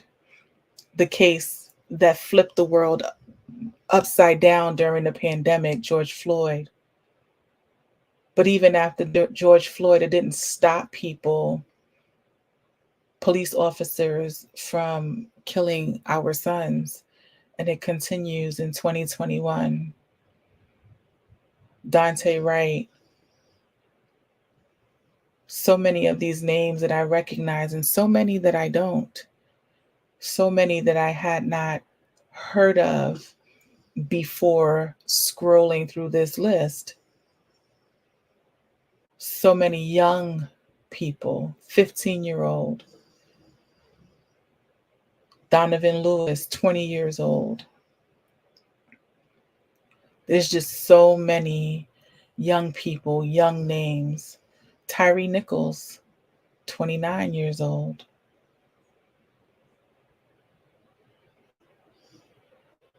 This is what needs to end.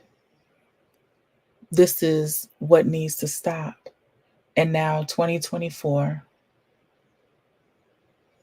we are here and added to the list, Springfield, Illinois, 36-year-old, on July 6th, 2024, Sonia Massey, in her own home, shot dead by the police after calling for her own help. This is what needs to end. This is why Mob United exists. This is why Mob United is relevant.